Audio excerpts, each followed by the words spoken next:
Welcome to the Opie and Anthony Show.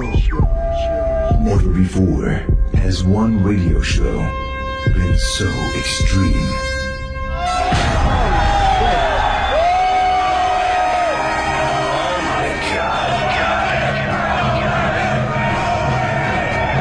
So vulgar. Fuck you, I'm not a pussy. I was accustomed to getting blown and having my ass eaten. This is insane. I mean, this is insane. So flatulent. Why do we even try? Let's just fart into the mics and call it a day. This is the funniest shit ever. It's a weird show. That's what's real. That's the sex. Oh, Tune in with no expectations. Quite simply, the greatest show in the history of broadcasting. Here we are. The Opie and Anthony Show. Another 4 hours of love. You guys having a good time or what?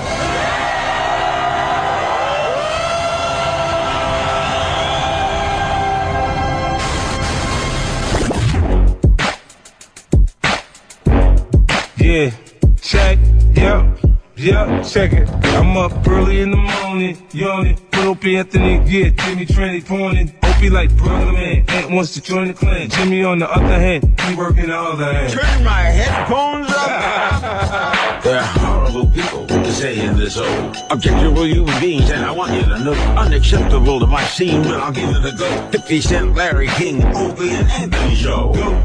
I know you're feeling the flow, but Opie's mother hucking, Jim's trying to get blown. And we come to play around and we still in the show. I know you never heard nothing like this before. How important is the board? Bored you'll never be, and don't worry about getting shot when you're with Anthony. Oh yeah, on the edge of your chair. Cause you really want to hear Opie, Anthony, and Jimmy. Just keep it right here. It's the Opie and Anthony Show. Yeah, the Opie, Anthony Show. Yeah, check it. It's the Opie and Anthony Show. Yeah. It's the Opie, Anthony Show. Yeah, 50, yeah. Now Mike Tyson up in this bitch. It's the Opie and Anthony Show. Booga, booga, booga. Enough of this palaver. Let's get this show on the road. Hi, it's Chippa. No, it's not Chippa. It's the radio show. We thought. No, you I'm can't going be home. here today. I'm going home. It's going to be a long show. You can't. Chip is here the whole day. I'm gone. Yeah, Yeah. Opie and Anthony ain't coming in.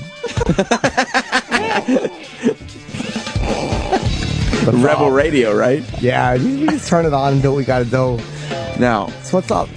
Opie and Anthony are not here. I'm not doing this. Bob Kelly is here. I am here. Chip Yeah. is not here. Yeah. Jim is here. Fucking. Oops. Can we say that? You can swear, Chip. Do you know how bad I wanted? I literally just wanted to do Chip for fucking Do a whole show. 4 hours of Chip. Yeah, we do know how bad because you do it Yeah.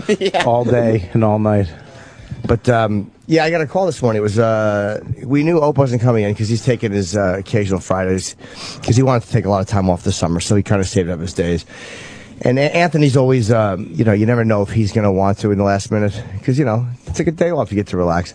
So Yeah. I get the call from Kenny, and he calls me and he's like, "Do you want to not do the show? You don't have to, but Bobby's going to be in, or do you just want to come in and mess around for a short show? We're not going to do a full show, I don't think." And Sam, I'm like, all right, well, come in. You never know. Though. We could just get going. Yeah, I do know. We would do a short one. Yeah, sometimes We you can get a get pretty going, good idea. Fucking tired. And I'm like, why would I say yes to that when I could have just went back to bed? Yeah, that was a question a lot of us in the office had. Why would Jim have said yes to that? He could have just... It's because Jim's a creator, man. He has a creative soul. Is that it? He's not gonna. Yeah, I mean, look, man. He has art in his heart. And Bob's got an eye thing going on, so he's got sunglasses on. Yeah. So he's sitting here in the studio, leaning back in his chair with his Ray-Bans on, going, "Hey, man, Jim's a creator. What are you going to do? really We're all awful. artists." I think that should be his new slogan, Art in My Heart. It's like watching Brando be interviewed on the set of The Island of Dr. Moreau. Yeah. Big dumb sunglasses. It's making me I angry. take it that's one of the movies he was big on. Well, yeah, it was one of his last films, too. Yeah. Your piece in. Not one of his earlier good-looking pieces. Yeah, this was not the On the Waterfront This is sequel. when he had like a little monkey man on his shoulder. Yeah. Okay. So, and then I realized I had to announce something today anyway. But I'm like, why did I go to bed till 10:30 and then just do the fucking... This is before I even knew you were coming in. What are you going to announce? Just a show I have. Nothing major. I can't wait for your big announcement. Yeah, it's going to be really special. I have AIDS. Well, that wouldn't be an announcement. That'd be a confirmation. And then Sam, Sam and I went and did something last night. I was like, oh, we can talk about that. What, you guys did something? Oh, yeah, we did. What the fuck is that? We went and saw, I had tickets to see Gene Wilder speak at the 92nd Street Y. Right. And he never does interviews. Like, I watched something with him in 1979, and they said, wow, this is rare. You don't do interviews. Like, he hates them. How was he in 79? He was great. I mean, but he was quiet and weird, just like we expected him to be. And so I asked Sam if he wanted to go, and he said yes. And we met outside the 92nd Street Y. And it's always a good thing to get a picture. You always want to kind of, that's the obsession at these things, is you want to meet the guy. Well, I didn't even know that was like a thing. Like, I was just going to see Gene Wilder. I didn't think, there was going to be a meet and greet or whatever, but we got there and... Anytime Jim invites you to anything... Yeah. This is what I know, that he's gonna want a picture. He's got a meet and greet hooked up, and he's getting a photo. No, I didn't have one hooked up. You just made it happen. It was luck. Last time I went there was with me and Sherrod went to see Sidney Poitier speak at the 92nd Street Y, and that was it was a big event. And so afterwards we're like, how can we meet him? And I'm like, I'm ready to just leave. I'm like fucking defeated. And Sherrod goes, hey, man, that's the back door right there. Like, that's the stage entrance. He goes, let's just walk in because they'll think I'm related to him. They won't stop me. That's what he said to me. Sherrod's got balls. And he's black. Yeah. So we just walked in. If it was Bill Burr, it wouldn't have worked so well. No. Oh, they would have thought he was there to assassinate Sidney Poitier. So we walked back, and it worked. We just walked backstage, and I had done something at the 92nd Street Y with... Whoopi Goldberg and I think Judy Gold and one other person. It was a Carlin tribute. So the security guys knew Sherrod from something, and they knew me because I didn't remember them. They're like, oh yeah, you did that thing. So they hooked us up, and the security guy actually took me back and got me helped me get my photo and whatever. So I'm like, yeah, we got a shot. So Sam and I walked in, and that same guy was up front. Yeah, like at the first guy we saw knew exactly who Jim was. I guess you remember him from last time. Yeah, Yes. stalking Sidney Poitier. Yeah, and he goes, hey, and he took us back, and he goes, hey, and he just brought us into this room, and he introduced us to the woman, and he goes, yeah, Jim was here last time, and he goes, I thought maybe because Gene's coming out to take some press photos, they could meet him. So it was like the dumbest fucking luck ever. It's great. It happened to be that guy in the front, so we enjoyed it because we got our photo out of the way. Did you talk to him? Very briefly. Yeah, just said hello. He wasn't a big talker. He's a very quiet guy. He obviously he's not a guy who likes, being famous and meeting people, and he just likes to keep to himself. He likes his simple life. Yeah. How's his hair? It's weird. It's I thought he looked great. His hair, people are like, oh, he looks like shit. But no, his hair is weird.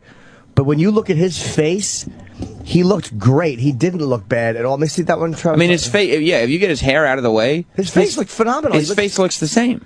He looks really healthy, but his hair, he's just an older guy, his hair is white now, and instead of being wild and all over, it's just kind of hanging down on his face, so people are like, he looks like a dead person.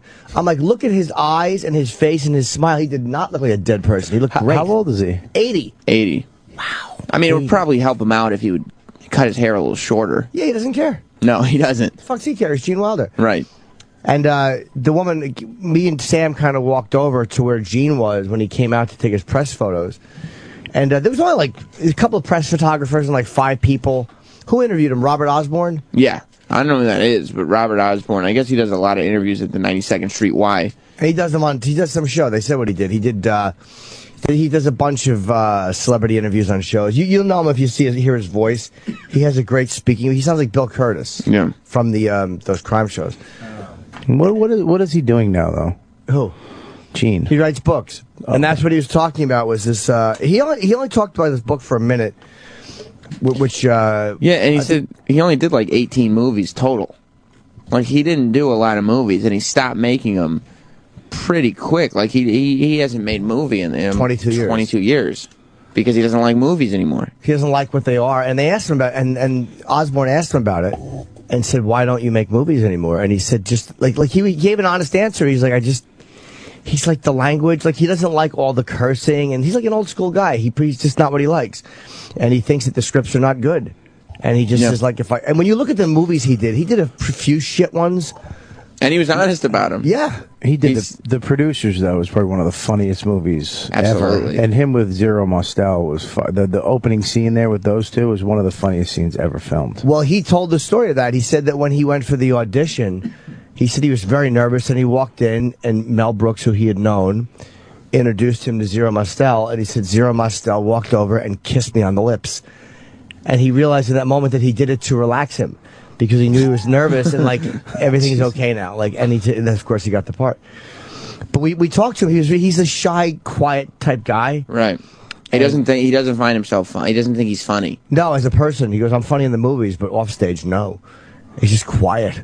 And we took our photos and we went out and watched it. It was really nice. Yeah. He's a nice man. That's what he is. He's a nice older man who likes to be at home. He enjoys a cup of tea. Because he mentioned that multiple times, that he enjoys to drink a cup of tea and give his wife a kiss. He doesn't live in the States, though, right?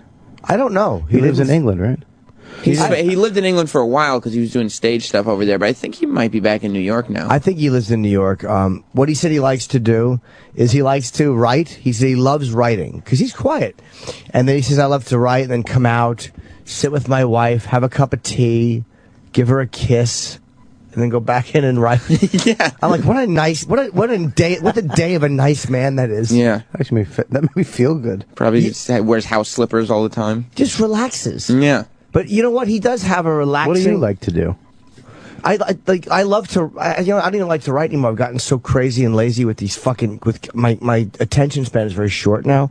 And that's why my writing has suffered. That's why I can't write stuff. I just do it on stage because I'm all over the place. I like to do the opposite of what Gene likes to do. It's got to be something busy happening and some strange woman who I don't know who's leaving shortly. I jerk off for a while. I have a cup of tea. Yeah. I go back and jerk off some more. Yeah, I like to edge, have coffee, attempt to sleep, feel sorry for myself even though my life is great, and then go do a show.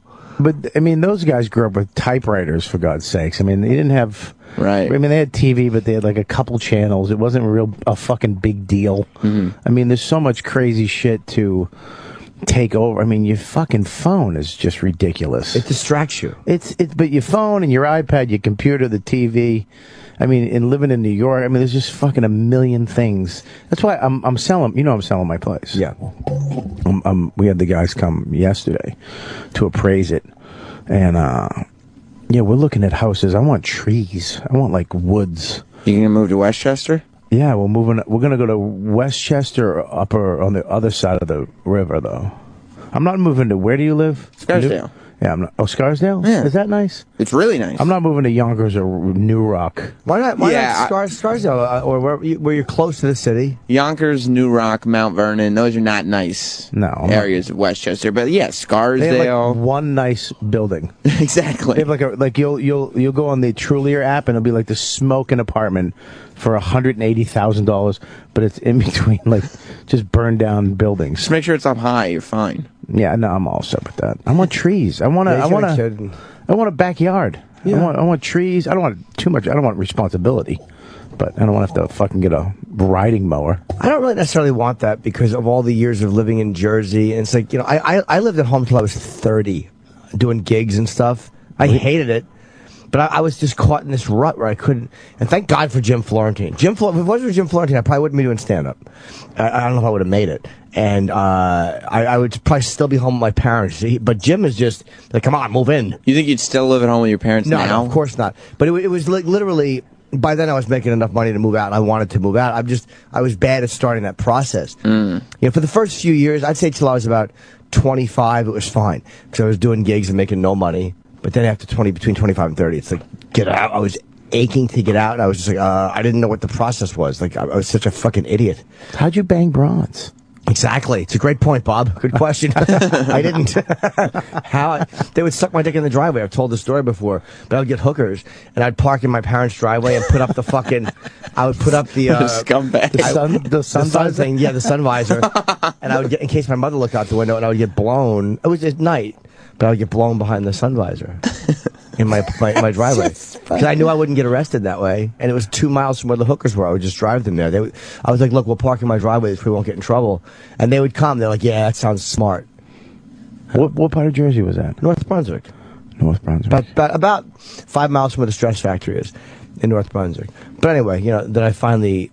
So I have no craving for what you're talking about. That's why you're going fucking nuts for the last 10 years. Yeah, probably. Yeah, because you have it must be amazing to you. It's like I'm at college. Yeah. You should get bunk beds. I know. You should make your hookers sleep on the bottom bunk. I just, well, they would be on the top, I'll be the bottom bunk. You know how it is. I love the suburbs. Yeah, I don't mind them, but I've spent so much of my life there that I like the city. You know what I wish I had, and Opie talks about this a lot. Like, Opie's weird because, like, you go somewhere with him, and, like, he fucking leaves the hotel. I kind of envy that because he, like, experiences every place we go to.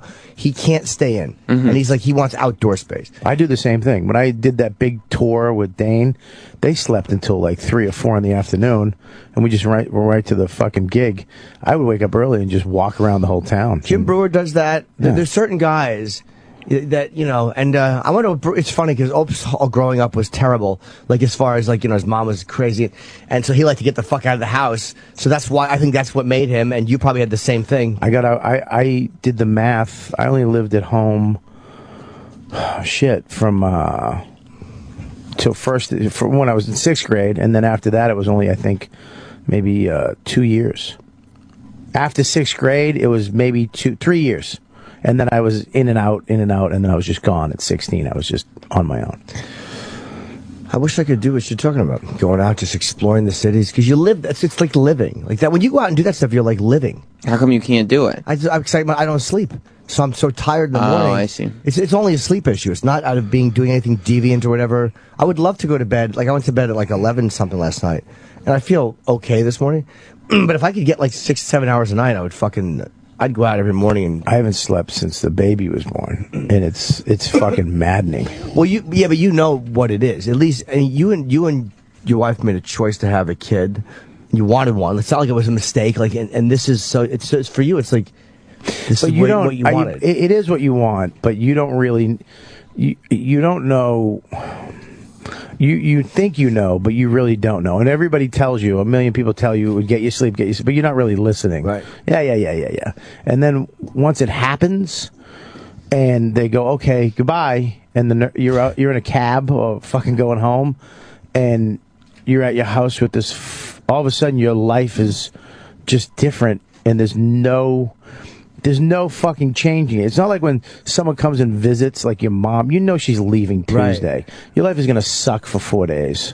But she's gone Tuesday and you're right back. It's never going back. Right ever. now you have a visitor until at least 2034. Yeah. But your baby is went and saw them in the hospital. The baby is fucking adorable. Yeah. What a cute baby, man. How long ago did you have the baby now? It's a week. Sunday. This past Sunday, right? Yeah, this past Sunday. He's been a week. Her water broke Friday after I did spots at the Cellar. I just took a hot one at the new Village Underground. Oh, you didn't do well? Oh, man, I just took a hot one. I went up and whoever the fuck was on before me annihilated. Very clean, too. I think it was Ryan Hamilton or something. Yeah. Just killed. Guys like him or Tom Papa you go on after, especially Tom Papa, and he murders clean. And then that's fucking all the biddies in the audience. Like, well, that's what we like. He's delighted because Tom's funny, and so is Ryan. I mean, they're really funny, clean guys. They're not fucking bullshit hacky clean guys. When they kill, it's like they fucking murdered clean, and it's irritating to watch. It's like John Mulaney. Yeah, fucking annihilates clean. And then when you go up and you're like, these are guys like even comedians, like because comedians a lot of times hate clean comics who are totally squeaky clean because you're like, oh, you cunt.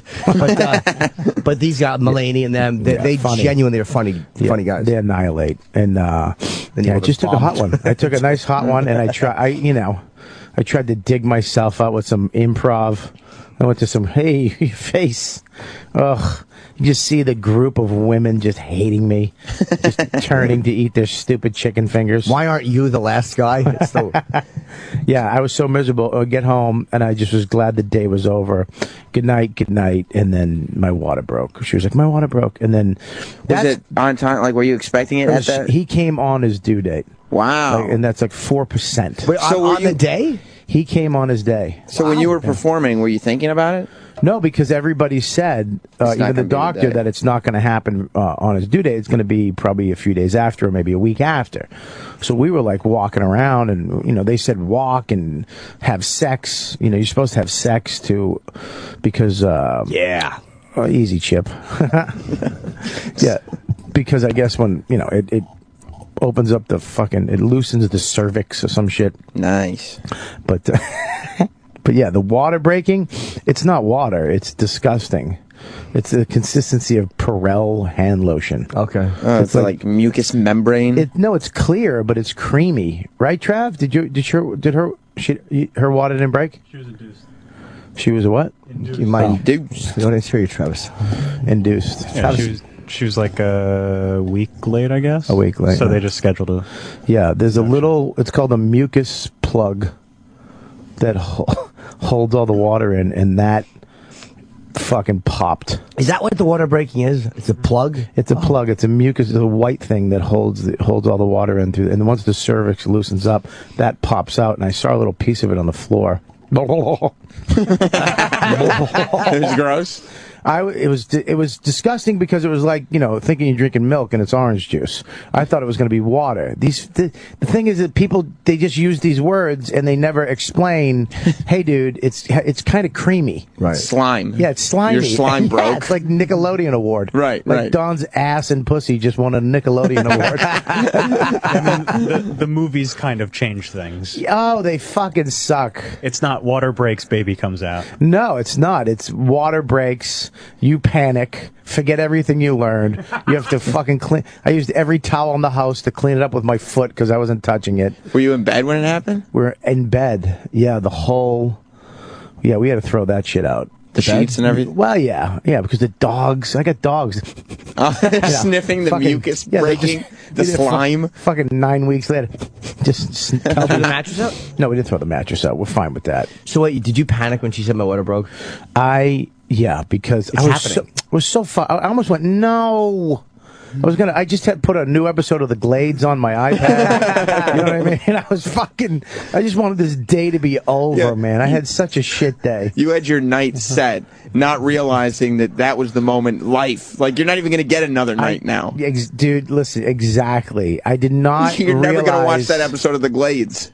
I did. You did. You Oh, got yeah. a chance. Good. Yeah, I got a flex arm mount for my iPad Mini on my bed, so when I feed that little rascal. Oh, good. But yeah, it's just everything goes out the window, and then you're looking at this stuff, and it's on her leg, and then you start to feel like, oh, how am I going to get a cab? Like, because you feel like your self-esteem just shoots out of your asshole. I don't want the guy to get mad and, the cabbie? I'm going to get because shit all over his cab. And should I bring a towel to wipe up his cab? I feel bad. I'm like, oh, fuck this dumb asshole that wouldn't pick me up anyways. Imagine getting in the cab after that, though, and there's afterbirth on the seat it's in your happened. cab. I guaranteed it's happened. Of course it is. Because it doesn't stop. Some women trickle out, but when it gushes out, it doesn't stop. It's not like it all comes out and you're done. It just keeps coming out. And she has to wear a fucking diaper, basically. They put her in the hospital. But yeah, I mean, I had the bag ready. I had this big, the UFC bags we got? Yeah. I had that. That was her bag, her hospital bag. Just a big green UFC bag.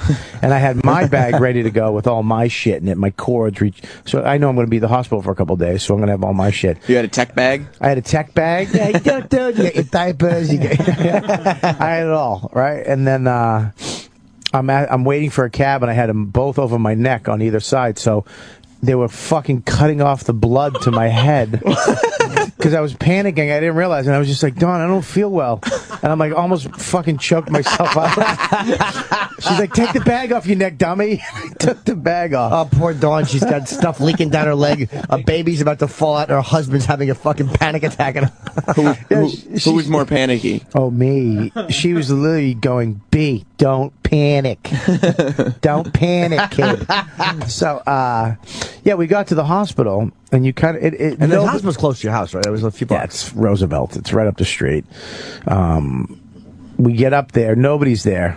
you know, and you think, like, you know, you really think everybody's going to be a cunt once you get in there because it's a bunch of, you know, it's the middle of the night and, you know, a bunch of old black ladies just like, oh, what do you, oh, you know, like they've been doing this a million times, but they're actually the nicest people in the world. You really did have low self-esteem. You thought the cabbie was going to be mad at you. You thought the nurse was going to be upset that you bothered to come in and have a child. This is the one thing you've done right. I think you should be happy about this. You get so scared that someone's going to treat her fucked up or someone's going to fuck with us at this moment. You feel vulnerable. You just want to, you almost want to just go to a private hospital, private car, but it's New York, so I got to do all this shit, and you get very vulnerable. And then you get up there, and the doctor comes in. I got to page the doctor, and I'm like, sorry for waking you. That's what she does. I mean, she's on call, you know. Yeah. But I'm like, it's not like she's at home and you woke her up and you got to look at the stuff. She's like, is there any color in it? Does it have a smell? You really got to man up at that point and be like, no. And then we get up there, and they really go inside your wife's vagina like it's fucking. That's where the baby comes out. Yeah, but they go inside in such an invasive way. They don't. There's no. You know, hang on, look at it easy. Yeah. They just go fucking. Yeah, open it up and they you're not even a centimeter, and then they pull it out and just blood on their hand, and you're like, what? And your wife's like, ow, ow, ow. You know, like she's banging fucking charade. So, and then they sent us home. Because she had no contractions. She had contractions, but they were very small. She had no pain, so they were like, you know what, go home till 2:30 unless anything happens. What time was this? This was that was 2:30 at night. So we left around. We probably left around 5 in the morning. In the morning, we just got into a cab, went home, went to bed, woke up at 12.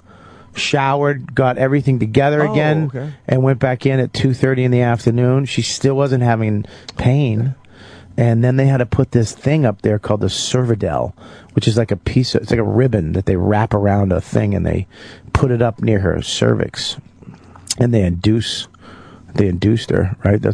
What did you have? We had a daughter. No, no. What did you? She did the same thing, right? Yeah, I mean, but hers was scheduled. Like we knew. Right, they were just going to do it. Yeah, we're like, okay, Saturday 1 o'clock, let's go have a baby. Right, that's basically what they did too. Yeah. I mean, they said 2:30, and then if you're not doing this, we're going to do this, and if that doesn't happen, and then if you know they try to make the contractions happen. And and then that stuff once it worked, but labor pains it was so fucking sad to watch. It was like watching somebody murder your wife. Yeah, you're completely helpless. Like, you can't do anything to make her feel better. Yeah. Oh, yeah, you're rubbing her back. She's squeezing your hand. I lost my self-esteem in the middle of the labor, and the nurse actually picked it up off the ground. Literally, she was like, baby. She looked at me crying like I've never seen Dawn in such pain and went, I don't know if I can do this, baby. And I was like, I didn't know what to say. And the nurse went, Dawn, look at me. Look at me. Breathe. I want you to breathe. Give me a breath. And I was just like, breathe. Just breathe. Yeah, breathe, Dawn. And then I slowly got my self-esteem back and like, all right, I get how this fucking works. Yeah, when you get a good nurse, like we had a good nurse too, they're fucking good. Yeah. Like, they are incredible at what they do. Yeah, they tried to switch up a nurse in the middle. The girl that was helping us, they were like, all right, you have to go down here because she was a traveling. And Dawn was like, no. Some like fucking just asshole older lady comes in, kind of like didn't want to do it. Like, yeah, you gotta go. Book.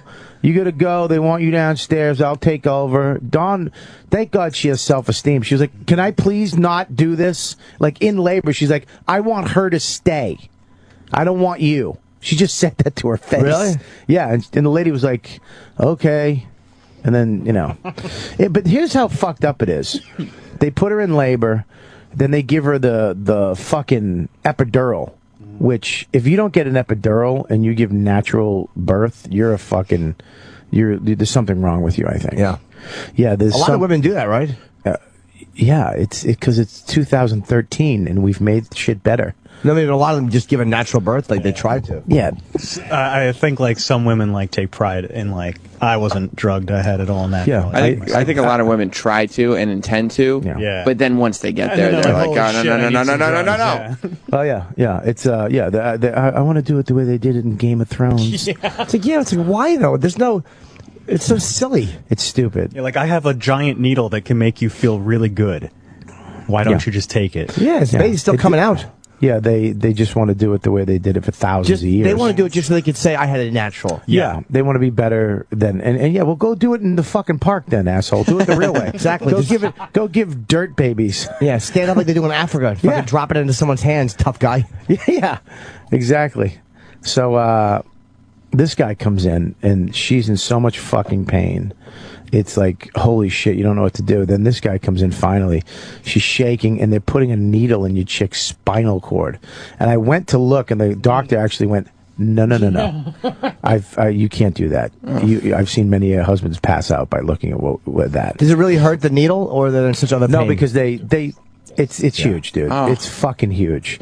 But they numb the whole area first, so she feels it, but it's pressure. It's not like someone just stabbed me in the spine. But as soon as that happens, it's okay. Everything becomes okay again. Did it take? Why it doesn't take sometimes? No, Lisa, it only took half her body. Like she could still feel. Oh god. And they can't do it again, right? No. Why? It's too much. I think it's too much. Yeah.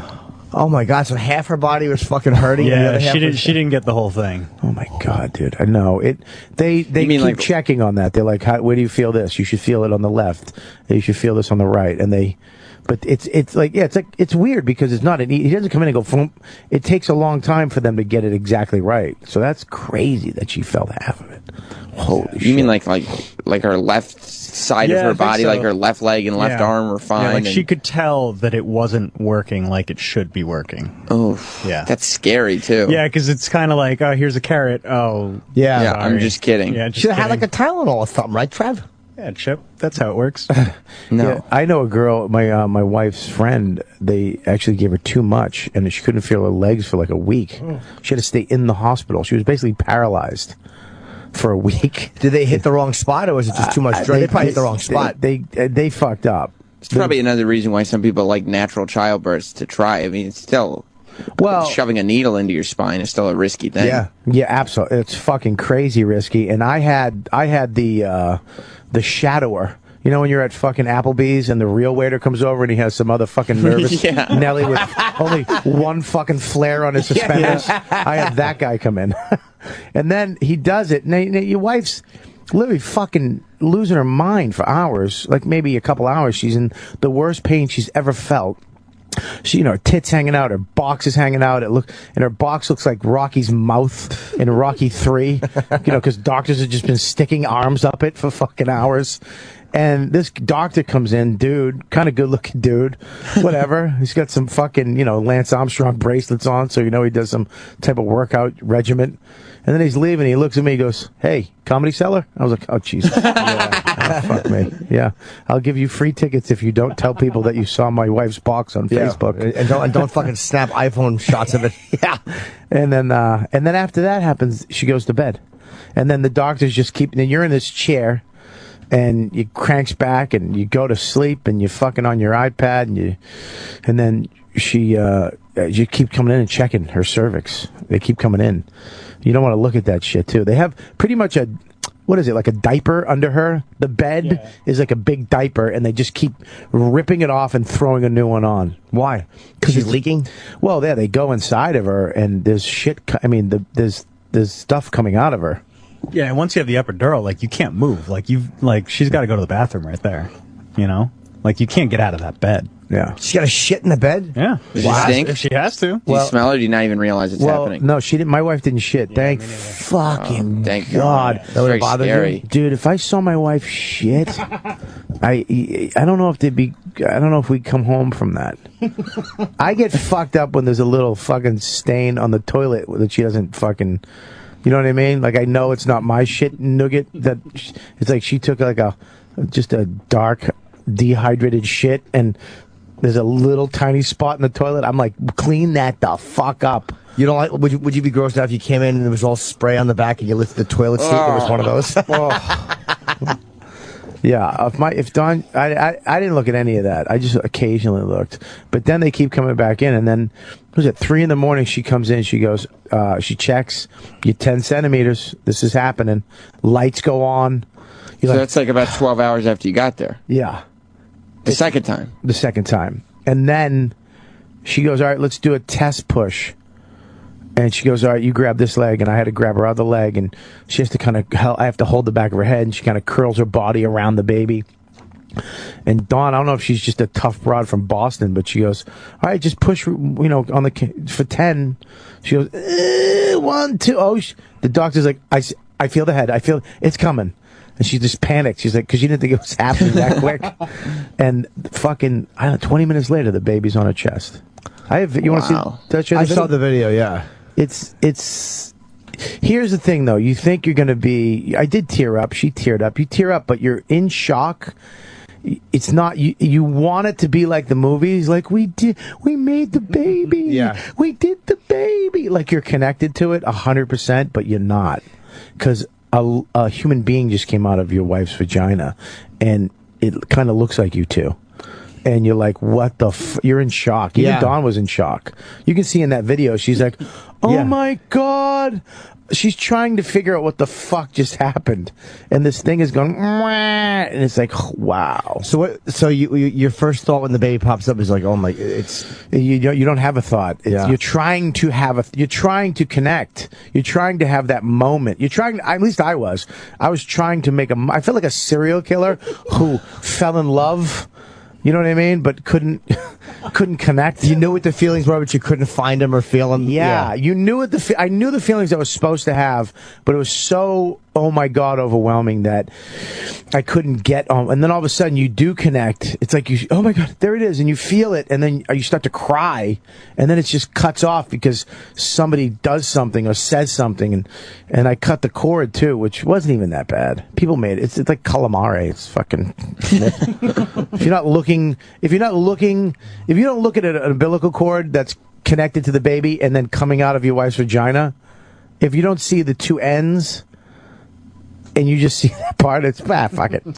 So wait, let's now have some squid. You pick the baby up, they wipe it off. When did they wipe it off? I didn't pick it up.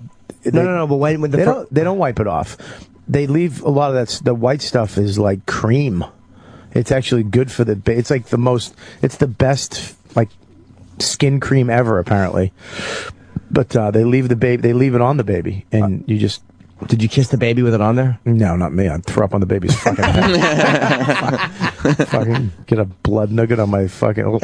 I'd accidentally fucking snort in. It'd go in like spaghetti in my nose and come out the back of my throat. Don't they wipe his face off with a little something? No, they do wipe it off, and they clean his mouth, and and it's they're so fucking. It looks like they're being rough with the kid, but they know exactly how rough you can be with a newborn to not break it.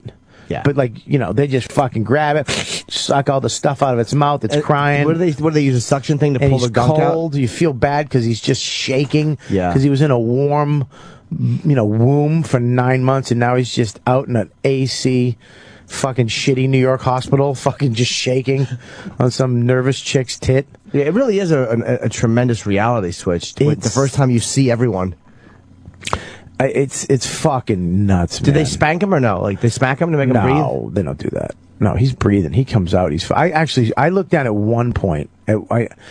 She didn't want me looking too, but at one point when she said the head's out, I looked and I saw it was. My kid's got a lot of hair too. Yeah. I saw his head and it was kind of smushed. Like, I didn't know this. A woman's tailbone and I think the front, I don't know, Trev, maybe you can help me out. They unhinge. Like a woman's, they unhook. Like a snake mouth? No, something like that. Like something happens to a woman's body where the bones kind of unhinge and the baby's head, that's why it has the soft spot, it kind of smushes to come out and the doctor turns it in a certain way. So, it's fucking crazy how this shit just works. And the baby comes out and I saw the little smushed head coming out of vagina, but the perspective was from the top, so it wasn't direct on looking at a pussy and an asshole with a head coming out of it. Yeah. It just saw a head coming out of him. Oh, it was crazy. I'm shocked that someone like you who gets so grossed out so easily would even think about looking. I couldn't help it. She said, the head is out, and I just went, oh my God, I have to see this. And I looked. Instinct? It was just instinct, and I looked, and there was no blood, there was no nothing. At that angle. That's what I mean. Like if I was looking straight on and I saw the puddle of guck under it and just, fucking dragon snort coming out of my wife's pussy, I would have thrown up. But, it was just that angle. And then they put it on your wife and she's crying and you could see it hit her. You can see her break down, like it's her start to connect to this kid.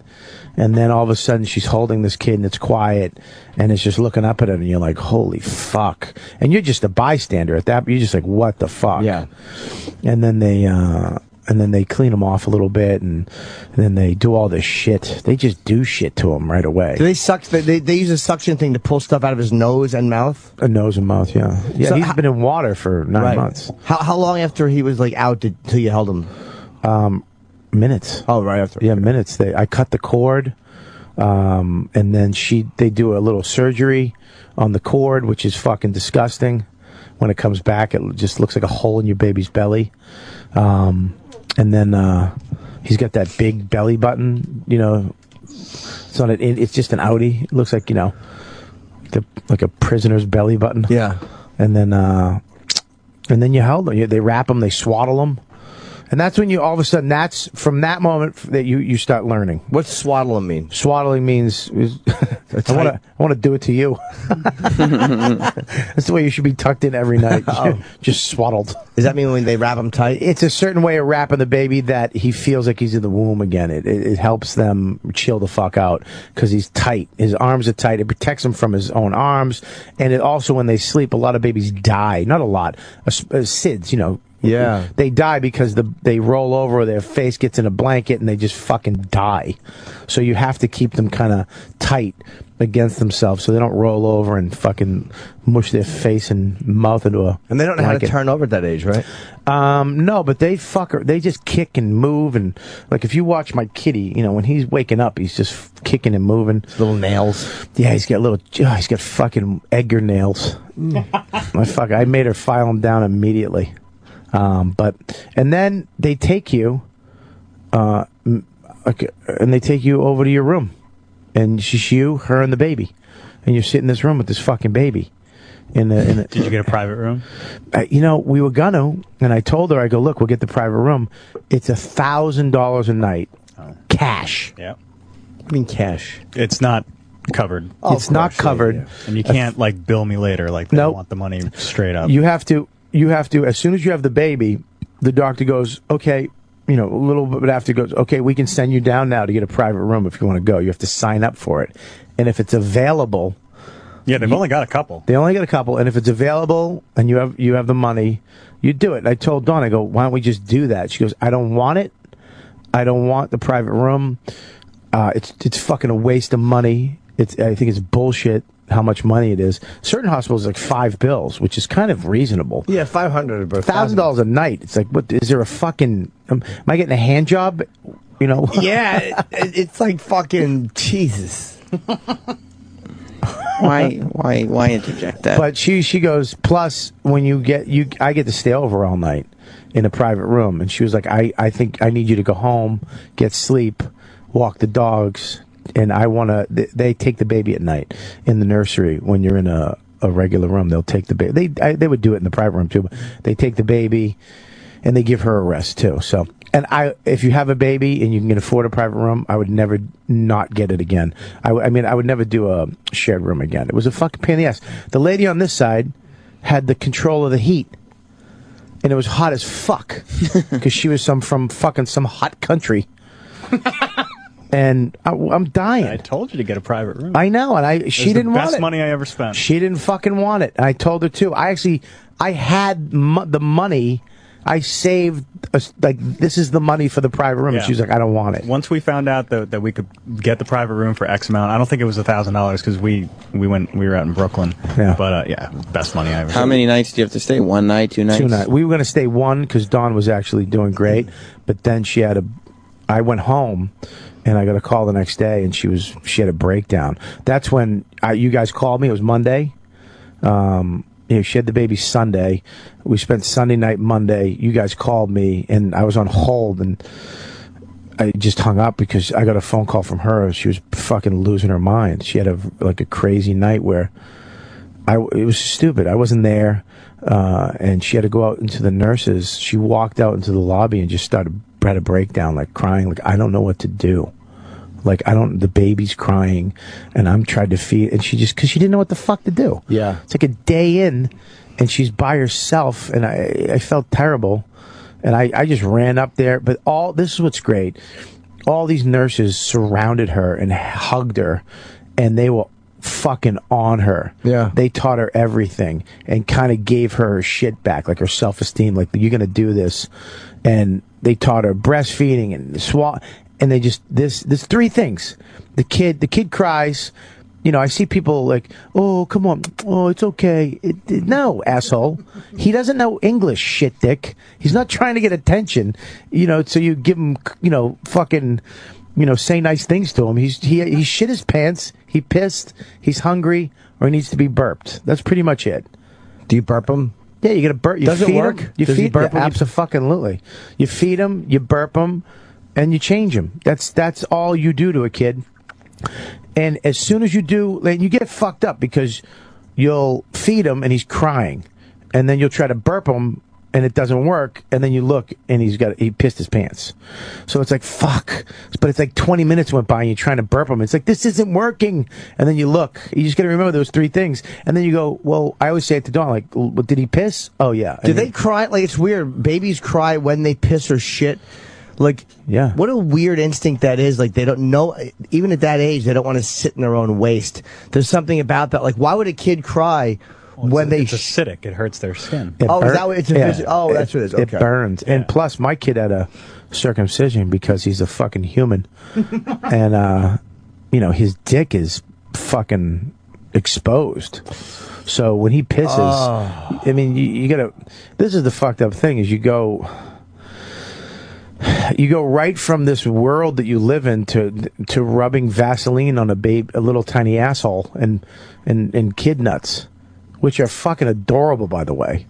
The best nuts ever. This little fucking look like little tiny fucking. Will you think of peaches. something? Okay. Fucking enraging. Watch you try to think of 2 cute small things.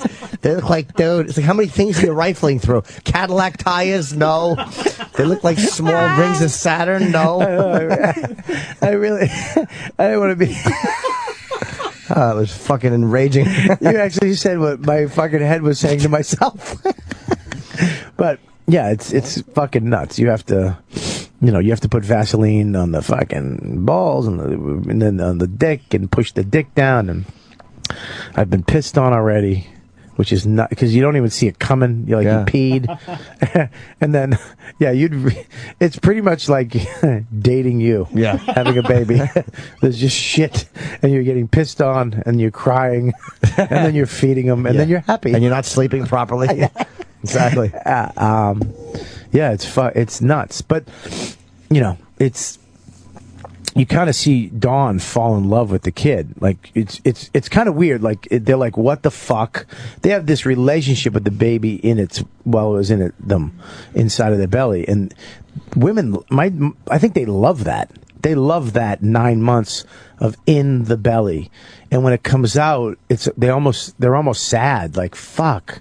Like, that's gone. Like that, rubbing your belly and, hey, and he's here, and, people touching you and giving you all these accolades and treating you differently, and, and that's gone. Now, all of a sudden, it's in your hand, and it takes them a couple days, but you see them all of a sudden just fall in love with the kid, and they're just, Dawn, I gotta stop staring at the fuck. Go to bed.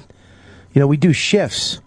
Like, you know, I'm going to do the first shifts because I had to wake up this morning. So I'm going to take care of it. So go to bed, get some sleep. And I just see her staring at the kids. Like, stop. I get it. But you can, watching a baby, you just go into a fucking trance. Really? Because you're like, what the fuck are you thinking? It's like they're just moving in their eyes. You see them, all of a sudden they smile. And you're like, was that a smile? Do you know what I mean? Like, did he just think of something funny that he doesn't know? It's weird. You know what I mean? Like the faces and the hands and yeah, it's kind of mesmerizing after a while. And but then all of a sudden you just fall into it. It's almost like being in the military, because now all of a sudden, like, me and Travis have this fucking thing in common that we can talk about. And like, dude, what about and what about like we were texting the other day about breastfeeding, and it's like not even like a stupid thing, and he was telling me just go to formula, and I was like, oh, thank God. Breastfeeding's a nightmare too. I mean, my wife's tits are food now for my kid. My wife's tits, like, is like saving me money. It's like Groupons.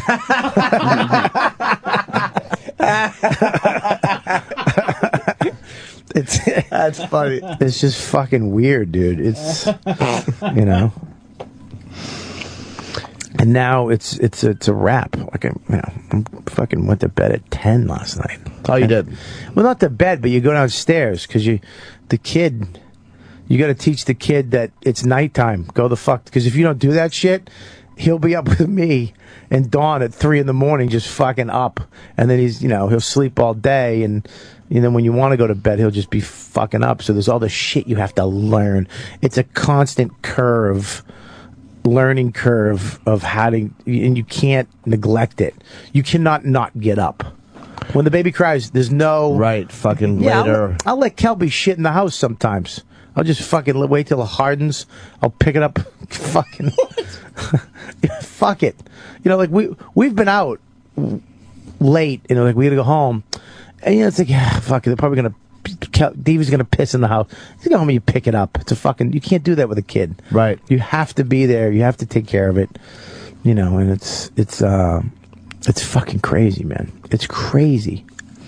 You want to take a break and eat something real quick at 7 a.m.? Yeah, let's get some fucking titty milk. Yeah, you want to knock out some live reads this break? Oh, I'll do one and then I want to eat. Okay. It is very cute bear. It's really fucking interesting, man.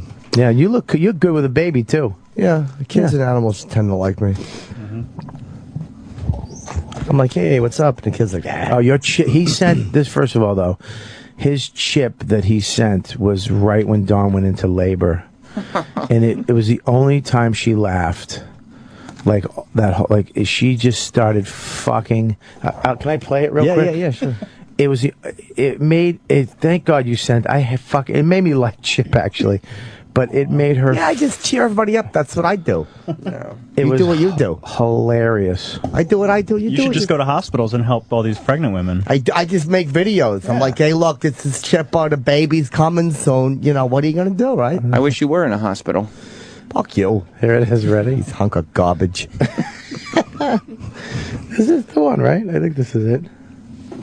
What's up? Got a brand new deck of cards. That's not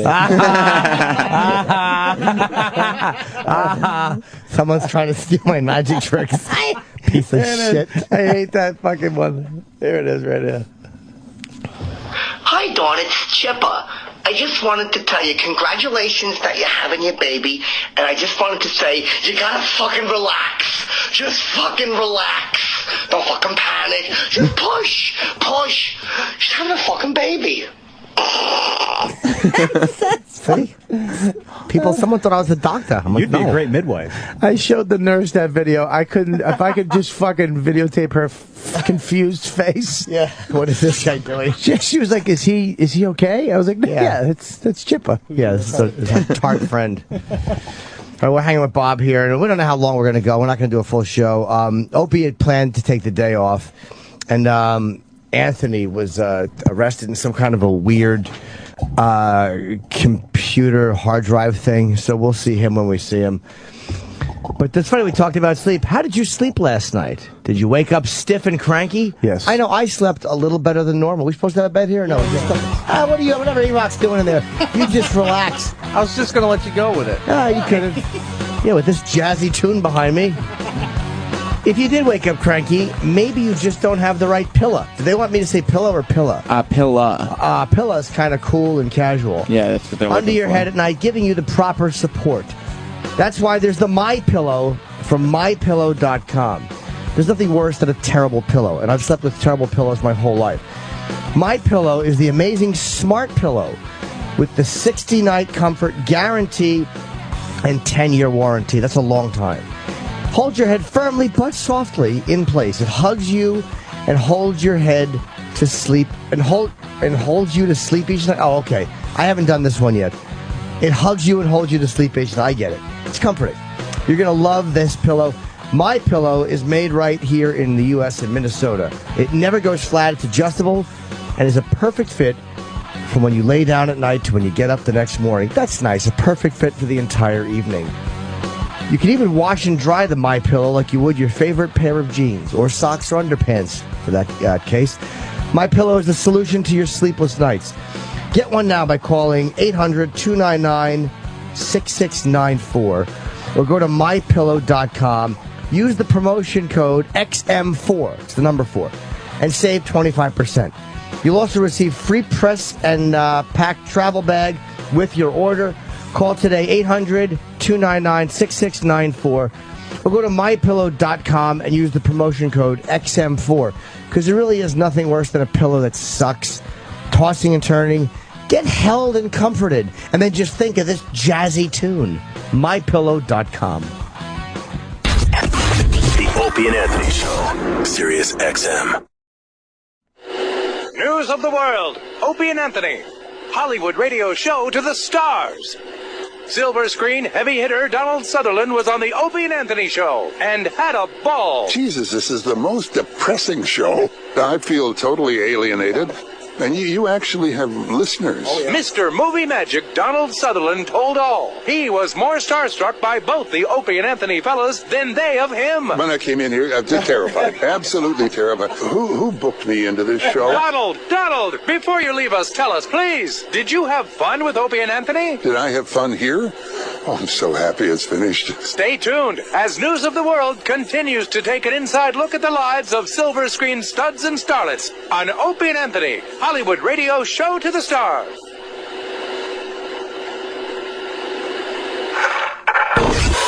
Sirius XM, the Opie and Anthony Show.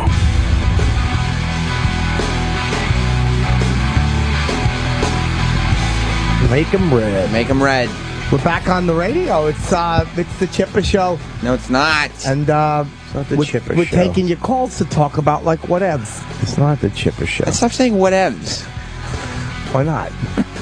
You know, I have to thank though. Seriously, Sure, you're welcome. Dr. Steve saved my fucking life. Whoa, he is the smartest guy. I mean, No, he sounds the best when he guesses. he fucking said. I call him at least 30 times a day. 30 times a day. I call him. I don't even talk to her doctor or the pediatrician. I call him first. He's so fucking smart with this shit and saved my life.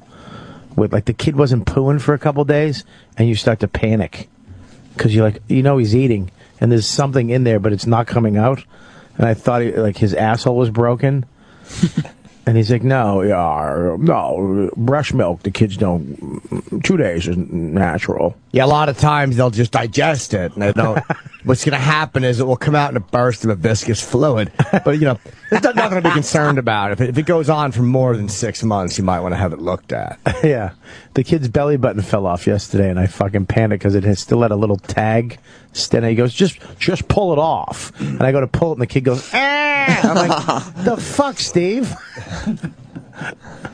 Well, I mean, it can't be enjoyable. You're pulling his belly button off. Yeah, but he made it sound like it's just going to come off. And I started pulling, his penis got smaller. Yeah, that never happened to me. Ah, fucking Chipper. Where are you going to be? You have any gigs coming up? Yeah, I do. I got a fucking Foxwoods, June 27th, 28th, 29th. I'm doing a You Know What, Dude podcast show. Okay. Me and Kelly Festuca and Louis J. Gomez are doing the show that weekend. So That's a comedy show, though, right? Not a live podcast.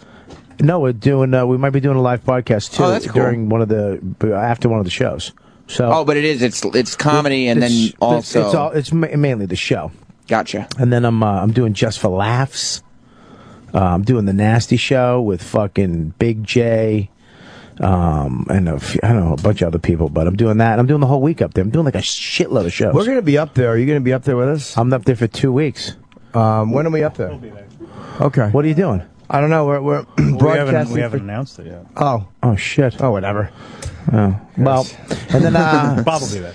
I got I'm definitely gonna be up there. I'm up there for 2 weeks. I'm up the whole time. I love Just for Laughs. It's like camp. It's like comedy camp. Yeah, it is. I like it if the accommodations. I refuse to stay in that main hotel. I'll literally I'll sleep outside before I'll sleep in that hotel. In the Hyatt? Never. Why? Just won't do it. And don't like it. Won't stay there. Yeah, but everybody stays Good there. for them. Enjoy. I'll stay down the street. You guys enjoy. It's not a bad hotel. It stinks. I fucking hate it. Will not stay there. They have room service? Not 24 hours, they don't. And they didn't last time I was up there because it was a fucking strike. So they had no room service, and no one even told us. I went ballistic in the hotel when I got there. It was an hour ago that he was saying if it wasn't for Jim Florentine, he'd probably still live with his parents. Yeah. And now he's, I refuse to stay in that hotel. No 24-hour room service. I'm under no illusions. I'm a cunt. But the problem is, it's not even out of being spoiled. It's because I'll eat bad if I eat. Yeah. Like but if you get 24-hour room service, you can order a salad with a little grilled chicken and at least have a manageable fucking meal. Yeah, if you have a lot of money in the bank. If you're on a budget, you can't. Well, but you have a baby and a wife. I'm kidding. And you have different stuff. Like, I'm lucky I don't have those expenses, so I can indulge. I was kidding. No, I know, but I'm saying, like, legitimately. You can afford a chicken salad? I can get a chicken salad. I can do it. But last time we were there, we had a blast. Oh, yeah, last time I checked in, I was doing Bob Saget's show. He was doing and then I was doing a gala or whatever I was doing. So, and I love Bob Saget. And so I get up there and I realize I'm in this hotel with no room service, and they want me to go on last and close the show. And I'm like, it was a live thing on Comedy Central, the Canadian comedy show. I'm like, no, I don't want to close the fucking show. I don't have closed the show's self-esteem. That's why I admire Patrice. I wish I had his self-worth. Yeah, but he didn't. Well, you know what I'm saying for that. He'd go up and bomb and laugh. I'm bombing fucking you dumb Canadians. You want to actually do good. Yeah. I have the same thing. I've never done a gala, and if people don't know, they're called galas. Yeah. They have regular shows that you do that are really fun. There's no pressure really. It's just a regular crowd. But the gala is like filming a TV show, like a Comedy Central special for Canadian TV, and the lights are up. For filming. It's a lot of rich people. I've never done well on a gala. Never. I've only done one gala. They've invited me one time and I did okay. I don't think they give a shit though. I think they like you and they don't they get it. They get that it's not the killed Bob Marley, annihilated on the gala. I went out and I swear to God I thought I was going to kill it, and I just did mediocre. And Same thing. 2 minutes in, you're like, they're fucking done. I'm just nobody's really laughing where they're supposed to. Yeah, I did well, and then none of us did great. We all did okay, and I was next to last, and John Panette closed the show. And I've talked about it before. That fucker went up and just hammered. Yeah. John Panette's really funny, and they love him up there. He's done probably 20 galas, but he was legitimately funny. It wasn't just we like this guy. He did a bit about gluten. He closed on a bit about gluten. It's funny. I'm like, who the fuck does that? But he was talking about just being depressed because everything has gluten in it. He's like, you know what doesn't have gluten? Bullets. He fucking really made me laugh. He's a funny fuck. He is funny, man. He's very funny. They always put the big guy at the end. The person they know who's going to annihilate on a gala is always at the end. They have to be. Yeah. I did one up there. I think Kevin Hart. They were telling me not to swear and don't say this. And it's like, oh, fuck me. Did Kevin close it? Kevin went up and he swore. He talked about baby shit and he said fuck. And I went to the lady. Kill? I go, why can he say that? He goes, he just says it. It's kind of cute the way he says it. I'm like, go fuck yourself. Yeah, do what you want. Who cares what they say? Yeah, he killed. Of course he killed. The galas are fun. I mean, whatever. As long as you don't know, you're not going to fucking kill. Yeah. I'm doing my own hour show up there too. I got 2 of those. Oh, cool. The first time they gave me one. They're whatever. It's not like I'm doing my own fucking special up there, but they give you like a small venue and you get to do an hour, which is great. And I'm doing the podcast up there. You're going to be on it, right? Colin's on it. It depends on if I'm there, I'll do it. Sure. Yeah, it's in the hotel. They give me a table and we do the show. He doesn't go in that hotel. I don't. No, I think we're broadcasting from the whatever it is. You can't Bobby. go in the hotel. I just broadcast. He refuses. Yeah, I just broadcast. But no, it'll be fun up there. We're going up there. I don't know how long we're going to be there for, but 2 days. And I do enjoy Montreal. Like without pressure. Like the gala was pressure and not fun. Yeah, it's pressure. But I don't want to be a douche. I'm weird with that festival because for years they gave me nothing. And then now they're really nice to me, so I can't hold that against. Yeah, they treat me well. Me neither, dude. They gave me shit for years, but once you're in, once Bruce and Robbie and Suzanne, once they know you, you just in. Every couple of years you go in. I've had the best. So last time I was up there with you, I was up there with Louis the time before, Louis and DePaulo. You've done the Nasty Show, right? A few times, yeah. It's one of my favorite things to do. You're up there for a week. I don't, it's funny. Geraldo hosted last time I did it. I forget who else it was. I had to close it. I don't remember. There was a black girl on before me. I know. I feel terrible saying that because she's a friend of mine. I just can't. I'm blanking right now. But I forget who was on before that. I don't even remember who else was on the show. I've done it with DePaulo, Alan Havey, and fucking Mike Wilmont. I did it with Attell, CK, and DePaulo. That's a fucking great show. Wow. And Jim Jeffries. Wow. And that's when I first met Jim. That's a great show. It was who closed it? Louis. Louis closed it. Jim went up first. I think I went up second, or we vice versa. Oh, something like that. DePaulo hosted. Okay. It was I think Attell went up last, or they switched, or something like that. It was fucking crazy. I mean, that's a great lineup. Yeah, it was crazy. So that's my favorite show up there to do. I enjoy it, but the schedule stinks, and it just becomes this routine, this thing you're doing obsessively every night. So yeah, but the thing that's cool is nobody's there yet, so it's kind of just you and a couple comedians and a little industry. So you I like I said, I like going around the city and hanging out, and it's kind of like you guys are the kings of the festival for that week, and then people start trickling in the next week. But it doesn't. That's why I don't like it, because it doesn't mean anything. So I'm just doing a bunch of dirty jokes in front of sold out crowds for average money. But I mean, that's how I look at it. It's fun, but you're with your friends. I'd rather just do the Cellar in New York. Really? Much, but because I can work on other stuff. But whatever. I enjoy the Nasty Show, and I've done it before, and I'll probably wind up doing it again because it is. We should fun. come up with a show. We have one already. Yeah, we should come up with we should do a virus show next year. Well, that would be fucking. They would do that in a second, maybe. Well, we'll see how it goes this year. Yeah, and they'd give you a big venue up there. That'd be a blast. Voss, Keith, get everybody. It's too bad we didn't do a Patrice fucking show this year. Because Colin's going to be up there too. Yeah. Montreal. And you should do. I'm excited to do the hour show. Those are fun. I would do it. Because last time they did it in the Tranny Club. Oh, really? Like, there's a Tranny Club across the street from Club Soda. I didn't know that. Yeah, and all the girls become waitresses for your show that week. GURLS, yes. And you get to meet them. Were they nice? I don't know. I would like to do that and spend some time. Montreal's a fun place, but I think it's an overrated city. Really? Yeah, absolutely. Sex-wise? Please. Really? Ooh, go to the strip club in Canada. No. Fuck off. No. The strip clubs.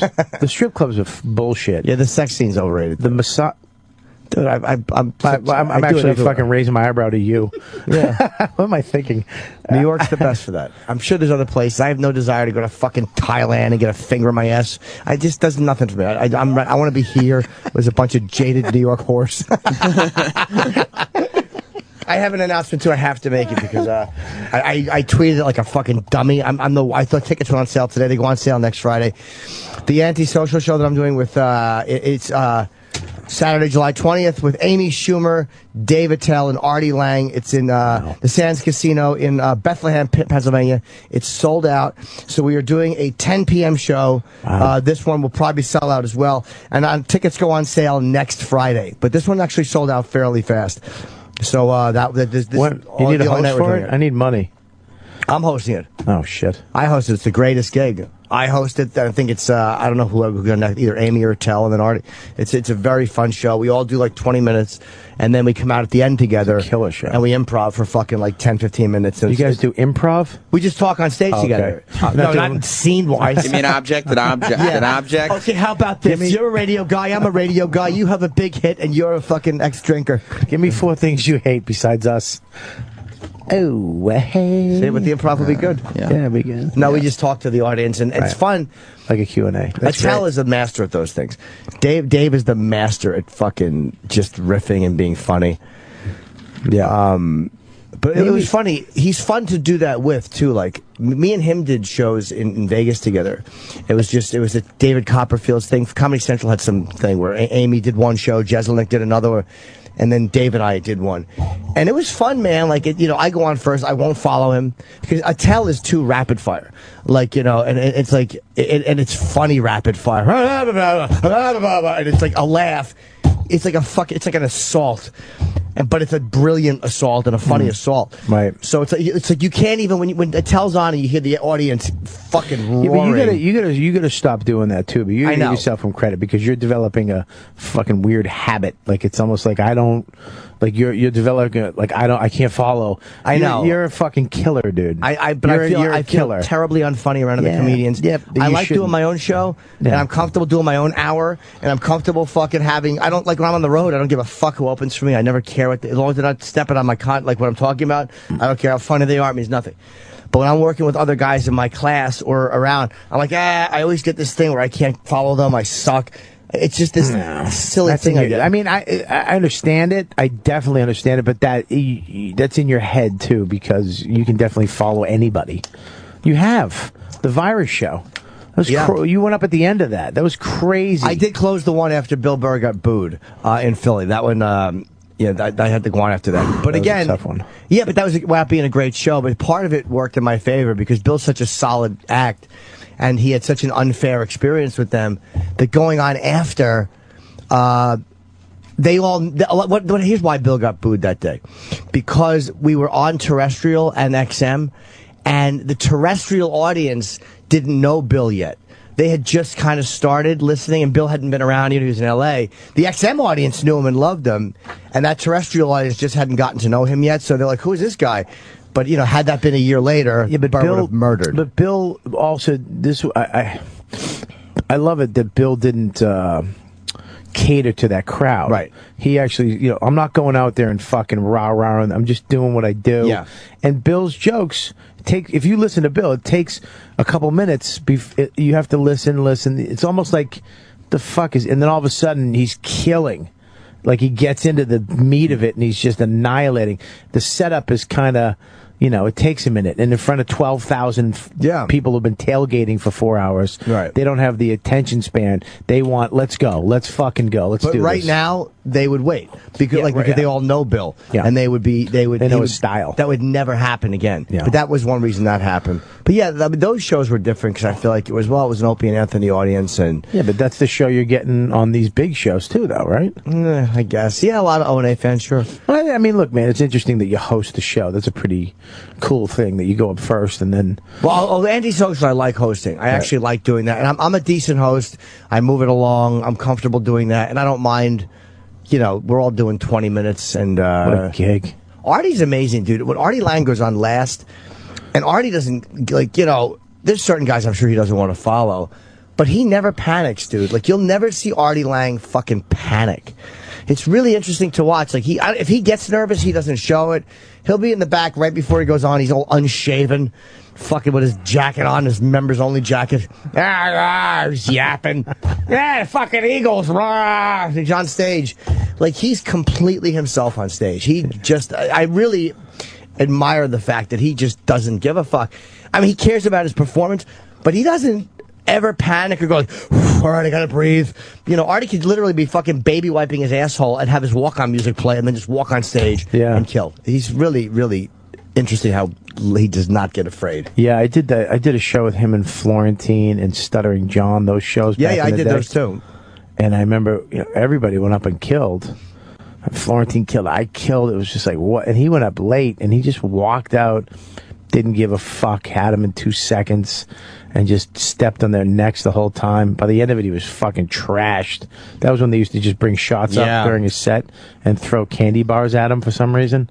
Remember that? No, I didn't do it with Artie. When I did it, was with Modi and Stuttering John and someone else. Modi, Melrose, Larry Green, all these Howard guys were there. I've always had good success in front of Howard audiences. They haven't given me any shit. Like I've always had a good.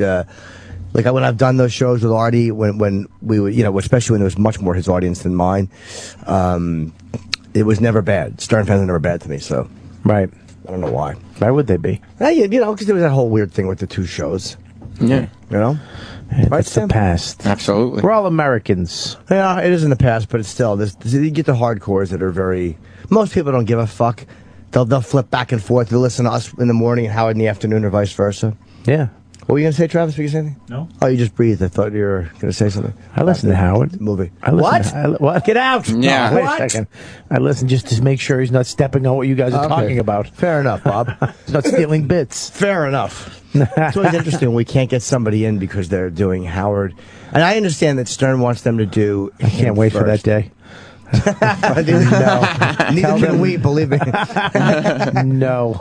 But it's like a lot of big guests, you know, or guests that he gets. The rule is, or the unwritten rule is that, like, hey, can you just not do Opie and Anthony the day before? Not do Opie. Just don't do them the day before because they want to feel like Howard gets them first. And that doesn't even bother me because the guy makes fucking $80 million a year. And when you're negotiating, you want to go, look, this is what I bring to the table. I get these so it's like, whatever. We had Scott Thornton Thorson yesterday. And those videos are online, by the way. They are online. Yeah, you can get them. They're on. You just look them up on YouTube. We've been getting good play on Radar Online. Has been very good to the show lately. They've been like quoting the show, and it's kind of nice. I guess they listen. But there's the Scott Thorson. You know, he was the guy from Matt Damon played in Behind the Candelabra. Yeah, and we had like 45 minutes with him yesterday, and he was really good. And some people were like, he was full of shit. Look, if he exaggerated a thing or two, maybe. But there's too much documented for all that to be bullshit. A drama queen exaggerating? Ooh. Yeah, but exactly. Really? But I mean, he really was. He said that he never fucked Liberace. That was a mistake. I don't believe, and I don't believe that he never kissed him. But he said Lee would just suck his cock. And I asked him how big was his dick, and he put his fingers on the microphone like he had a huge dick. He said, really, but it was lumpy because he would get silicone injected into it. And he said he didn't like suck. He didn't suck it because he said it was uncircumcised, which was gross. Because he couldn't get the skin all the way over the head. It was really funny to hear him talking about that. And I think didn't he say Michael Jackson used to fuck him in the ass? Yeah, he said Michael Jackson was on top. Michael was a top with a small dick. That was what he said. He said that, yeah. And he said that the family has not sued him for all the, you know, they were going to at one point, but he took 2 lie detector tests and passed. And Michael wouldn't take one. So the Jacksons might have backed off of that. I mean, that's according to Scott Thorson. So wait a minute, I think fuck Mike? He said Michael Jackson fucked him. He never fucked Mike. No, I think he said Michael fucked him. Did Mike suck his cock? You know what? We didn't get into that because we had so much to talk about because he was involved in those John Holmes Wonderland murders. Yeah. He really had a lot of fucking... Would you let Michael Jackson suck your cock? Yeah. For the story? Sure, just why not? Oh. Yeah, because the worst that can happen... Yeah, I think you got to. You have to. Yeah. Out of obligation for the radio show. I would do that purely for the show. I'd let Mike suck my dick. Yeah. Yeah, purely for the radio show. Just to look down and take a nice Vine video. Yeah, and I wouldn't film him. Guys, secretly. guess what I'm doing? That's creepily. I'd be like, hey, and just go. I would go normal, hilarious. You don't think Scott was at all full of shit? No, he might have been. He might have exaggerated. Yeah, but there's so much stuff that you know is true. That's, I mean, some of it was obviously true. A lot of it was obviously true. We have no phones today. Do people want to call in? They can call in and chat. I think people are used to the, like when you and, first of all, you guys, even when it's a regular show, you only take 3 phone calls a day. Yeah. And when you and Ann are doing a show, you take 0 phone calls, so. Yeah, if anybody wants to call in and talk to us or congratulate Bobby or, I'm not going to do an advice show because it's all of us here, but I still technically owe the company one. So if anybody wants to call in, if anybody has one question, I will count the minutes of that, and that will go towards... What's the phone number? 866-WOW-1-WOW. Yeah, if anybody wants to call in, and I know some people will call in, what are you guys doing? What are you guys talking about? We don't know. Yeah. We're just yapping. We didn't have to do any show. Why am I being defensive? No I'm one's talking about Scott Thorson.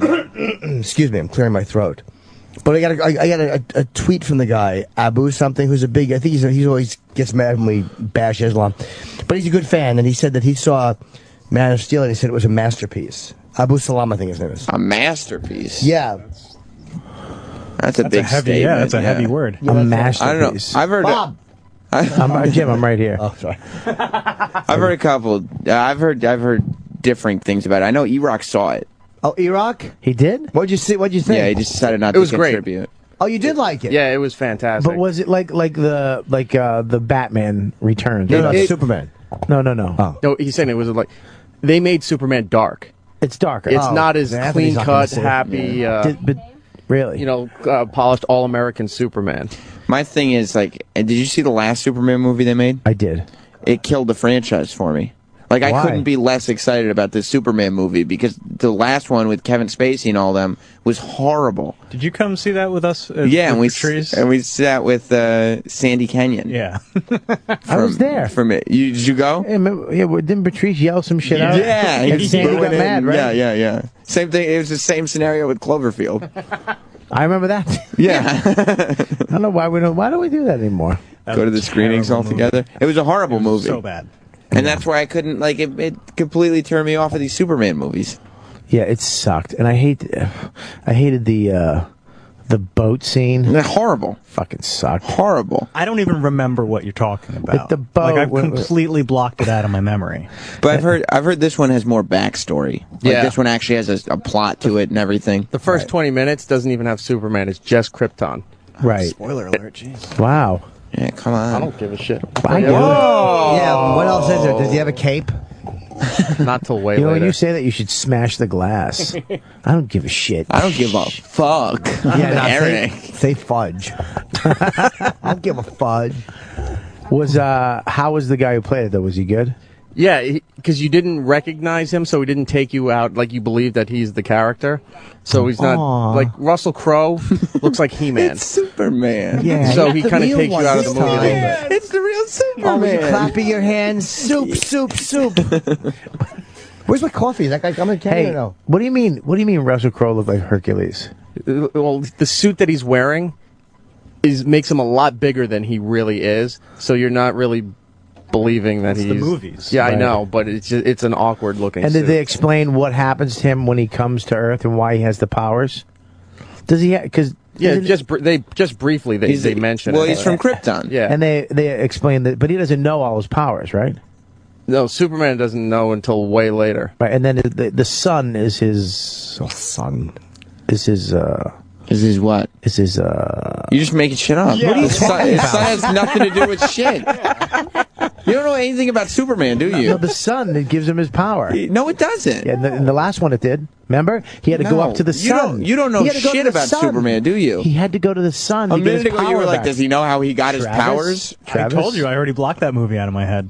Am I didn't right get his about powers. the sun? Was Superman Returns Am I a right about the reboot? sun? The yellow Yeah, sun yeah. gives him his power. The yellow sun gives him his powers. The yellow It's gonna be sun. really good. The sun. That's our sun. I don't call it the yellow sun because it's our sun. They call it the yellow Krypton has a sun. red Yeah. sun. Yeah, the yellow sun gives him his power. Wait a minute. So Superman, how many reboots after Christopher Reeve? were there? 17. This is the second. Yeah, there's just Second, Sorry. they're just remaking the same. You know well, what's so Hollywood No, weird? they're not. Stinks. They're Yeah, but- not. The last one wasn't even a reboot. It was supposed to be like a continuation I'm of. asking. Okay. Yeah, this is an actual retelling of everything, but And pull they did it with Batman, and they pulled it off. Yeah, that's Yeah. true. They pulled it off And- in an amazing way, Yeah, and they're sure. doing the same exact thing with this one. Yeah.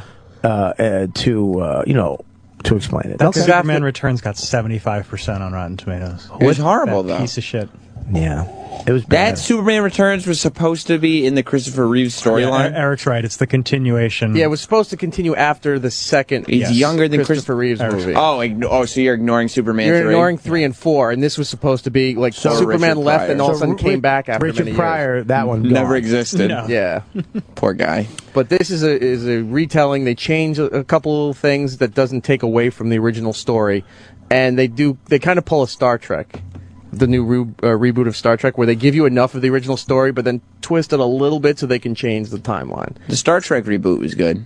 Although Gene Wilder said something interesting last I night. was just thinking of that. When they were talking about reboots, because somebody asked him about the Willy Wonka remake, and he said he took it as an insult. He said it's insulting. Should have. I thought Yeah. I heard that he left the country because of that.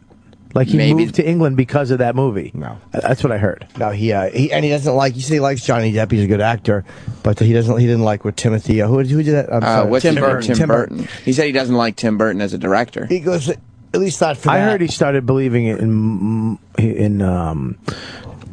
I got nothing. Yeah, I know. These are your same as your Superman theories. I have a question. We have people on the phone. I would love to talk to them. Nonsense. Yeah, we got a Kenny, lot of people. Where is this guy? I asked for coffee 50 minutes ago. What the fuck's he doing? What's going on, Ken? I don't know. I'm not trying to be a prima donna, but I'm fucking sleepy. I asked for coffee 50 minutes ago, and this guy's not back yet. He's getting the hang on. entire order. Okay. Let me hit the button for you. Go ahead. He's getting the entire order of coffee and food. Right. So he's going to 3 different locations. You couldn't send somebody else out too? If you want coffee from here, I'll go get it right now. No, and it's just all right. I'm fucking tired. All right, who's on the phone? Paul in North Carolina. Yay. Hey guys, how's it going? I will not let Paul near my kid. Yay! I'll watch him. Go ahead, go to the opera. I Hello. got a question for Jim. I know you guys are face to face with these guys. How do you know that they're telling the truth? Because Jim Thorson yesterday, he was very believable, and I remember Damian Eccles a few weeks back, very, very believable, and you kind of know or get a sense you guys are telling the truth. I mean, how do you know? You don't always know, honestly. Like I'm sure we've been bullshitted before, and maybe this guy exaggerated. You develop a certain set, like the big Tucker Max story. When we had Tucker Max in, and we had that big fight with Tucker Max. What was the fight about? I didn't know about that. Oh yeah, the author. We liked Tucker Max, and what happened was he was telling some very funny stories, and then all of a sudden, Opie, me, and Anthony just knew he lied. He was lying, and it was insulting that we felt like he was talking to us like we were dummies. Like he wasn't admitting to the fact that he was being playful and exaggerating. He was acting like these were real stories, and it just kind of was insulting. So we wound up it got very uncomfortable. And Opie has big balls. He was just playing this clip, going liar, liar, and it was just a big argument. But whatever. So you don't always know. But you can tell there's a big difference, like when Tucker Max is telling these stories that obviously don't add up, versus like Bert Kreischer telling stories that are true. You know what I mean? And he's got details to back him up, and you can tell the way people are saying it. And I wonder, there might even be exaggerations in Bert stories. I don't know. But an exaggeration here and there is one thing. Like Scott Thorson may have exaggerated certain points, but I'm sorry. To this day, Tucker Max was on what, like 6 or 7 years ago? Yeah. He still has a "What Happened to You on Opie and Anthony" in his FAQ on his website because it got so much like internet buzz. And he'll make it look like we were just trying. yeah. He'll never say they were irritated that I was bullshitting them or that I was telling a frat boy story. And I don't say he's an untalented writer. I'm sure he's a great writer. And we were enjoying He's his obviously a good stories. writer. He's a funny storyteller. He was a good storyteller. We were enjoying him. But there was something about, because we don't like when guys do bits and stuff, it was almost like you're talking to a guy and then you realize, oh, he's doing a bit. And it just got annoying. Right. Not that we never exaggerate, not that we don't bullshit, but it was like, oh, what the fuck are you doing? What are we at? Morning Zoo? It was just fiction. It was, at least it sounded like fiction. It was irritating.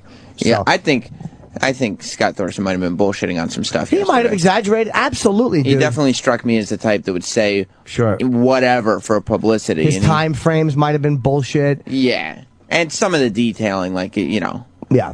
I didn't believe that he didn't kiss Lee. I didn't believe that he didn't fuck him. But he obviously lived with Liberace. Like when he said it was on and off for 17 years. Like I believe, of course, Yeah, that's maybe that. documented. Didn't he say he wasn't gay too? Yeah, Bye. and he might have been. And that might be true because he wouldn't let Liberace fuck him in the ass. And he said he fucked Loretta Lynn. Oh yeah, he fucked Loretta Lynn. We should have got into that. I fucked Loretta Lynn. Congratulations, Bob. Thanks. We should have got into the Loretta Lynn thing. We just didn't have time. Thank you.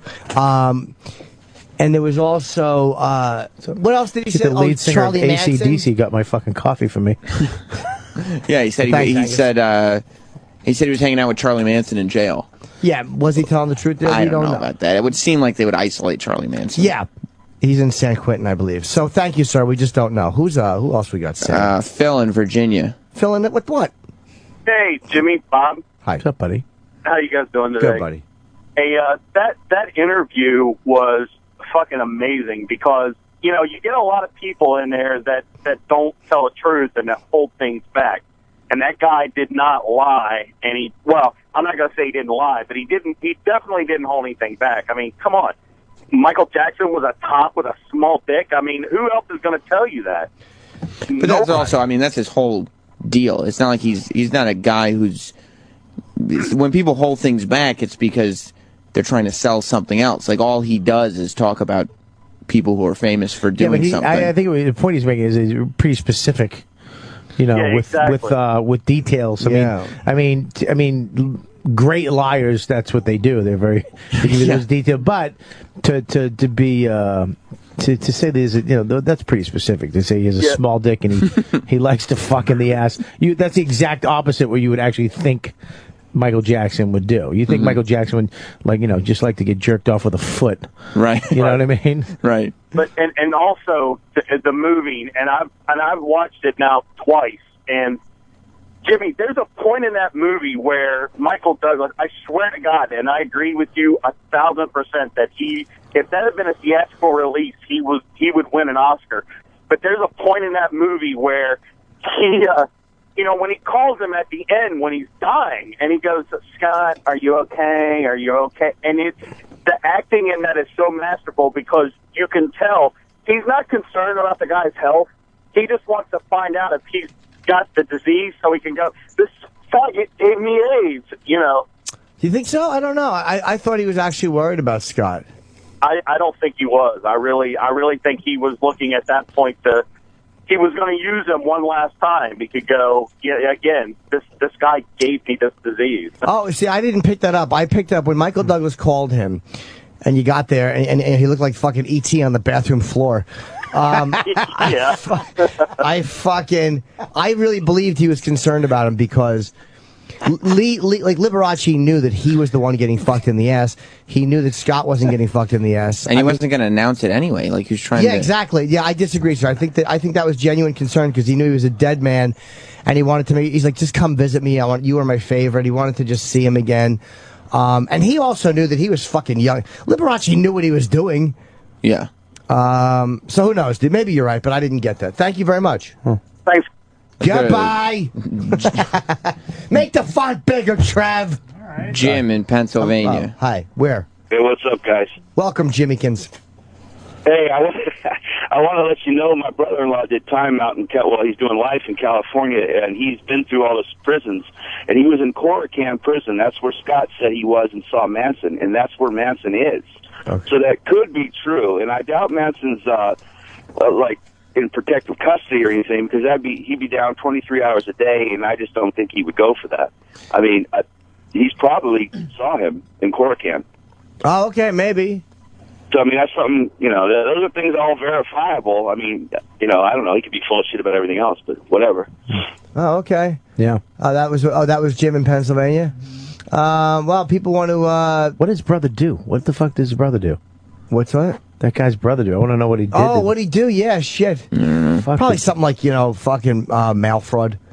Okay, one of the people want to congratulate Bobby, so let's have someone that wants to congratulate Bobby. Dave in Illinois. What's happening, gentlemen? Bob Kelly, congratulations on the birth of your child. Dave, what's up, buddy? Thank you. No problem. Do you have kids, Dave? Yeah, I got 3 of my own and 3 stuff, so I got 6 total. Oh my God, dude! What are you? Are you a millionaire? God, fuck no! I drive a truck, dude. Let me ask you a question. Yeah. Did your wife breastfeed, or did you just go right to formula? Well, I've been married twice, so my first two boys breastfed. I saw my 15-year-old. I watched his birth, and I also saw my daughter born with my second one, man. And my God, it spoiled me on pussy for a while. It fucks it up, right? Oh, it fucked my head up, dude. I did never want to see that again. Yeah, it's terrible. Yeah, Terrible. it was. How's your dick gonna fit inside of there again? I got a mediocre cock at best. Yeah, same here, dude. It was tough. When you fucked again, was it like fucking like a hot air balloon? Yeah, pretty much. It was like fucking a wet plastic bag. Oh, God damn it! I'll get that bitch on a Kegel exercise program. Yeah. I'm telling you. All right, thanks, buddy. It's gonna be like a wizard sleeve. Hey, I wanted to say something about this Thorson guy, man. I didn't believe everything. I mean, there's no way he could have been with Liberace that long and never took a dick. Never. Maybe, but he might have been a total top. Who knows, dude? And plus, Liberace was probably fucking other people. Let's be honest.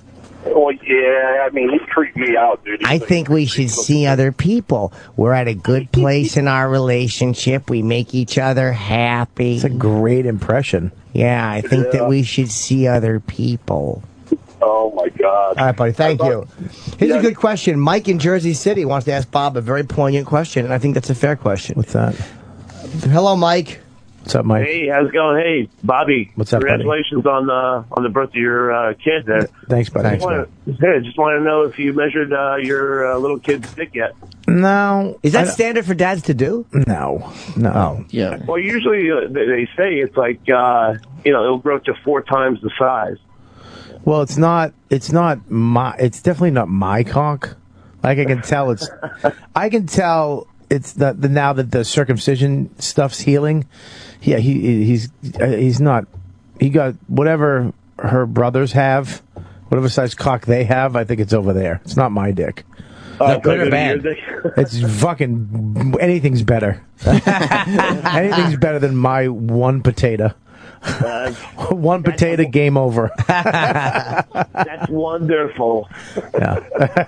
I love you guys. I love you, Jimmy, too. You know, you're one of my favorite comedians. As I should be. Thank you, buddy. Appreciate it. All right. Bye. Yes, Corey. That's how you executive produce. Corey in Jersey. What's up, Corey? Yeah, how you doing, buddy? Good, how you Hey, doing? I just wanted to let you know that Charlie Manson has been in 23-hour lockdown since he was locked up in the 60s. There's no way that fucking Scott's seen him in prison. No way. Maybe, yeah. That sounds right to me, too, because I remember hearing that he was... I've seen videos of him on YouTube where they've interviewed him 20 years into his sentence, and he's so fucking nuts in there for so long that he's like... just screaming and dancing around the thing. He's out of his mind from it being in there for so long. There's no way. He's nutty as a bunch of fruitcakes, right? Absolutely. All right. Thanks Okay, for the have a nice fucking call, cocksucker. Chip. What? Watch it, Fuck man. him. Fuck, man. Let's go to one. Which one do you want to go to? Alex. All right, you pick him, Sam. Alex, what's up? Hello, Alex. Hello? Yes, sir. Oh, it's Eric. I don't know. Hey, listen. I don't know. Is this the Opie and Anthony show? Or It is. Because I hear a lot of gay talk on here. What gay talk? I don't know. I mean, nothing about dudes fucking other dudes. Oh, Yeah, what gay talk? Well, hold on. We're talking about a movie, and then we interviewed the guy from who's the movie was about. Yeah. Oh, all right. Well, I wanted to switch it up. Let's talk about something more manly, like hermaphrodites. Okay. What about them? Well, one real quick thing. I wanted to say congratulations to my daughter, Julia, who's graduating 8th grade today, and we're all very proud of her. Sure. Now, back to hermaphrodites. Okay. You ever been with one, Jim? I have not. No. No? No. Do you think that's like a unicorn? Like, are they really out there? Because I don't know if they're just man-made or... You know what? You can't really. I mean, They exist. I've tried to, even on porn sites like Clitty.com, to find them, and they're all fake. Oh, like even the okay. porn, you never see a real one on in a porn video. You can't. I mean, you would imagine that there'd be a porn video with a hermaphrodite in it, a Yeah. legitimate one, but it's all that. It's like a You're fake right. cock. I think it's just legend. I don't think they're really out there. I don't know. Jamie Lee Curtis disagrees. Yeah, I've heard that she is, and I've always. Who knows, man? I don't know. Don't forget Lady Gaga. They said about She's that. not a hermaphrodite. She has a big, beautiful pussy. Lady Gaga's sexy. She has a big, fat puss. All right, thank you for the call, buddy. Appreciate it. That's weird, though. I've thought about that. Yeah, I wonder if they're real too. I don't know. I've never seen a real one. I've never seen a real hermaphrodite. I'm sure they are. And it's hard to find one. And the ones that are on porn sites, when they come, it comes out like, a honey bun syrup. It's just fake dicks and shit. You know what I mean? All right, Sam, just pick one. What the fudge? What the fudge, indeed, John. Stupid. In Florida. John. Yeah, hello. Hey, buddy. Hey, what's going on? Hey, Jimmy, thanks for coming in, man. Sure. Bobby, congratulations, bro. Thank you, brother. Hey, I want to ask you, Jimmy, about Teen Mom there, man. Did she get to you when she came in there or what? I mean, I thought you guys were going to throw her out of there. I couldn't stand her. Yeah, she was. I'll tell you what. I had heard that she was kind of bitchy, but I with her, I say this: she's 21, and she's. And then I was reading the prep sheet, the boyfriend that she was dating, the baby was killed 2 weeks before the baby was born or something. So she's kind of had a rough go of it. I did not believe her necessarily about the porn, but I'd only seen a brief bit of it, so I wasn't sure. But I felt like, why go after her? Because again, she's an easy target. Like, it's not hard to beat up on a 21-year-old, and we only had her for a few minutes. So, she didn't really get to me. Because I knew that if we got into it, I was going to be really brutal. But it was like, for what? She wasn't being awful. She was like a little standoffish. But she didn't get to me, dude. And I didn't want to be mean to her. Yeah, I know Opie said he was a little tired, and that's why he went, a little easy on her and all. Just wish you came in and going, I'm not all about that. What are you about? Why are you here? Yeah, but again, it's like, I hate attacking porn chicks. I fucking hate it. Because they're easy targets. Like, here's what they do. I've been on porn shoots. That's a hard fucking job. I love when people say, "Oh, what do you just do porn?" Good. No one. First of all, no one says that to the male porn actors, and I've watched them do it. It's fucking hard. It's not a lovemaking thing where it's you two. There's a crew around you, and there's a director going, "All right, come on, let's go. Give me some more. Give me some action. And this guy's cock stays hard, and this chick's pussy is getting hit with a battering ram, and she's taking it. So I really, believe it or not, I have a tremendous amount of respect for porn actors because what they do is really difficult. And in this fucking phony culture, we judge them and act like they're shitty, and they are by far the biggest grossing movies on the planet. Is porn. Not gross, not anymore. Maybe not anymore. But with fucking free porn on the internet. No, okay, right, fair enough. With free porn. But you know what I'm saying? Yeah. They were the biggest video sellers. Every piece of new technology, we use it for porn. And again, now, but you go online, you'll find a lot of Superman stuff. You'll find a lot more porn shit online or dirty pictures than you will pictures of Superman or Spider-Man. We all love it. So anyone that does it, I'm not going to judge them on it, and because I've jerked off to it too many times, and it's given me too many hours of entertainment to be anything but nice to them. I like porn chicks. Sometimes they're cunty, and we go after them, and it's fair to go after them because they're being bitchy and shitty. Yeah, when they're fucking holier than thou and they think they're better than it's like when you don't realize, what we do. We realize that we're pieces of garbage on stage. Yeah. That's why we get away with what we talk about. But when a porn girl thinks she's actually better, you've sucked dick for a living. Yeah. Sometimes it has to come down to that because they're a little fucking uppity. You know what I mean? Well, you know who's a good guest? Bailey J is a fun guest, and because Bailey J does not pretend to be Bailey's honest. She does pretend to be something she's not. Oh, that's a good point. Yeah, that's our worst main example thing. ever. Yeah, but I mean, as a person, she doesn't like when you talk to her. She's like, yeah, I got a male mentality with this, but she's very honest and open and talks like that and doesn't take herself too seriously. So people love Bailey J's a transsexual, and this is a really hardcore male demo. And our listeners really like Bailey J. Like, that should be an indicator to everyone out there. And a lot of our listeners do not like transsexual, sexual. If you're open and you're honest about yourself, people who listen to this show will pretty much like you. Because that's kind of what our listeners are used to, is at least more than a lot of shows. So that's my advice. I mean, you've done that too. I mean, you talk about your sexual fucking deviance. I mean, Yeah, most guys, usually I'm from Boston. You fucking faggot. But everybody accepts it for You sound like me in the mirror.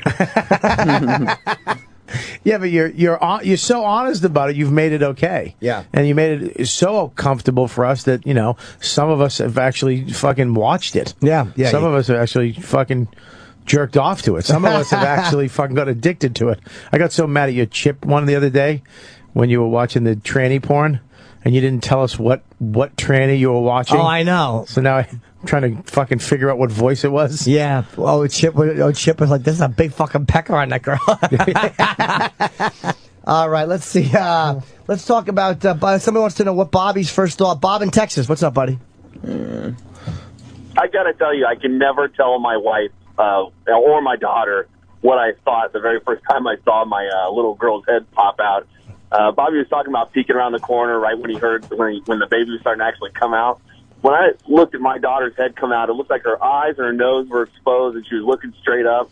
And all I could think of was Darth Vader and Luke Skywalker taking the helmet off because her head was all scrunched up and smushed together, and her nose and eyes, that's all you could see. And if my wife ever knew that I thought that, dude, I didn't see. Thank God, I didn't see any recognizable features of a face.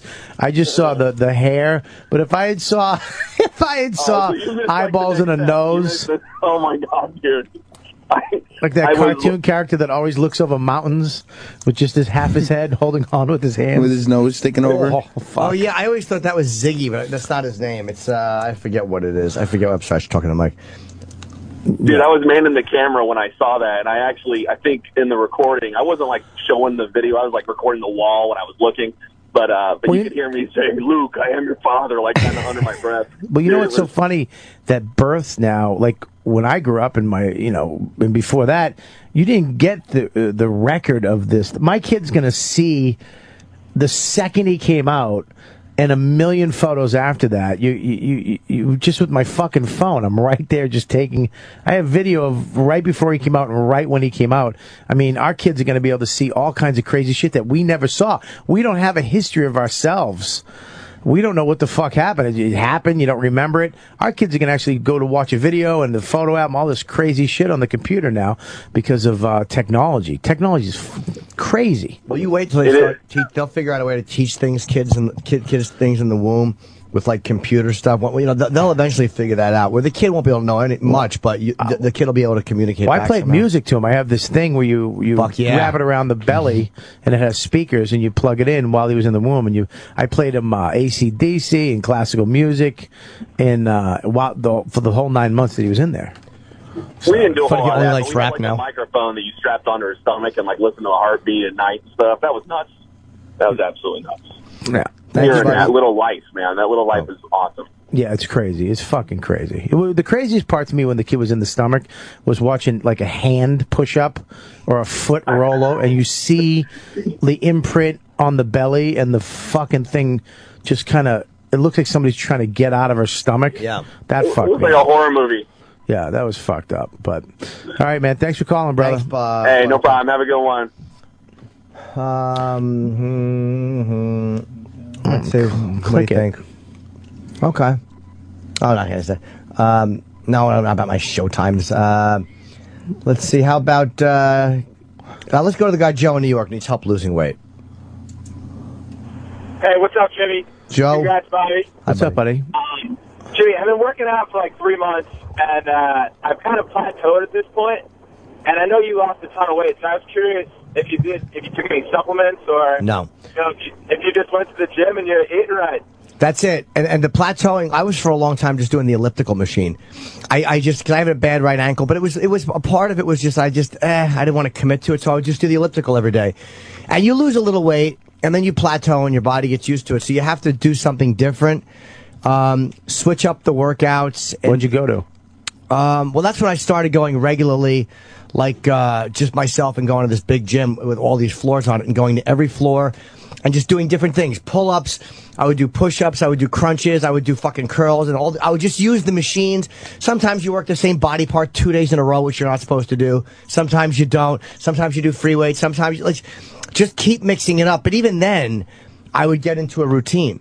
So getting trainers has helped a lot because the one advantage to having two is they have more availability. The disadvantage is sometimes they'll work you the same twice in a row, but it doesn't matter. I'm like, my body has no idea what's coming today.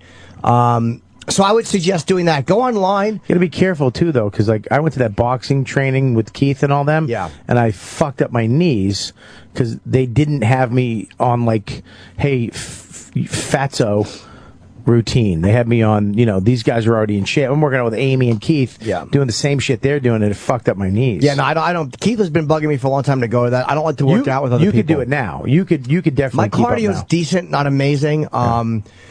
So I have these really weird stuff with my breath, with breathing. But the one who I'm seeing today works me fucking rough. She's brutal. I was like, ugh. So just go, maybe get a trainer. If you got the money and a little bit of disposable income, get a trainer. If not, go online. I found a great ab exercise online. So you go online and find exercises. Hey, stronger ab, better this. And there's fucking 500 videos of everything online. Right.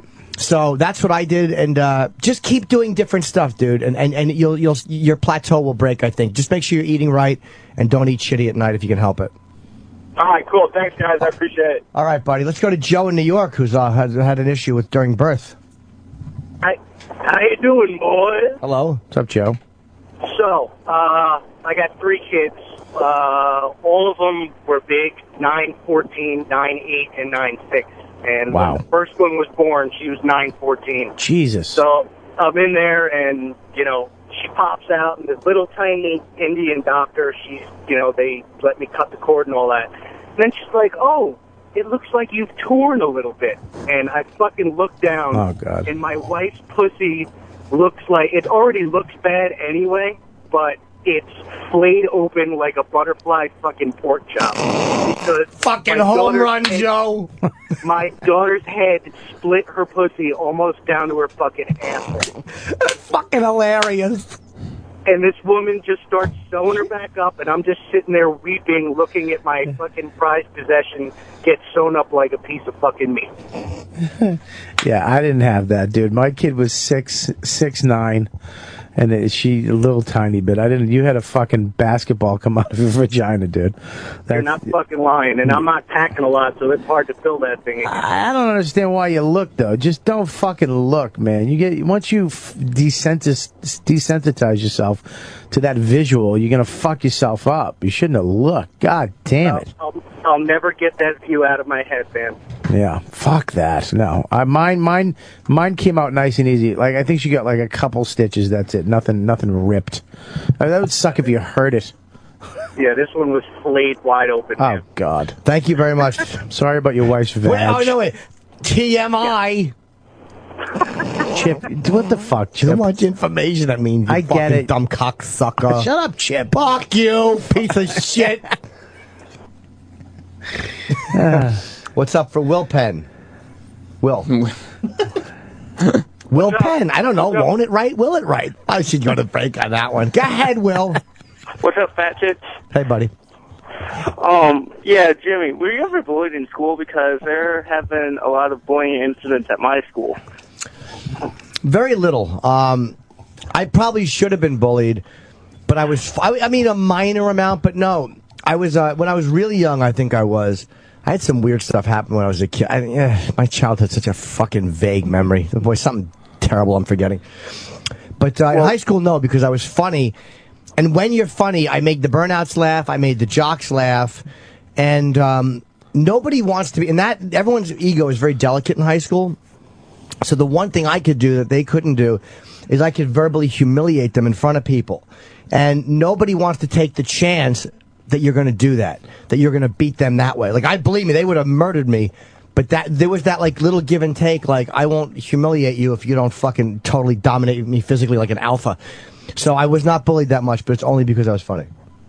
Good, because for me, I was bullied a lot when I was younger, but then when I was in 9th grade during the summer, I went to Italy, so I pretty much got to say F you because I used to live in Europe. So. The fuck does that have to do with anything? Cares you used to live in Europe. What does that mean? You should have been bullied. Yeah, what do you mean? They made fun of you because you lived in Europe? No, because when I was younger, I have Asperger's syndrome. I'm slightly autistic, but when I was in my dad's company bought a company over in Europe, so whenever I'm in class and some kids are making fun of me, I said, well, there's something you've never done, you asshole. I used to live in Europe. Oh, you had something? Okay. Well, I mean, look, so you kind of came to the table with an experience they didn't have. And they went, where? Yeah. You know, kids today. Yeah, Well, let me ask where you. they do the polio. Knowing you have Asperger's, how does that affect, because Asperger's is a personality thing, right? Like, how does that affect you? What do you do that quote unquote normal people don't do that you go, oh fuck, this is my Asperger's? Because it's I can't really read like social, like facial expressions and things like that, but one of the cool things it does help me is that I have a lot of support, like my dad's bosses. They've helped me a lot. They've even have sent a group of my good friends to camp. Okay. For kids with Asperger's. Do you now, having Asperger's, do you feel emotions? Like, I'm not, since you don't know how other people feel them, do you feel emotions, or do you just understand how emotions are supposed to look when you feel them? I feel emotion. You do, okay. So you get sad and you get happy at the same shit most people do? Yeah. Oh, okay. But it's hard for you to express, or do you say brutal, blunt things? No. Okay. I think Kenny's a little Asperger, that's my opinion. Yeah. Yeah, I think so too. So how's the show selling? Not good. All right. I understand you had to give me the information, but could you... No, my mom, she's actually, she hates the show, but I love it. Why does your mom hate the show? I don't hate the show. Hi, how are you, miss? Oh, so Asperger's makes your boy lie. I see. He's a dishonest young man. Now, how old are you, sir? I'm 17. Okay. Now, let me ask the mom, because you see what it's like. His Asperger's, how does it affect, like, him compare, like, what exactly is it that lets you know he has Asperger's? Well, he's very intelligent and really normal, but socially he doesn't express himself the same way. How is he different do you have any other kids? I have 3. Oh, okay, so how does he express himself differently than another kid? Emotionally, he's a little more introverted. Okay. And sometimes maybe, doesn't pick up on cues from other people. And it's much harder, to make friends and interact a lot. He interacts better with older people. So he's not good at picking up on subtle social cues. Exactly. Like if you were out with him and say there was a couple at the table and the husband was Jewish, and he might be, but let's just say something like that. And your son, are you guys Jewish? No. Okay, so say your son was saying something like, yeah, I saw this movie on Jews, and then you're like, well, like you're trying to get him away from it because you know this lady's husband is Jewish. He wouldn't pick up on that, and he'd continue. Okay, he would never make that joke because he's very accepting. But yes, I don't mean that joke, Biss. It's just an example. But it could be that kind of thing, yes. Yes. Well, it's funny when you say that, though, because Aunt is a huge fan of Nazism. Wait. There you go. When he was little, he got into thinking of asking what color people were all the time. Oh, really? Good for him. Are you guys lying in bed together? Yeah, this is a weird mother-son Asperger's call. Yeah, what the hell? No, because you know who has Asperger's? Voss. Does he? Oh, my God. That Voss is the worst. Like, you'll say something, and he's like, what? And, like, Bonnie has, like, kicked him under the table, and he said things like, why are you kicking me? All right. Thank you, guys. Well, Thanks. actually, I had surgery when I was in 8th grade, so and they had to put a cadaver bone in my foot, so whenever... A cadaver bone in your foot? Why? Pissing me off, I always said the dead people are trying to communicate, try to feel like kicking them in the ass. Is she tickling you right now? They're having fun. They're a good mom and son team. All right, thank you guys for the call very much. Bye, then. All right, thank you. You bet, bitch. All right. Hey, what? That's nice language. Hey, you got Asperger's. What does that mean? Your butt likes burgers? I couldn't think of nothing. See ya. Bye, guys. We should probably take a break or something because I want to finish my oatmeal and I got to take a tinkle. Yeah. I think a break is good. I got little tinkle pains. Go ahead, give it a plug. I'm going to give you a plug. Right now, Comics Foxwoods, June 27th, 28th, 29th. I'll be there. That's Foxwoods Casino in Connecticut. And then I'm going to fucking July 11th. Revel Resort in Atlantic City? Yeah, I guess so. Have you done that? The Revel Hotel. Revel. Yeah. Revel. I have not done it. And then I got a show, a pilot I did for Travel Channel. Okay. It's June 24th on the Travel Channel at 8 o'clock, I believe it is. Okay. But check it out, and I'll be tweeting about it too. This is what they're doing. They're showing the pilot, and if enough people show interest in it, they might pick it up. I don't know. I've never heard of that before. June 24th. Watch Bobby's. It's called Men vs. Food. Me and Sherrod Small actually did it, and it's not like we go and eat a fucking, a 19-pound hamburger and try to finish it. We just go to one town. We go into Miami, South Beach, and we go to a bunch of restaurants and whatever. Did they fly you first class? No. Wow, you're a nicer guy than me.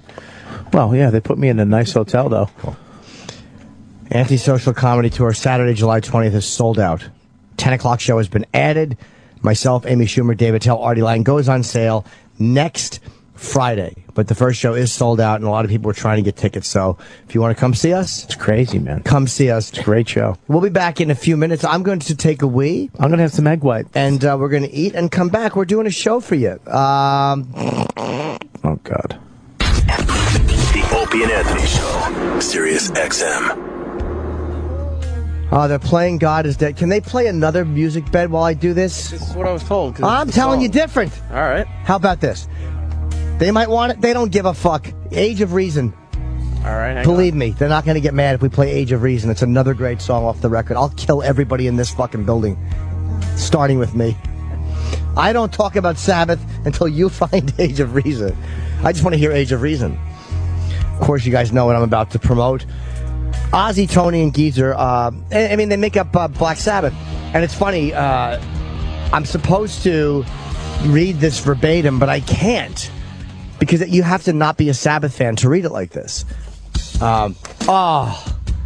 This is... Yes, this is from 13, which is out right now. It's their first... studio album since 1978, Never Say Die. 35 fucking years. We have been waiting for so long for this. And let's be honest, I mean, if I hated the album, I would probably not say that publicly because I'm too loyal to Sabbath. But I honestly can tell you and mean it, I love the album so much. It's one of my favorite Black Sabbath records. Rick Rubin produced it. It's a fucking masterpiece, man. It's absolutely amazing. And Brad Wilk from Rage Against the Machine played drums. That was a Rick Rubin call. He did a great job of staying true to that Sabbath sound. Look, we all love Bill Ward, and a lot of people are like, why isn't Bill on it? It wasn't just what you think. There was a lot of stuff that went on behind the scenes. It wasn't like Ozzy and those guys going, fuck Bill, we don't love... It was not that. So enjoy the record anyway. It's tremendous. And you go to blacksabbath.com. And it's Sabbath's official website. If you want the latest news about the reunion or the album and the world tour, which will be here in the U.S. this summer, go to blacksabbath.com. And for $13, you can go online and buy it, or you can go to bestbuy.com if you want to get a special exclusive version of the CD with the bonus track for $15.99, which is what I highly recommend.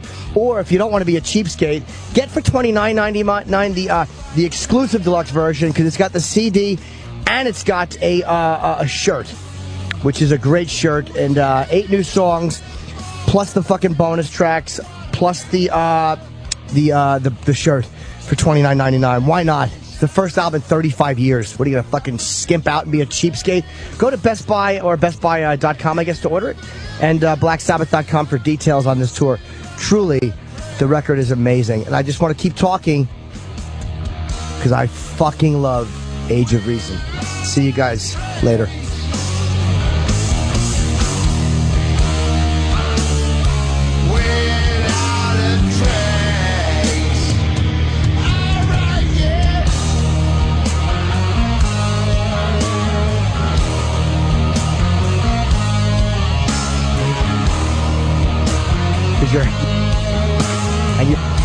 That's just music.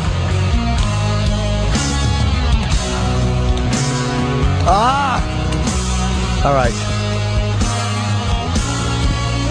Is this Bon Jovi? Fucking Bobby, take us out, piggy.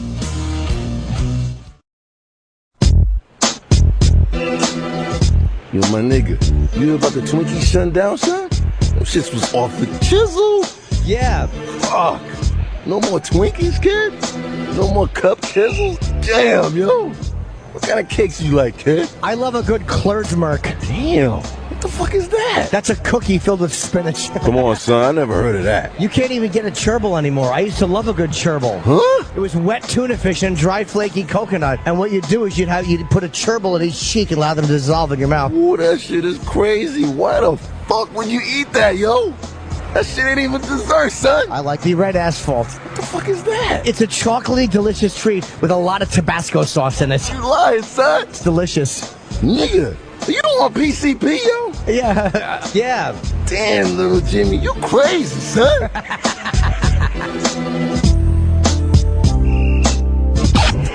Opie and Anthony Show continues.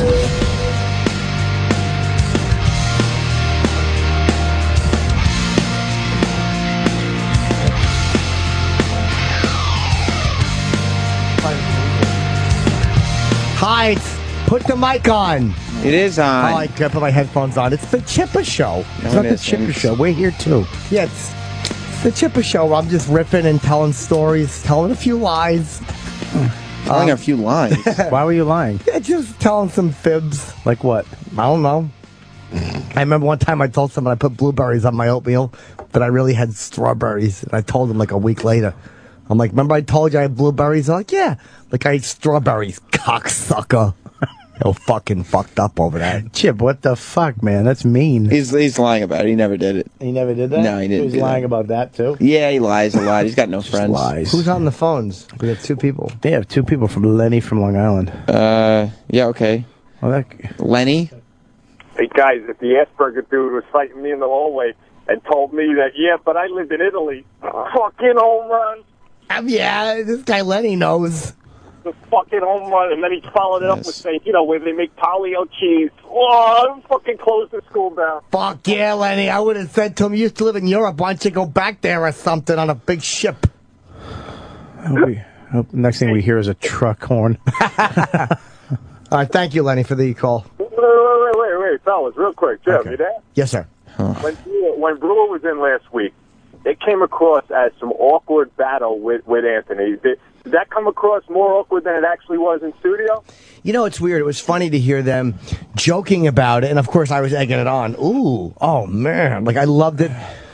But then it definitely got real. But yeah, people get annoyed at each other during arguments, but it didn't feel that awkward. No, I didn't care.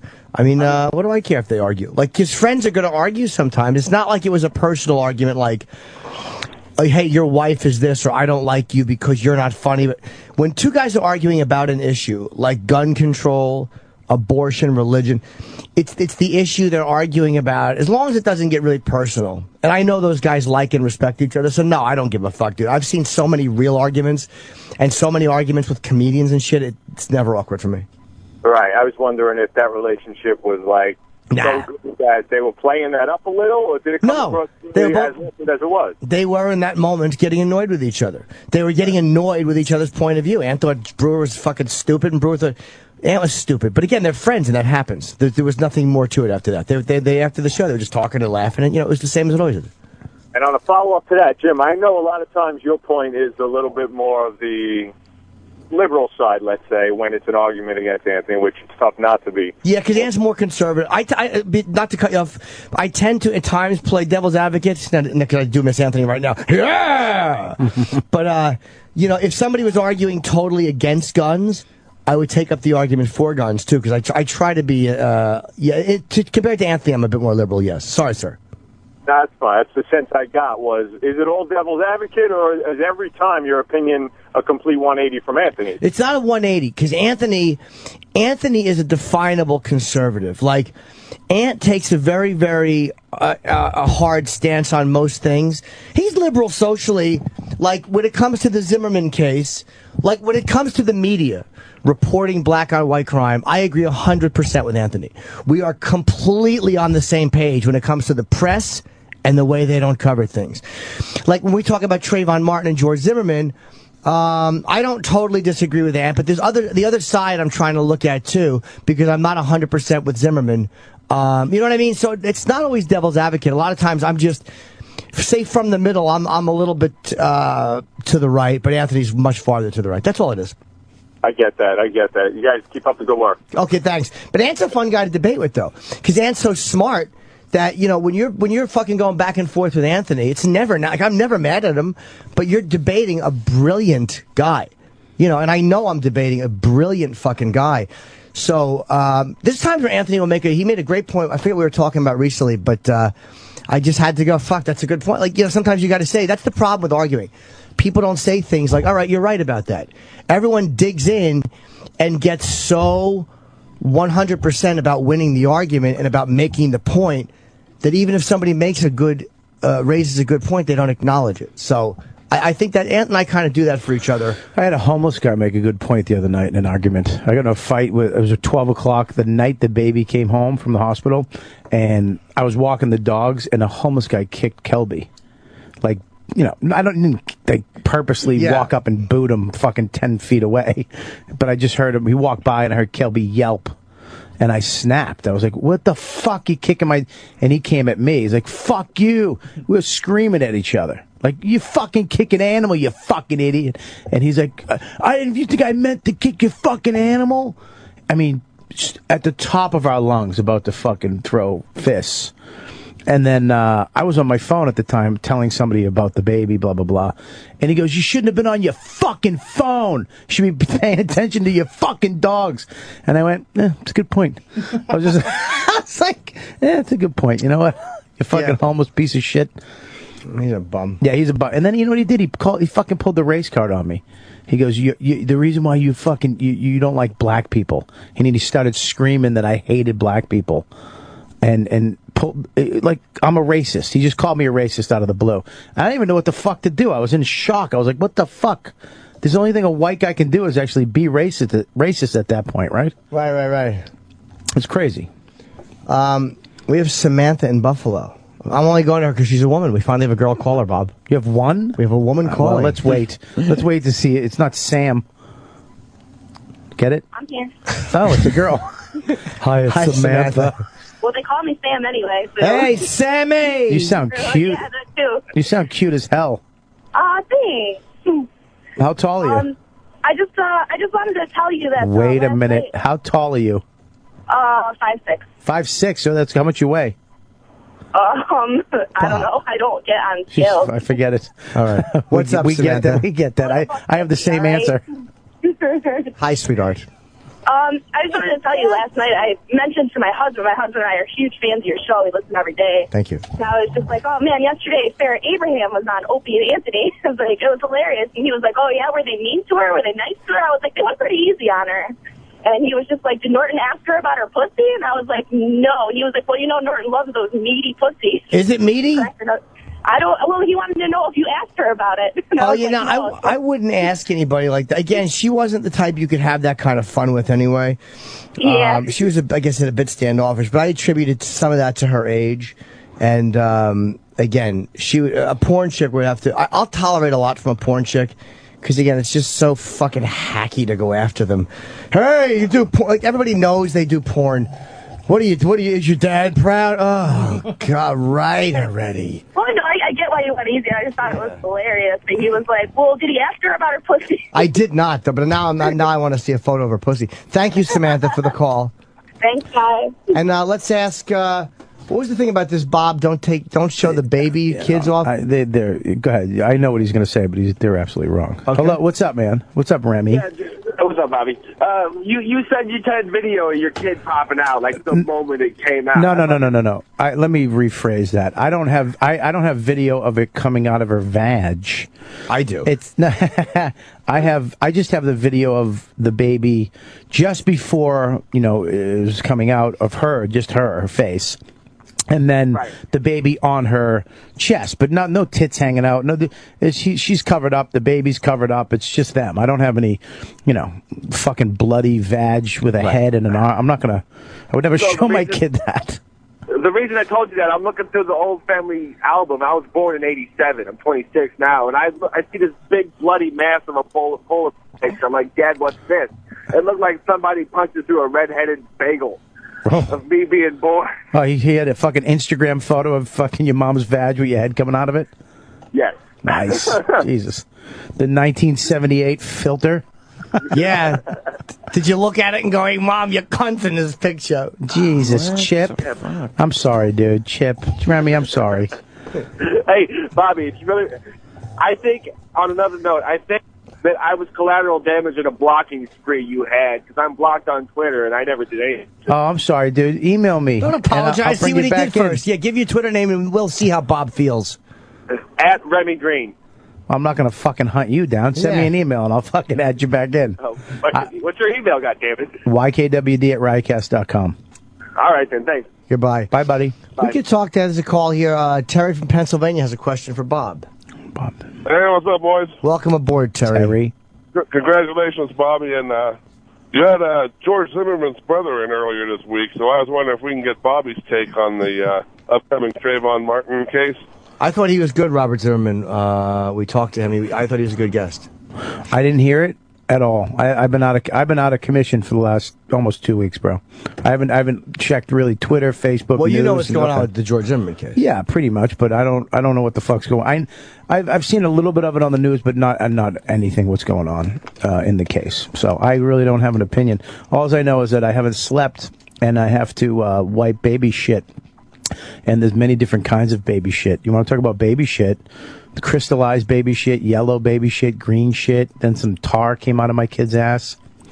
And there's little nooks and crannies. And I'm trying to keep my kid's asshole nice and pink in case he winds up being a gay. I want his first lover to go, wow, your dad really cared for you. Your asshole is so pretty. It's nice and pink. Well, you can call if you want to discuss this further. Phone lines are open. What's the number, Sammy? 866-WOW-1-WOW. Yeah. I wonder, like, Travis, your kid. What? Your son. Your son. He has a girl. I know. Okay. What's blueberries make me pontificate. That's funny. I know. I was just a small M80s you're reading. Like, are you panicking about the future of your kid? Do you think of that all the time? Like that? Not all the time. No. Waves of that hit me, and I just wake up in the middle of the night. What the fuck? No, I don't lose sleep over any of it. But should it cancel? Sorry. What happened? No, guys. What's nothing? I don't know. I guess we're just. Hey, what are you gonna do? Jim and I were having a conversation. You can get back to yours now. Yeah, I didn't mean for you to hear Hey, that. I want Sam's energy level to, You think it's a little low today? Well, not. Yeah, it's not. It's just fucking monotone. I'm he doesn't tired. wanna be here. I'm over this whole radio thing. I'm not over it. Well, fucking, and then I want your energy to show that. The whole Bob and Sam arc is What the almost fuck, complete man? now, because there was a time where you were just completely in love with him. You were all I'm about in- Sam. I'm Yeah. still in love with him. Thank you. My energy. Can you hear my voice? I can. My energy's still here. I consider you my first son. Yeah, but I mean, Really? Yeah. I can't remember the last time you tried to molest him. I don't do that anymore, man. Thank you, Bob. Yeah, I don't fuck. It's so funny too. When was the first time you jerked off, Trav? After you had a kid? How many days? I don't know. That night, you don't remember the first time you jerked off? No, believe it or not, that's not a milestone in my life. Well, it's funny that I talked to a lot of guys, and they were like, "Oh yeah," because you feel like, ugh, when is this bad now? Like. I did it the fucking night I went home, by the way. That's fine. It's a relief. Just to let the stress, the stress of it. I was home by myself, and I cranked it out. But have your dogs been nice to your my? You know what? Because that's a big concern. I took the blanket home from the hospital and let my dogs fuck with it and smell it and all that shit. But Kelby was, he does that shit with a toy where he kind of looks at it, stares at it, and then attacks it. He was doing that to my kid in the crib, and I woke up and caught him, like just staring at the dog. But it wound up that he was just protecting. He sat and watched, the first night home, sat and watched the baby all night. And would fall asleep and then wake up and then fall asleep and wake up. Yeah, it was weird. Dogs can be very protective over. It was fucking, yeah, it was weird. Like, he sat right over Dawn and watched the baby all night. Diva doesn't want nothing to fucking do with the kid. I think she's kind of mad about it. She's been kind of depressed. She's been, she ain't getting any love, but When I came over, the dogs were still all over me. It makes me sick. Dogs Really. love you.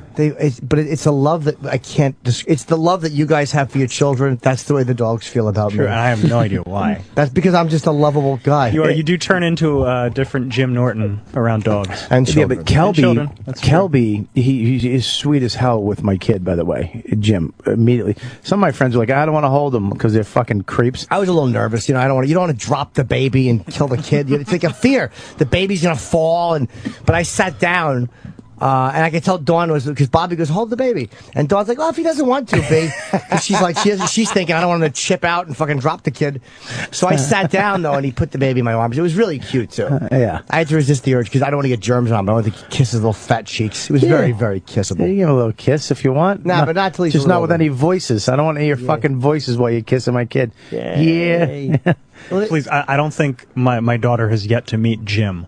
She just knows Uncle Paul. Yeah, but I'm always nice to her. I don't say creepy. I just do the voice to make the guys laugh. Do you understand? I hope your daughter grows up to be a feminist and then sues him for fucking some weird verbal molestation.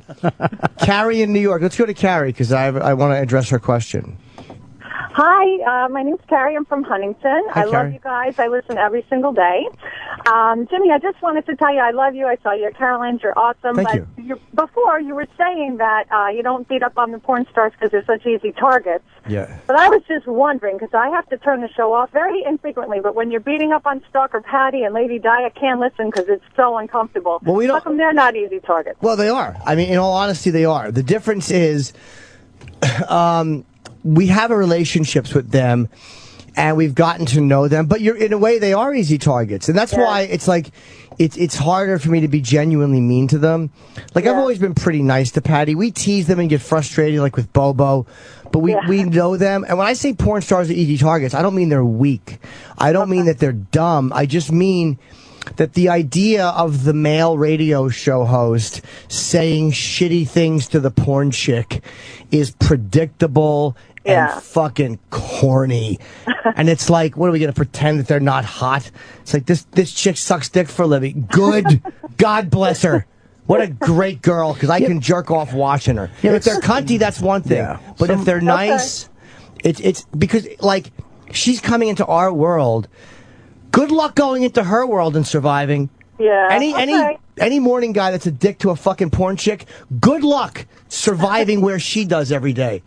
Take your dick out in front of all those people, get it hard, motherfucker, and stick it into a girl while a camera crew. And then watch how she fucking runs circles around you as she does that professionally, and you flounder like a child. Like, you know what I mean? Like, there's Stop staring at me while you're giving the speech. No, but I'm not, though. I know you. And I'm not. And honestly, I'm just. It's just. I have a respect for them that I think we should all have because we've all watched their videos. I mean, look, you're right though. Thank you very much, Karen. I appreciate it. If they're cunts, though, some of them can be absolutely. Some of them, the fucking cunty and diva-ish. Like I've done shows in Vegas, and some of those girls have shown up, and some of the Penthouse Pets and shit like that, and they sit up front and they fucking think they're just better than and nobody can touch them. I've kicked them. Get the fuck out. Yeah. They're fucking cunts. But a lot of porn girls have a very great demeanor. They actually, if they know, all right, I do suck dick for a living. I take it in the ass. I take DPs. But whatever. That's what I like. And they're nice people.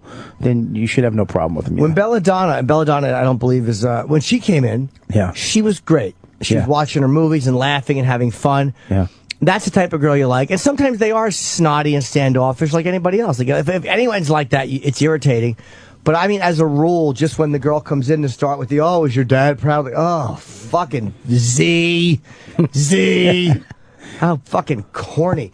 Do that. I'll respect the guy when he can survive. If another porn guy did that to her, I would be back off and go, I respect that. Because he understands her world and he's man enough to live in her world. I'm not. I can't do what she does. She can't do what I do either. Most porn girls can't do stand-up or radio. So I respect what they do. Let's talk to, no, who said that?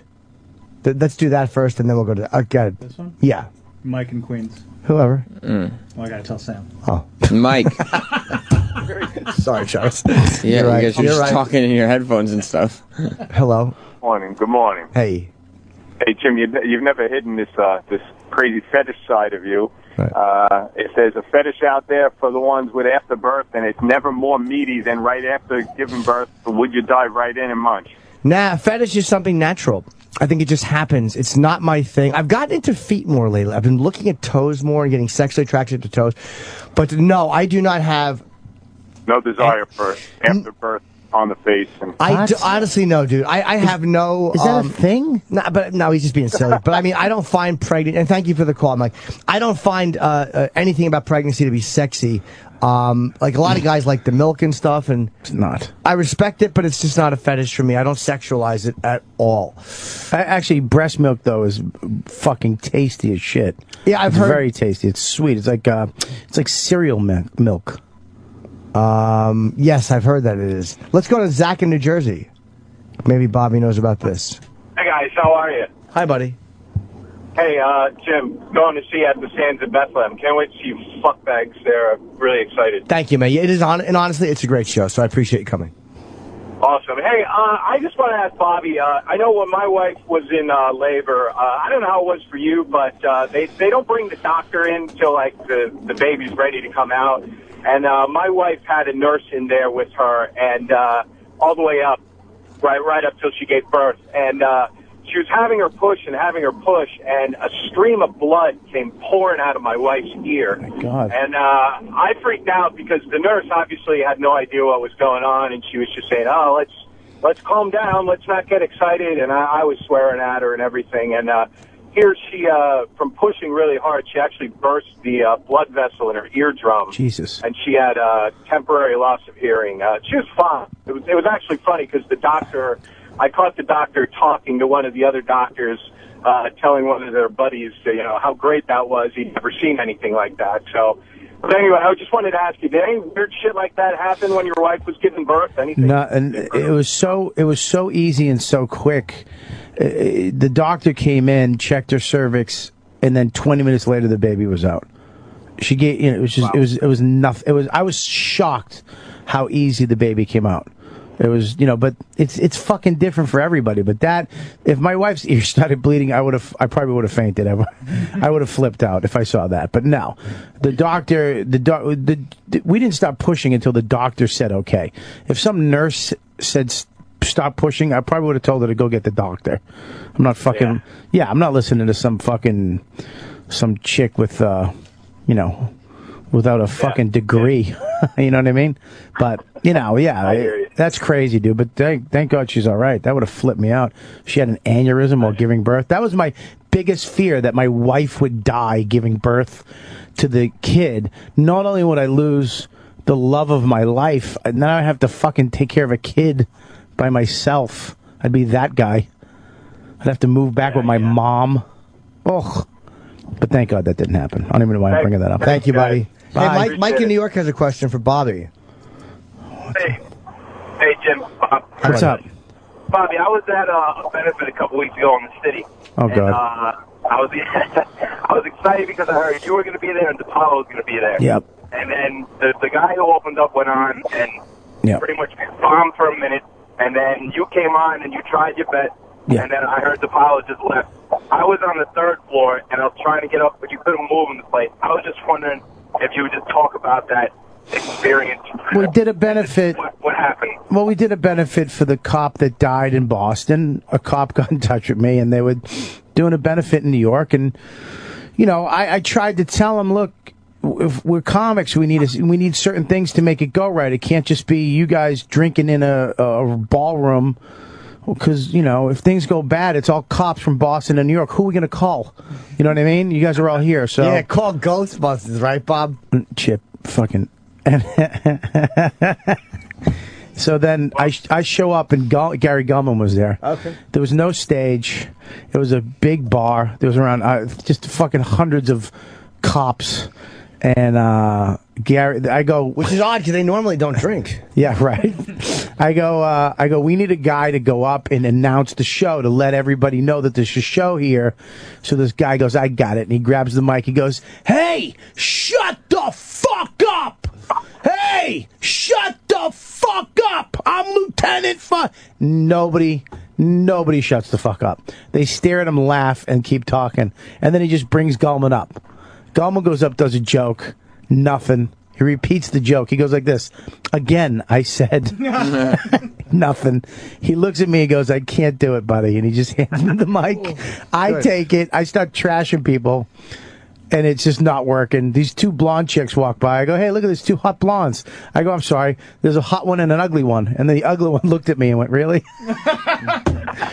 and Paula walked in, saw me, and then walked the fuck out.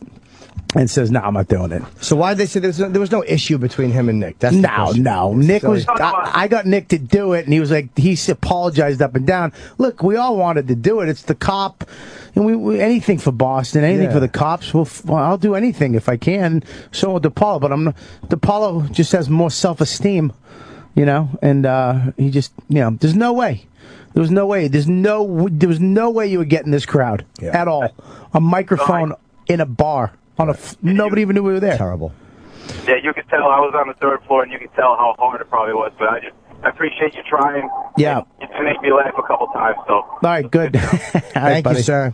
Thanks, guys. Bobby in Colorado. One needs advice on a relationship. Well, that's what I'm good at. Nice. Howdy, guys. Hi, Bobby. Hey, what are you doing in Colorado? Are you smoking a lot of reefers? How's Jim? Actually, I'm sitting on a horse. Oh, okay, cool. Moving some cows. I'm sitting next to one. Okay.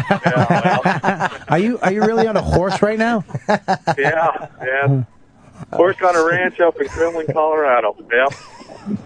But I listen to you guys. Listen, Jimmy, I wish Anthony was there. And you guys, I've been listening. This is like crazy-ass shit. I've been listening to you guys since you came on XM. Thank you, buddy. And so to be able to talk to you. It's an honor, anyway, of course.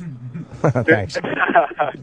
Anyway, I was married for 23 years, was in a horrible divorce, went through about 6-7 chicks after it, ran them off, all me. I realized after the last one that I'm the one that's fucked up. Sure, yeah. What's the common denominator? And so this last one, I realized about 6 months after I fucking pissed her off and ran her off that I was really in love with this girl, but she's with somebody else. Okay.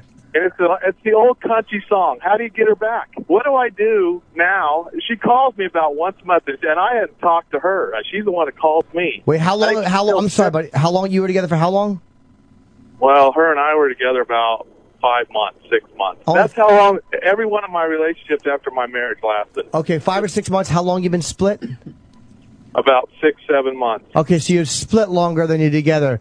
Sometime were you on? Now, be honest. Were you taking her for granted? Were you being shitty to her? Yeah. I wouldn't go to her house, wouldn't talk to her. If she did one thing that reminded me of my wife, or anything in that relationship, it's almost it's like I even shut down, dude. I don't even know what. Sorry to interrupt you, buddy. Well, I apologize. One of the things that you may have is like, I know that sometimes for me the chase is very important. So sometimes when you get something and you get a person you want, you may lose interest because there's no challenge. And then when they leave and you can no longer have them, your interest is piqued again. So that could be a thing in you. But if you know what you're doing wrong, and she's with another guy right now? Yeah, she's with it.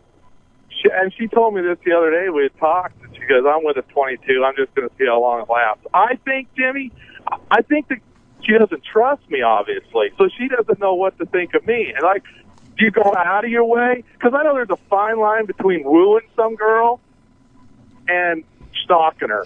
Yeah, you don't want to do that, dude. It's ugly. And yeah. It ain't going to help you either. And also, dude, if you're being a dick after 5 months, what do you expect her to think? I give it some time, stay friends with her, but start dating other people. You'll find somebody else. You're not in love after fucking 5 months. The big problem here is that she left you and you don't like it. So I would suggest... No, Jimmy, I left her. Oh, you left her. Everyone that I've dated, and you are absolutely right. The chase is what's thrilling, and then once I get them, it's like, And when did your interest in her re-peak? When she started dating someone else? No, because I hadn't even talked to her. I mean, I talked to her once every month or so. I didn't even know she was dating until she just told me that the other day. But this is a crazy thing, Jim. About 2 weeks before she had called me the last time, and I had deleted her number from my phone. I didn't even know it. And so I kind of just thought, well, you know what? If it was meant to be, and I started thinking about her about, I don't know, a month and a half ago or so. I thought, man, that relationship was pretty good. And then, you know what? You're so fucked up over these relationships. You don't know what's true in your head and what's not. But all I know is this. I started thinking about her, and I thought, man, I really like that girl. And there were some really great points about her. And I missed her. I missed being around her. And so I guess if she calls, and then, oh, you son of a bitch, you fucking called 2 weeks later. And I hadn't heard from her probably a month and a half or so. I wanted to know some goofball question that you could ask her dad.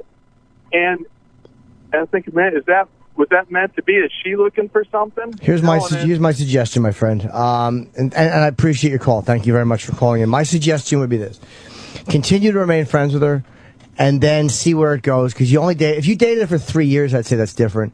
But don't pursue and woo her. It's irritating when somebody's being wooed while they're dating someone else.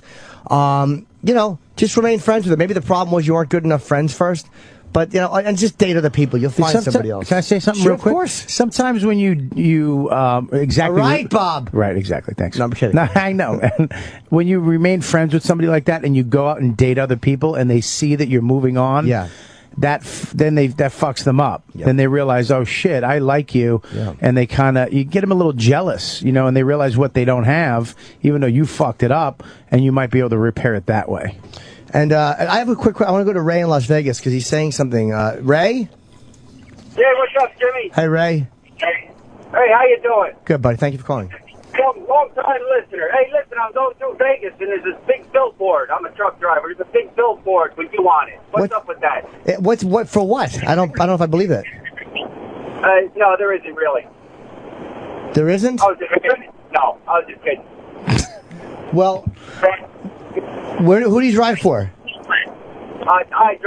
Thank God. What about the number one guy? Okay, that didn't, our appearance. That didn't make sense. Yeah, that's their appearance on Amy Schumer. Yes, sir. On Phil South. No, I think they were on by mistake. Oh, Phil. Hey. Hey, Phil. Hey, Phil. He's from Sk. You guys were so creepy on that show. Where'd you get your inspiration? We actually had to take the creepiness down a notch from real life. Yeah, we both didn't have our panties on. Yeah.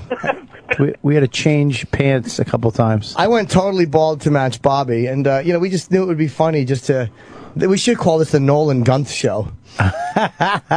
And it was fun, and I'm glad they showed outtakes because I didn't see the outtakes, but we were just laughing at the end. Right. I remember we had to pop up when Amy walked over, and every time we were just fucking laughing. Yeah, that was fun. Period cramps. All right, thank you, buddy.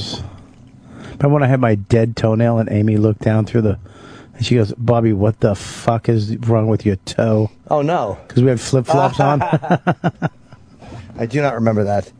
Let's see Robert in Philly. He's got a nice problem. Yo. Robbie! Yo, what's up? Hey, Bob. Oh, I gotta piss. Listen, I'll get right to it. I think a lot of guys can probably relate to this. 10 years in, 3 kids, the whole 9.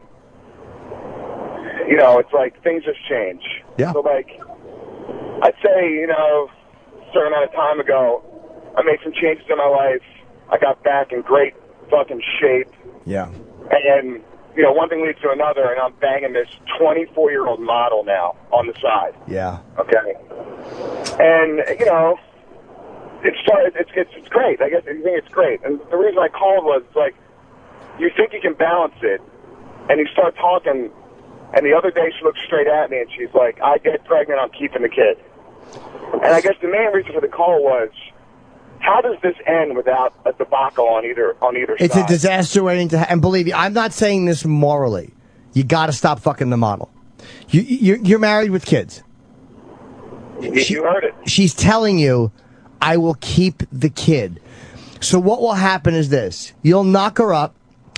You'll probably lose your marriage, and you'll be paying either child support to your wife and kids and alimony, and child support to this model who you may wind up staying with for a little while until she turns into an absolute cunt. Exactly. Hence the reason I'm in a good position now, but I already started the holy shit, I got to shut all this down. But it's like, you know, it's unbelievable because even when you get the greatest side piece that you ever imagined, you still hit a fucking wall of shit. So I guess there's no being happy. Well, how long you been fucking the model? It's 4 months. Here's what you take out of this. Okay, this is how this could have gone. Hey, I'm pregnant and I'm keeping the kid. I know, but she spits in my mouth. Okay, look, I'm sure she's fantastic. I'm trying to make it. I'm being serious now, but you're right. I know if this would have happened, I wouldn't be making jokes. I'd be ready to jump off a bridge. So yeah, you're right. but that didn't happen. So you got the best of both worlds. All right, yeah, your wife's a mess right now, but you got to fuck a model for a few months and not knock her up. Most times, this story does not end the way you're saying. Most times it ends with, oh my God, she's pregnant and I want to shove her into an elevator shaft. But you don't have that. So take this as a shot across the bow and go, I gotten my warning shot. I got lucky. It's almost like you're drunk driving and you just slammed on the brakes and missed a family by 2 feet. Take the warning. Because next time you're not going to get the warning. You got lucky. Be happy you got, instead of looking at your losing model pussy, say you're losing 21 years of financial nightmare, which is what would happen to you. Okay? Yeah, I think I honestly appreciate that. It's I got to work. I'm starting the shutdown process now. Not easy, but I'm working on it. Good luck, brother. You're the man. I really appreciate it. Thank you. We're going to take a quick break. Bobby went to piss, and all you people on the phone, you can hold or call back, but we'll talk to you for a little while longer. Okay, Michelle Beadle, what happened to Michelle? I didn't know she wasn't coming in. She's rescheduled. Okay. I'm unfortunate. I was looking forward to seeing her fucking great legs. Oh, yeah. All right, so I guess we're back in a few minutes? Sure. I'm going to go make a wee. This is the Opie and Anthony Show. Sirius XM.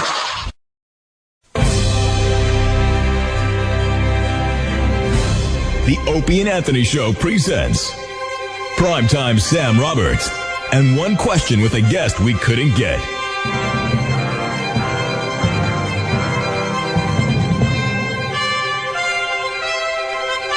Reality show and porno tape vixen, Kim Kardashian. Primetime Sam Roberts with Kim Kardashian. Kim, how often do you have to get groceries? Once a week. Thank you so much for your time. Oh, you are so welcome. This has been Primetime Sam Roberts and One Question with a Guest We Couldn't Get on the Opie and Anthony Show. Sirius XM. Sirius XM. The Opie and Anthony Show.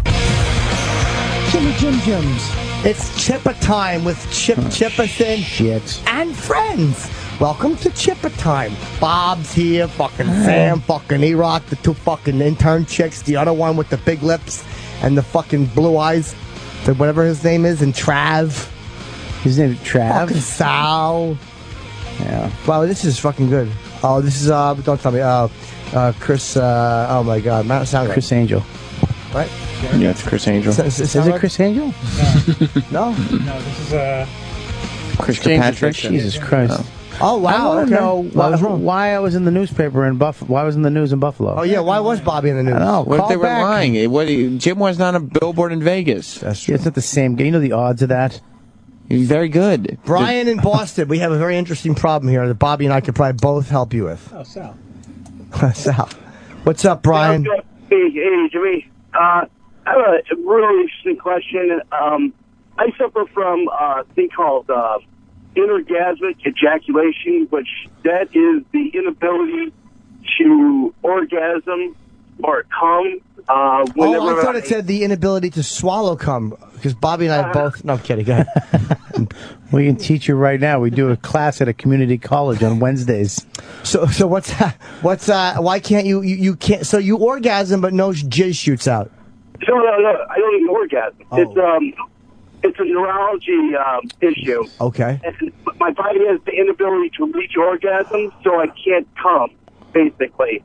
And I've been diagnosed with that since I was like 13. Okay. So here's the thing. I'm married. My wife wants kids. I don't want kids.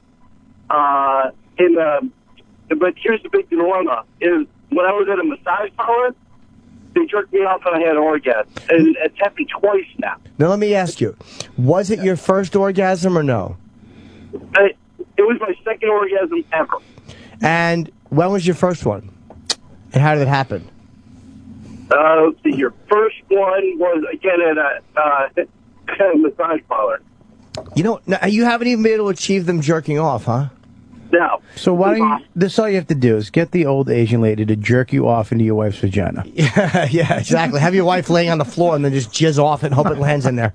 Yeah, just pat it in like you're making a sandcastle. Do you know, I tried everything with my wife. I said, listen, you gotta use baby oil, use whatever. I don't care if I'm like rubber. Just keep, fucking jerk me off until I come. Let me ask you. I'm sorry to interrupt you. Let me ask you a question. When the massage lady jerked you off, did you have an erection through the whole thing? I did, and then it went it was so long that I lost it, and then she still kept at it, and I blew my lid. See, let me ask you now. What do you have a good body? Are you in good shape? Average. I'm wondering if you have, because what happens to me sometimes, and I ask that because of body image issues. It might be with you. I'm sure I'm not going to fuck with a medical diagnosis, but it might be a mental thing where you don't know how to relax because someone's jerking you off for money. We can relax there.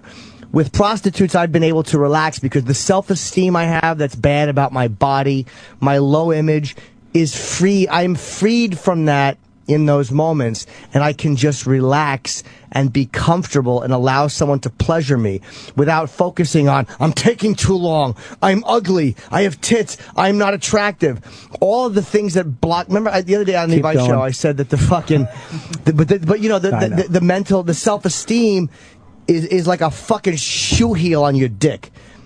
And also, can I say something Sure. too? That also with your chick, because you love them, that also fucks you up too because you care about them. That intimacy or that level of not Madonna whore, but you're right. In that way that you shut down because it's like your friend too. She's your fucking soulmate. She's your partner. That there's something dirty and a little fucked up, and you don't care, and you can be that perverted side, or you can let that go with some lady you're paying, but with your wife, you care. You don't give a fuck. There's a risk, right, with your wife, of her being displeased, of her disapproving. Yeah, and she's also some of that sexiness gets cut off because you desensitize yourself to your chick because you see her in the shower, you see her taking a piss, you see her tits out all the time, she sees you, and you kind of you become like pals. You know what I mean? And you forget that. When you first met her, you never saw her tits, and your dick got hard, and you got all excited about it. Sometimes you have to go backwards to go forward. But he didn't even come with her then. You didn't come with your wife at the beginning? Absolutely not. He's had 2 orgasms in his life, both times getting jerked off. That's why I think it's a mental thing, combined with the physical problem, maybe. But the mental thing, I think, is important, because if you were able to come on a massage table, the difference is, she gives a good hand job, but you were able to free yourself from whatever it is that's blocking you. Hey, Tim, I have another quick question. Yes. Now, you've taken Viagra multiple times, right? Yes, Cialis, yes. Okay. My doctor gave me Viagra. He gave me a 50 milligram tablet. It gets me hard, but I lose it a little bit. Should I bump it up to 100 or? Not 50 milligrams. It sounds like you have erection. Do you have a big dick or small dick? I have a 6'8". So okay, so you're not self-conscious about your dick. That's not average. That's above average. But no. I mean, again, it sounds to me like one of your problems is you have erection problems. And the erection problems can fuck with your head more than anything, dude. And a lot of times, again, that's caused by body image or dick size issues or whatever. You may have just erection problems that are fucking with your head. Did you ever try to fuck a girl when you were young and lose your rod? It all goes back. I'm kind of like we're going through therapy. I'm going through therapy right now because when I was a kid, I had an issue with another girl. We were both 4th grade, I think, and we both touched each other, and I'm fucked up because of it, I guess. Why are you fucked up? Did you get yelled at, or were you shamed for it? We both got in trouble, and then I actually had to move to a different school. So, okay, so you have this experience which is pretty normal, and something gets inside of your head where this is shameful and absolutely damaging and wrong. So maybe that's a big part of it. But if it's a mental problem, or a mental issue, it can be fixed, dude. Whatever you're going through, you'll come to know that it's not. How old are you? 31. So yeah, you'll come to realize that it's not the truth. Whatever that thing is that's telling you is true is not true. So just keep relaxing, keep going to therapy, and you should be very grateful you were able to blow that load, and you probably will be able to with your wife sooner or later, but you just got to make it okay in your own head. You got to relax. Yes. You got to How relax. do you know that? Is it good or bad? What's that, buddy? Have you ever taken 100 milligram tablet? I have, yeah, but I think 50 milligrams is strong enough. Again, go to a doctor and see, do you have a physical problem? Is there a blood flow issue? I would say talk to the doctor first, but if your body can take it, 50 milligrams is pretty strong, dude. 100 milligrams is stronger, and but your dick should be staying hard on 50 milligrams. So if it's not, it's either a physical issue, but chances are, I've lost erections on 100 milligrams. It's mental. It sounds mental, because if an Asian lady in a massage place can make you come, and your wife can't, there's something there. There's something there, buddy. Especially since you had this shaming issue when you were a kid. Get your wife some flip-flops and let her fingernails grow. Yeah, make her breath really bad. Thank you, buddy. Good luck, buddy. Let's see. What's the next one? Let's try that one, and then we have another guy for Bobby. Yes. Who?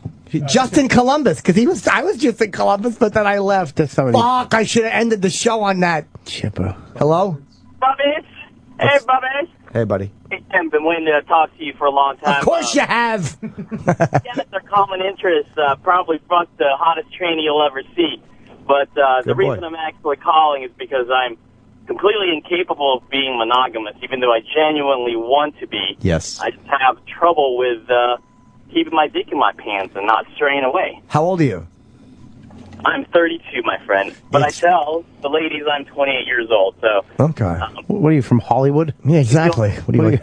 Why? Sorry, go ahead. Why do you lie to girls about your age? I'm trying to fuck 23-year-olds. Fair enough. You won me over. Touche. Now, what was your issue about, buddy? You called about something about... Well, so there was a guy who called earlier who had a little side project who was making comments about wanting to be pregnant by this... The chick was going to keep the baby out.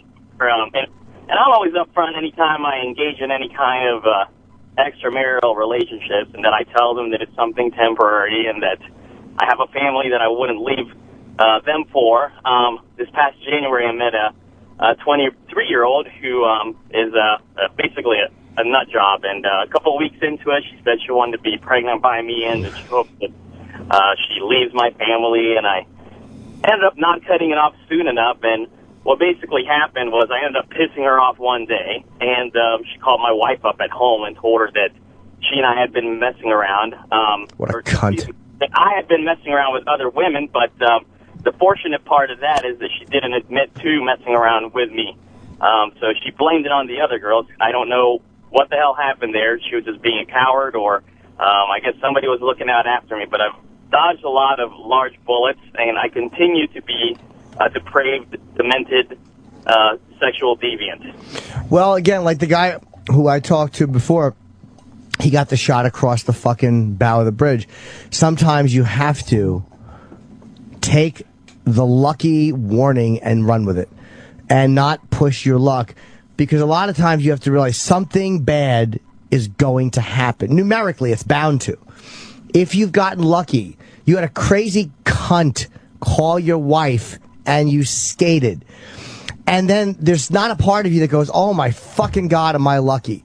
That's a sex addiction. That's what sex addiction is. It's people I don't believe in sex addiction. Well, if you don't believe in sex addiction, you're dumb. You know what you're talking about, because that's the insanity of it. You have a marriage. You obviously love your wife, or you wouldn't be married to her. You're married. You're risking. Well, maybe you don't love her. Do you love her?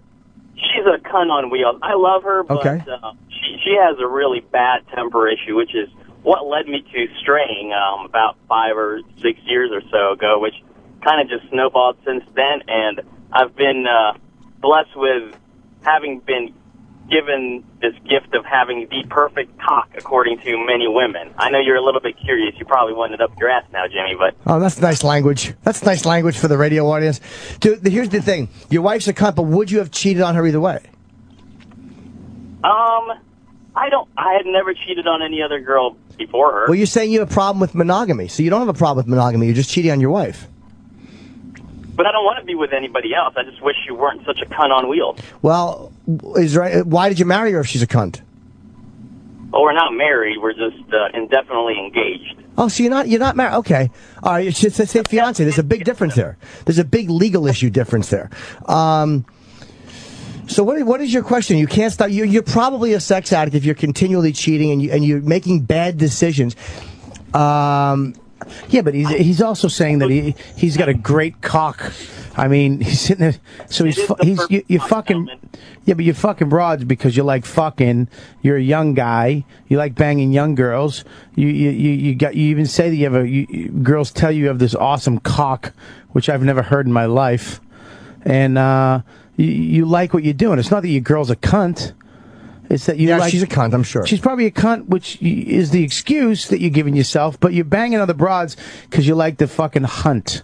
You like showing girls your cock. You like hearing girls go, you have a nice cock. There you go. Yep. You like that shit. That's coming out of you. No. It isn't that. It isn't an egotistical thing. It's more, it's just, It's not ego. It's self-esteem. I'm not saying that you're a fucking narcissistic asshole. I'm saying that it feels good when fucking chicks like you and tell you that you're sexy and tell you have a nice cock and that you fuck them good. And you don't get that from your chick. Your chick isn't complimenting you or telling you that you fuck her good, that she loves your cock and she loves sucking your dick. But that's what you like. Look, as a man, okay, you have to get what you like sexually. You can't sacrifice because you like this girl. Because a lot of relationships are habits. You become a habit. You're just together because you don't know how to get out of it. It's too much of a struggle to get the fuck out of it. So you just stay in it and you go and you cheat. And you go get what you want sexually from other people. What you should do for yourself and for your chick that you care about, even though she's a cunt, end it. Get the fuck out. You're not married. There's no kids. There's no house. End it. What? 2 kids in a house. Fuck them. No, I'm kidding. Or just figure out what's more. Sometimes you got to figure out what's more important. Talk to your wife. You know, I mean, look, that's the hardest way to go. The hardest way you can go is go to therapy and try to deal with your sex addiction or problems and talk to your wife about what you're lacking, what she's not giving you, because you're going to hear what you're not giving her. I have tried to go to therapy about my sexual addiction, and the counselor ended up being a complete creep, asking very explicit details about my encounters. But that's just another excuse. I mean, the bottom line is I'm a selfish asshole who just likes to put his dick in hot girls and shoot loads in them.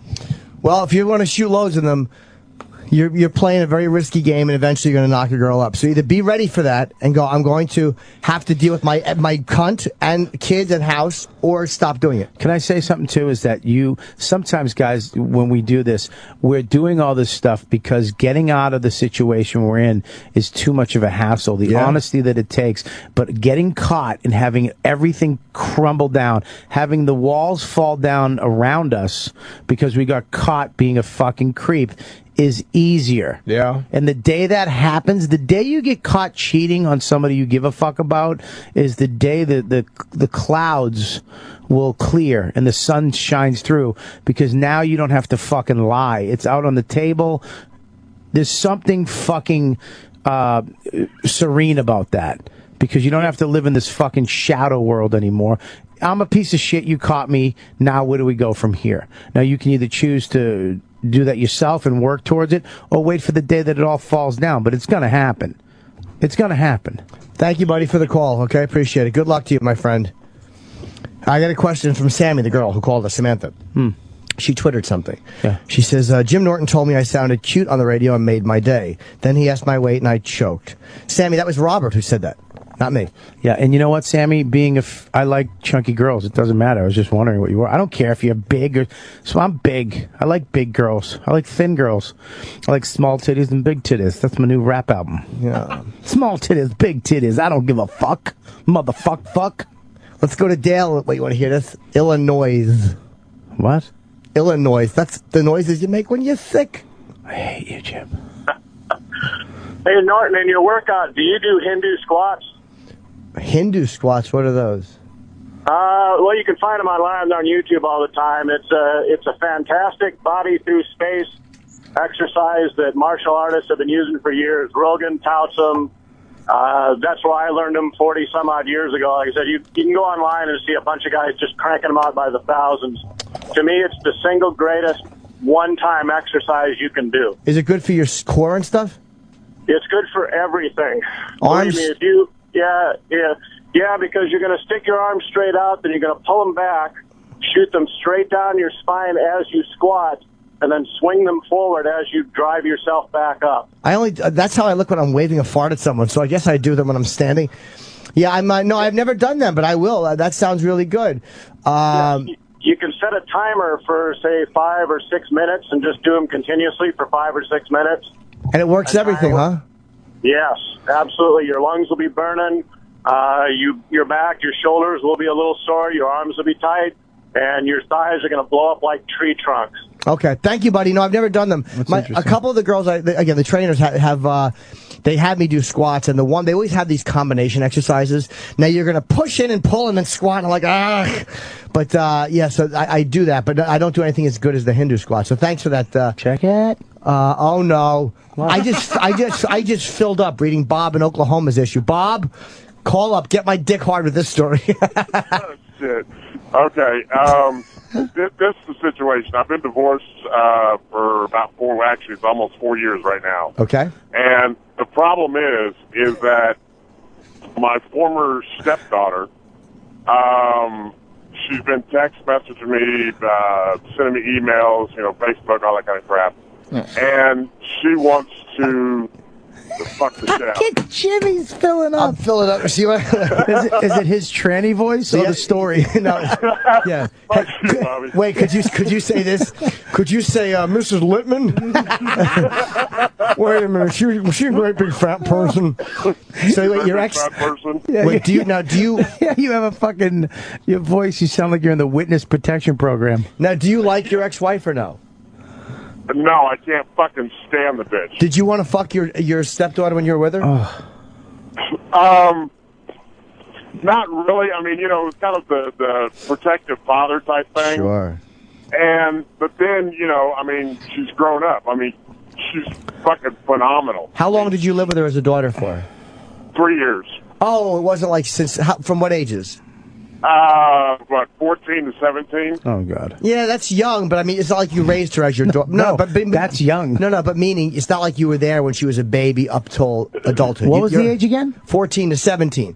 So when you came in, 14 is way too young and 15 is way too young. But a girl who's 16 or 17, you look at and you'll go like, oh, she's kind of fucking cute. Like, Oh, I was a fucking pig. I used to have her like, oh, yeah, why don't you go ahead for a sleepover. I mean, I was fucking wrong as shit, but you never did anything, did you? You never did anything with the underage girl. You never jerked off to it? No, and see, that's the thing. She one of the text messages was that her mom was a big fat pig. That was one of the biggest problems. But she sent me a message that said that one particular time, I remember because her mom was like loud as shit. I was fucking the shit out of her mom, and she was in her bedroom was next to ours, and she was in her bed masturbating to the sounds of us having sex. Well, honestly, so what is your advice? What hotel should you get? Oh, Jesus. Are you calling me for hotel rates? The thing is, man, is that it's like, I mean, I know there's no, it's like a moral thing, I guess. I mean, should I bang the fuck out? I mean, I'd love to, but it depends I think it depends on how you look at her. Here's the thing. It depends on how you see her. The sentence should fucking answer your question. Do you see her as I was her stepdad? A daughter? No. Stepdad's a legal term. It doesn't mean anything. Do you see each other in a parental daughter way, or do you honestly, when you look at her, see her as the hot daughter of the woman you were married to? There's a big difference in the perception because there's no blood relation. And it's like a 90%, 10%. The 90% is, holy fuck, here's a 20-year-old with massive, beautiful titties that wants to fuck the shit out of me. And then 10% is, well, I remember when this chick, yeah. You know what I mean? Did you do any father-daughter things together?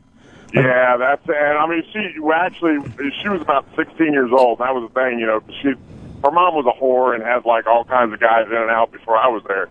And one night, I'm like, hey, come on, give me a hug before you go to bed. And she gives me a nice big hug and goes, I love you. And that's just when you're in that position, it's just it broke my heart. And it was just all the shit that happened after I left. She got I'm gonna be a party pooper. Ready? You're gonna fucking give her sexual issues. She has sexual issues. That's why she wants to fuck you. She has daddy issues. That's why she's fucking a guy that cared about her or that gave a shit about her that she actually feels for. You're that guy. You're being friendly with her. She probably always wanted to fuck you. So if you fuck her, which I'm not saying you should or you shouldn't. Whatever. I've done creepy shit in my life too. But I've done shit that Your stepfather?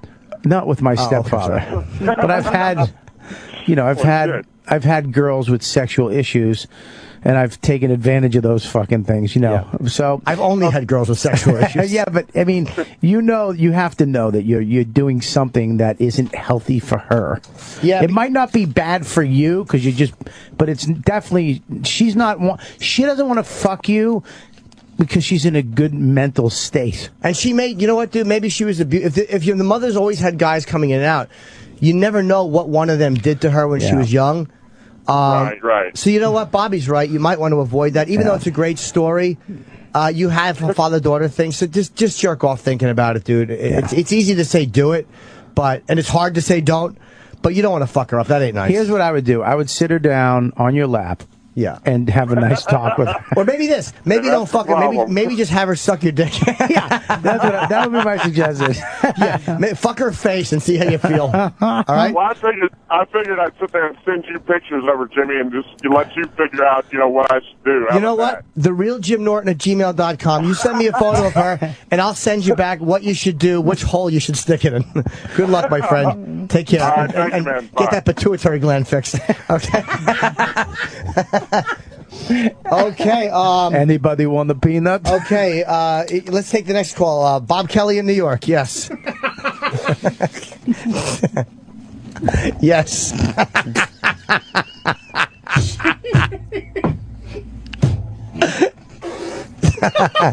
Oh, he's doing it just like he does in the wild. Shit. Yes, sir. Joe. Hi, Joe. I was calling you Bob Kelly in New York. I'm kidding. Joe in Florida. What's up, Joe? Hey, I'm here. Hi, buddy. What's up? What's up, baby girl? I'm married. I got 2 kids. Yeah. I'm in my late 30s. Mm-hmm. Love women. Yeah. But I meet up with guys at night sometimes and fuck. And I gotta figure out how to stop it. Well, let's ask a couple of questions. I'll tell them how, from experience. Do you wear condoms with these people? Absolutely. All right, that's smart. Are you bisexual or do you think you're gay? Bisexual. I love pussy. Okay. Does your wife know you're bisexual? Fuck no. Are you ashamed? Is there any way you could tell her? Oh, fuck no. No, I got 2 little kids.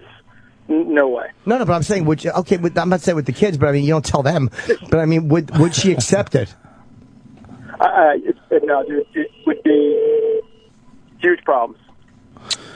Well, you know what you got to do? You got to either just accept who you are in this fucking crazy, stupid life you're going to have to lead. Because you're going to stop it. It's like being a serial killer.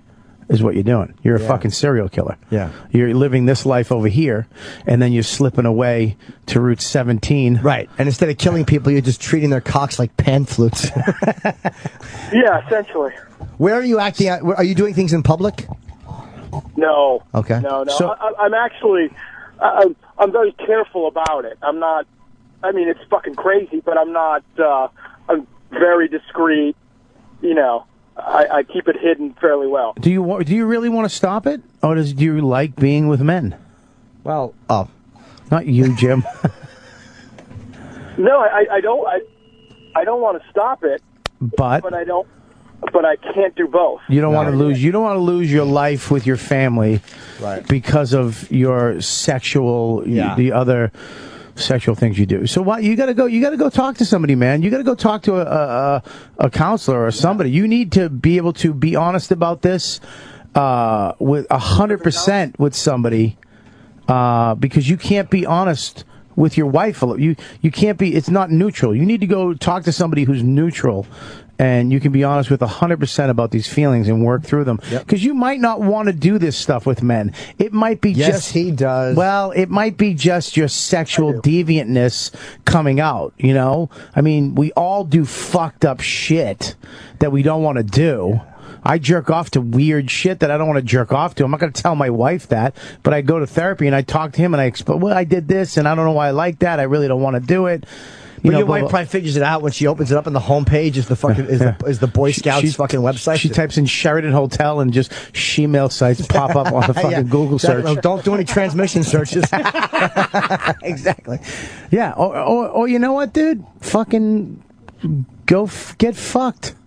And just be careful. Yeah, it's a tough one, dude. Because not that I have a moral thing with marriage. I don't give a fuck about people being married. But I just, I don't want to say the wrong thing and say, yeah, it's cool to do while you're married. I mean, that's a big one though. You get caught banging another chick, so you can repair that. There's a way out of that somehow. You get caught fucking a dude. Yeah. Not only are you gonna fuck, that's a tough one to come back from with the woman. Maybe you should just hint it a little bit. Like if you're watching porn or something and people are having sex, maybe you go, oh, that pecker looks pretty fucking delicious. Hey, wait. Now, could you tell her, like, why wouldn't she accept that you fantasize about this stuff? Not that you do it, but why couldn't you ease her into the fact that you fantasize about this stuff? Been together almost 15 years. You know, it's I've only acted out on it maybe the past 6. 6 years? Yeah. Well, what would happen if you told her, do you think? Life as I know it is over, and I like my life. Wait, my good life, I like. If you told her that you have fantasies like this, she'd divorce you? Yeah, fuck yeah, dude. I guess so. Yeah, fuck yeah, dude. I mean, look, if I told my wife that I fucking like banging dudes, she'd leave. Not because she hates gays or it just fucks them up in their brain that you don't want to fuck it's a them. whole other dimension. Yeah. Well, let me ask you, do you have resentment towards your wife because you can't tell her? No, she's a good woman. Okay.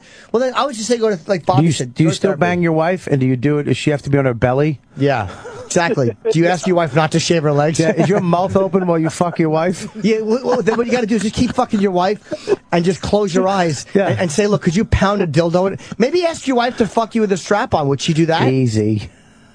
No, it's the same as before. But no, tell her that it's just a weird... Oh. This is what you do. You suck on a banana while you're fucking your wife doggy style. Every time. Yeah, I would say go you don't to... think that would be a tell? No. Yeah. Well, if she fucking catches you in the mirror, yeah. Go to therapy, my friend, and talk about it. Because again, go to therapy, if you can't bro. tell her. Go to therapy because you might have to come out the other side, and you might have to lose this relationship, or you might deal with the demons that are making you want to go fuck dudes. Yeah, it's sex. It's not who you are, dude. It's just sex. All right. It's what you want to do, and why you gotta find out why you want to do it. I don't know why, but. Don't worry about it, dude. You're not a fucking weirdo. Who gives a shit? You like banging believe me, dudes, I don't and give a you're shit married. about that. I wish I could just make You should, you fucking homo. No, I'm joking. Exactly. Hey, listen, thank you for calling us, godless sinner. We appreciate it. Yeah. Hey, but what are you doing this weekend? Yeah. Thanks, buddy. Whatever, guys. All right, we got time for one more call. Let's take one more. Thank you for the call. You spelled Aaron with 2 A's, you dumb piece of shit. That's what you spell it with, Hey, Chip. how's it going, guys? No, but he spelled it A-R-O-N-A. Arana. Hey, what's up, Aaron? Hey, what's up? So my older son got his girl pregnant, right? And he didn't really want to have a kid in the first place. But they just found out, like, they did the ultrasound and the baby's, like, intestines are growing on the outside of the stomach. And they did, like, an ultrasound and they saw, like, a mass on the back of its neck.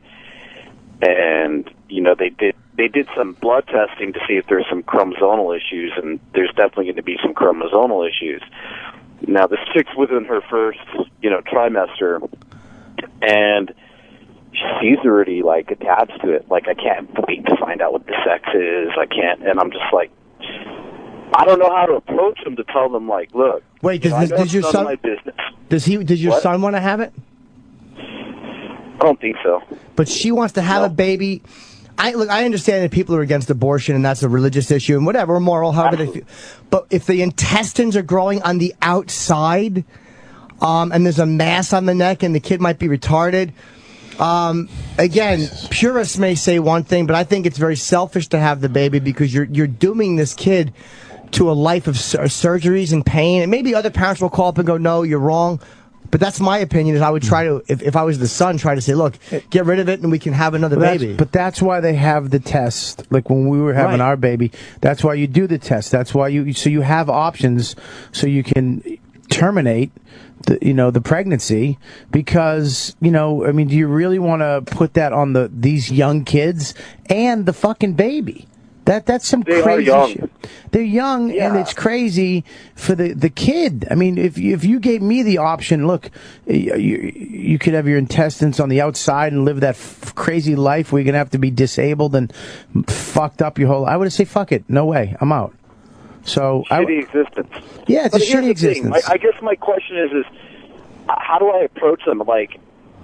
They haven't asked me my opinion. I'm the type of guy, if you're not going to ask me my opinion, I'm not going to give it to you. I'll be here for you and I'll support you. Sure. But if you're going to ask my opinion, I'm going to be brutally honest. But they haven't asked me for my opinion yet. So it's like... That's exactly how you do it. You phrase it that way. Look, if you want my opinion, I'm going to be brutally honest with you right now. If you don't, I'm going to shut the fuck up and just support you guys. That's exactly how you do it. Or could you talk to your son alone and ask him how he feels about it, and then gently give the opinion without forcing it, because he may not, and say, look. You got to do it with the girl, though. It's her body. No, but the son might want to talk to the girl. Just ask the son how he feels. If you do it together. Well, is it too late to buy him, a morning after pill and have him crush it up and put it in her eggs? Jesus Christ. Yeah, I don't First know, of all, dude. I think you put it in a drink. You don't fucking sprinkle it in eggs. Exactly. Dude, why are these It's eggs not red? Tabasco sauce. Yeah, what the fuck? Yeah, there's a pill in my eggs. My suggestion would be just if you talk to the son, or both of them, whatever your relationship is, and just say to them, you do know that there's going to be a tremendous amount of surgeries, and this is going to be really, really... Yes? We have someone on the phone who says he was born with his intestines on the outside. Oh, okay. Let's talk. Put them both on. Yeah. Mike in South Carolina. No, I'm not in South Carolina. I tell this fucking intern to get it right. I'm in Sacramento. Oh, okay. Wow. Ouch. But yeah, sorry. Jesus yes, I was Christ. born with a condition called gastroschisis. It's where the stomach doesn't fully develop at birth, and your intestines and liver and guts are basically born exposed. Oh, wow. So, okay. And so what happened? What did they do? How did they fix you? I was born in '73 with it at the time. From the research I've done and from what doctors told me, that it's only been a handful of people born with it without being mentally retarded. I myself am somewhat retarded just because of issues from childhood, but they basically do a bunch of skin grafts. I spent the first 9 months of my life in the hospital, but Jeez. it is fixable. Okay, but let me ask you a question. Did it fuck up your life any? Do you not that you're alive? You sound great. You sound like you're doing fine. But was it fucked up the first 9 years of your life? No, 9 months. 9 months. Okay, so you didn't even know. No, I didn't even know. I don't have no memory of it. But you don't sound retarded, dude. No, it's like I said, childhood issues, Kelly. Oh, okay. So, but the only issues I've had as an adult with it was from scar tissue growing, because it happened so young. The scar tissue grew over my life, and I ended up getting scar tissue wrapping around my small intestines, which kinked them off and gave me bowel obstructions until they went back in and had to remove a small section of my small intestine. So, what is your suggestion to this guy to tell his son? I can't speak to the growth on the back of the neck. Maybe it's got a primordial twin or something like that. But I mean, the only issue I had from being born like that was giganticism, which I had a man-sized tongue at birth. On my baby pictures, I have a tongue sticking out my mouth. But other than that, the kid can grow up to be healthy. And my best advice to him sit down and talk to them about it. Yeah. This way, at least you have, because you're you're older. So, and thank you guys both for the call. We appreciate you calling in, and good luck. Thanks, guys. I really appreciate it. I would say just, again, talk. Don't force your opinion on someone. But as a parent, I don't think it's bad to offer opinion, as long as you do it gently and accept their decision after it. I think, being a parent, you can counsel or give advice. But, again, don't bludgeon them with it. That's where people go wrong, is don't be mad if they don't take your advice. And the last call, thank you, everyone, for calling today. Melissa in Brooklyn, yes. Hi. Congratulations on the baby, Bobby. Thank you, sweetie. You're welcome. I love your podcast. You have the greatest laugh. But my husband passed away 3 years ago. And how does, I don't think I want to deal with a relationship. Like, I can't imagine, and I feel like I was cheating on him, but I do miss the physicality of, like sex and kissing someone. How do I meet somebody? Like, You should meet a guy who's married, who has maybe a newborn that needs to, can't have something serious. Maybe something in a studio real quick Friday nights while he's at the cellar.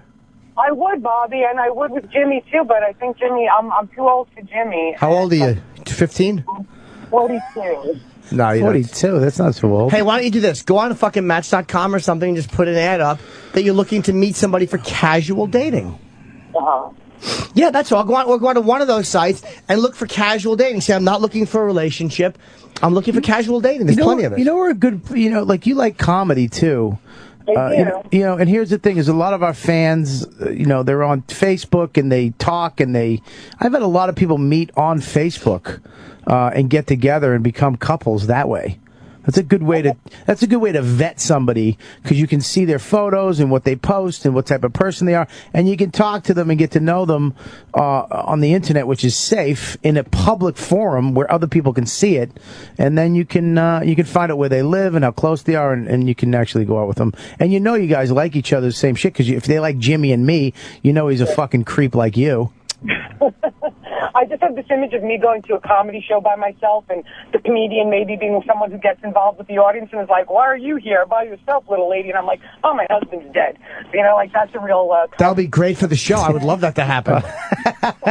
Yeah, that's my suggestion, Melissa. Go on. No, we have to wrap up, but thank you for the call. I would say go on to our website. Yeah. And again, put an ad looking for casual dating. Plenty of guys will be happy to casually date you. You're not going to have to beat men who want relationships off with a stick. I mean, you should send photos to me and Jim what you look like. Maybe we can help better that way. Send a picture of your cooter all so wet and sloppy it looks like Lake Erie or something. Jesus, Chip, what's wrong with you? All right, thank you very much, Melissa. Good luck. Thank you, guys. Have a good day. You too, Betty.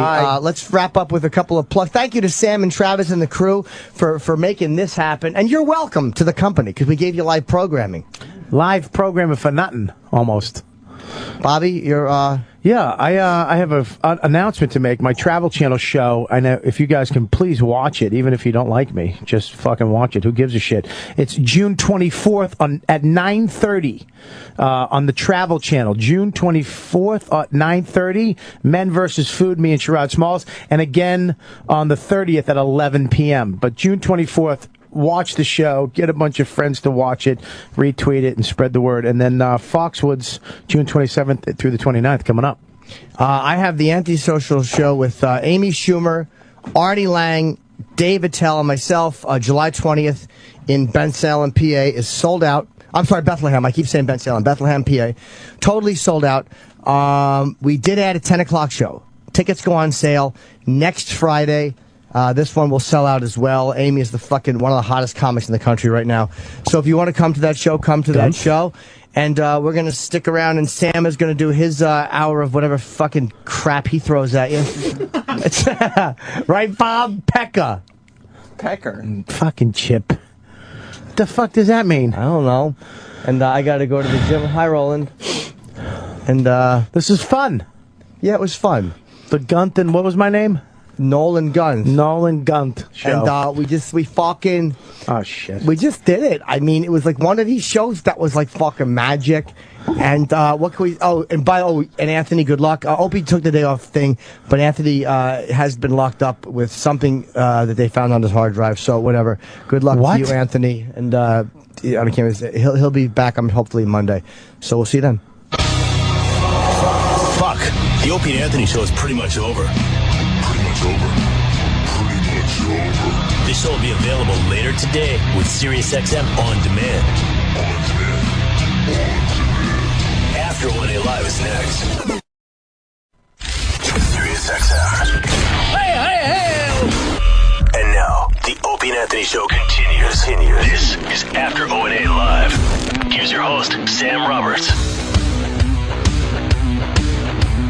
All right. It's After Opie and Anthony Live. You know what that means. Anybody needs advice, figure it out for your goddamn self. Don't call me. Anything else, you can call me, 866-WOW-1-WOW. But if you got a question that needs answering, look it up in a fucking book or something. It's a fun show today. What's going on, Troy? I just want to plug Roland's Food Court tomorrow. You wanted to 5 p.m. Dive right into it, huh? Roland's doing another food court? Yeah, he's got a bunch of cool people coming in, too. But where's Roland to promote? I don't know. Roland is a terrible self-promote. How long did he know he was going to be doing this? For a while. We're running promos. Since when? Today? No, they've been running for a couple days. Today was the first day I heard the promo. Yeah, No, me I heard him the other day.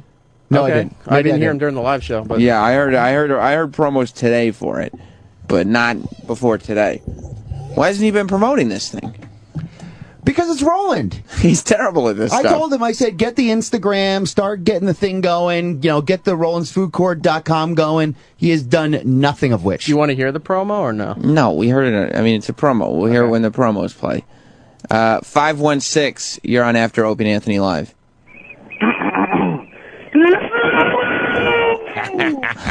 You like that one, Troy? Yeah. 210. Rolling.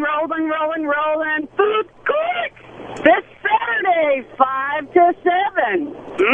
That was Lady Trucker. 661. We had a hot streak going. No. Can't keep going. So what's he got planned for it? I don't know where he is. Well, why wouldn't he? He's not picking up the phone either. Why? Well, maybe I shouldn't have mentioned it yet. Hopefully he comes in and promotes it. Are you going to be here for it? Goddamn right I will be. But you have no idea what's going on. Are you the producer for Roland's Food Court this weekend? I am. But you don't have any idea what's happening. He knows all these food people. It's all fucking gibberish to me. Like all these people, I don't know who the hell they are. Right, but they're definitely going to be people here. They're supposed to be important. The Cuban's going to be here. Cuban's the man. He's doing 2 hours. That's what he says. Last time he was supposed to do 1 hour. If you remember, last time this happened, we booked a block. And it was Roland's Food Court along with Bageling with the Sex. We had to convince the Bagel, or the Sex I guess it would be, to do the Bageling with the Sex show. He didn't want to do it. He was like, no, I don't want to do this. So we set up a block, and we had both those shows. Of course, the Sex is you, E-Rock. Is that right? Yeah, that's right. Yeah, it is. So Eric came in to do his show, finally. He said, I'm not going to do it. We said, you have to do it. Just do it. Don't be a spoil sport. Just come in. He came in. He brought, Pat Duffy, the old intern, with him. He thought it was going to be, a nice big show. And he gets here. Opie, for whatever reason, showed up to Roland's Food Court and said, this is going so well, it's got to go 2 hours. And Sex Bagel got the bump. Yeah. However, that's a whole different scenario than Roland walking in with the confidence of saying, no, I do 2 hours now. Yeah. You think he can pull it off? We'll see. Luckily, he has a lot of he has a lot of people on his side that could help carry the way. He invited Bob Kelly out, so Bob might come out. So, Roland. I told Roland to just stack the fucking deck. You know what I mean? Because that way you just. I mean, last time it was kind of this synergetic thing where everything came together. Yeah. It's like the first hour will probably go smooth, and then the second hour may be even better, or it may be a train wreck. Which could be better. I mean, there are people who are sitting there listening going, oh my God, I can't believe Roland's pulling off this food show. And then there are a lot of other people going, I really want to hear the train wreck. I want to hear the whole show collapse. I want to watch the world burn, Troy. And second hour, everybody's drunk. Right. Because I think he has a bartender again. Well, he should. I know he lost his last bartender to Entertainment Weekly Radio. Yeah. We can't find him. I'm texting him. I'm calling all his numbers. I call his office. He's nowhere to be found. He doesn't carry his phone on him for some reason. Well, he's just a talent booker. Why would you need a phone? It's not like celebrities are going to be but he contacting. takes if he's in the bathroom taking a shit, he always has his phone with him. He would at least write you back. Where are the interns? That's a good question. One was on the phone and then just disappeared. We have 3 in you. We have 2 today. 2 interns. Yeah. And we don't know where they are. We're talking to them again? Well, no, I was going to say one of them needs to go get rolling. One of them needs to. There's somebody in the lobby who's here to watch the show. Oh, Tyler's getting your friend from the lobby. Somebody could get him. Jesus Christ. Does he know what lobby it is? Yes, I told him. He's been gone for a half hour. 661, you're on After Opie and Anthony Live. Swallow. 6, you don't like that one as much. It's the yelling. If there's a big intro for it and then it just brr. Yeah. Who cares? 646. Hello? Hey. Hey, Sam. Eric, that was Sal from The Office. Yeah, it got dumped out. You didn't dump it out, did you? No. Then why'd you say that? 502. Like, everybody's listening knowing it didn't get dumped out. Yeah, why would you even say it? I don't know. 502. All right, I can't do this all day. Just you see what fire 'em happens? Huh? They're just firing them off. Yeah, well, the interns are all running around someplace else. The boss doesn't know where they are, so. Oh, jeez. There's not going to be a phone screener. Have you heard about the best gift to give the woman in your life, Troy? What's that? Well, it's a gift for any occasion, or no occasion at all. It's an I love you gift. You're probably wondering what an I love you gift is. Well, it's a gift that says without words how much she truly means to you. It shows how much you love her, appreciate her, and value her. It's something she can forever keep and look at every day to remind her how much you love her. A beautiful piece of diamond jewelry. That's something that'll last forever and show her exactly how special she is to you. Steven Singer has the perfect I love you gift for the women in your life. All the women, Troy. The bitches.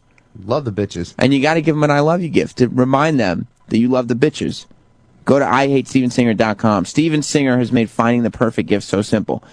Just go right online to IHateStevenSinger.com. Steven has fast and free shipping available to all listeners. And with Steven's easy return policy and great guarantee, it's risk-free shopping. Steven Singer Jewelers has the best selection of diamond jewelry, best guarantees and warranties, and amazing service. So make sure for that next occasion you get her the perfect I love you gift from Steven Singer Jewelers, the other corner of 8th and Walnut, on the phone at 1-888-I-HATE-STEVEN-SINGER, or online at IHateStevenSinger.com. I'm trying to promote your goddamn show. Where the hell are you? I did. I'll kill him when he talks. I had to go talk. You son of a bitch. What do you want to talk about? You should catch up. Haven't seen him in a while. Yes. Rick in New I'm Hampshire. gonna ask for Troy to promote your show. Troy's right. I mean, priorities are priorities. You could catch up with Bob Kelly, or you could promote the show that you haven't promoted whatsoever that's on tomorrow. Nobody even knows it's on tomorrow. Rick in New Hampshire. Hey, what's going on, guys? What's up, buddy? Sam, Yeah. when are you going to take this thing to the next level? Quit dicking around on this after show and take the Sam Roberts brand to the next level. I used to think you stink. Mm-hmm. And evidence may suggest that might still be the case, but I think you need to take this to the next level. What's your next move? Okay, what does that mean? What does take it to the next level mean? That's just like a keep buzz hearing phrase. People hint around that you want to maybe do play-by-play for wrestling or get on TV. What's the next move for Sam Roberts? Get on TV. Wallowing in this mire forever. I was on first of all, I've not been wallowing in any mire forever. I'm the only person in the history of this goddamn show to go from intern to hosting the 5th hour. I mean, for God's sakes, when Opie and Anthony don't show up, who's on mic? Who's hosting the whole Sammy show? Roberts. Exactly. So let's not say I've been wallowing. I've been climbing a ladder ever since you first heard me appear on these radio waves. Now you say, when are you going to get on TV? Well, apparently you didn't check your television set Monday, because I was on TV on Monday on a little show called The Crossover, Michelle Beadle Show. A sports show. People say, Sam, you don't know sports. What are you doing on that show? What was I doing? I was dominating on that show. Okay? You didn't realize that what I said was a talk about it. You See it. All right, your phone's breaking up, Rick. You can tell me about what? How about here's your next move? Head over to the AT&T store and pick up a little something new for yourself, because you sound like an anus on the radio. Yeah. You know, you can't be calling up the radio shows and asking somebody what their next move is, but like it's the whole time. You sound like a jerk off. You sound like a real high class A level jerk off. Turd.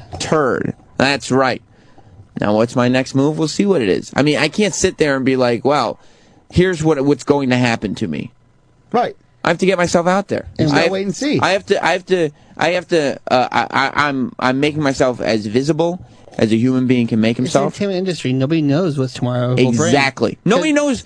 Nobody knows. Nobody knows what the industry even is anymore. No. But tomorrow, some guy could bump into you. Hey, Sam, shit, I need you for this. Right. You're like, all right, then you blow up. A month ago, would I sit here and tell you, yeah, I'm going to start making appearances on a sports show on the NBC Sports Network? If I had told you that, Troy, you would have said what?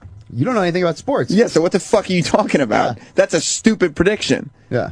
But that would have been true. I don't know that. Right. I wouldn't have made that prediction, but that's the way it happened, okay?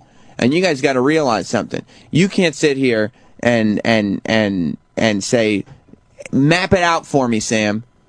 What step? You're here at step 1. What's step 2? You'll know step 2 when I get there, okay? You'll know step 2 when I get there. You ain't sleeping. That's what it is. You're just hustling. You're grinding. Does it seem like I'm sleeping? No. No. You're making moves. Right.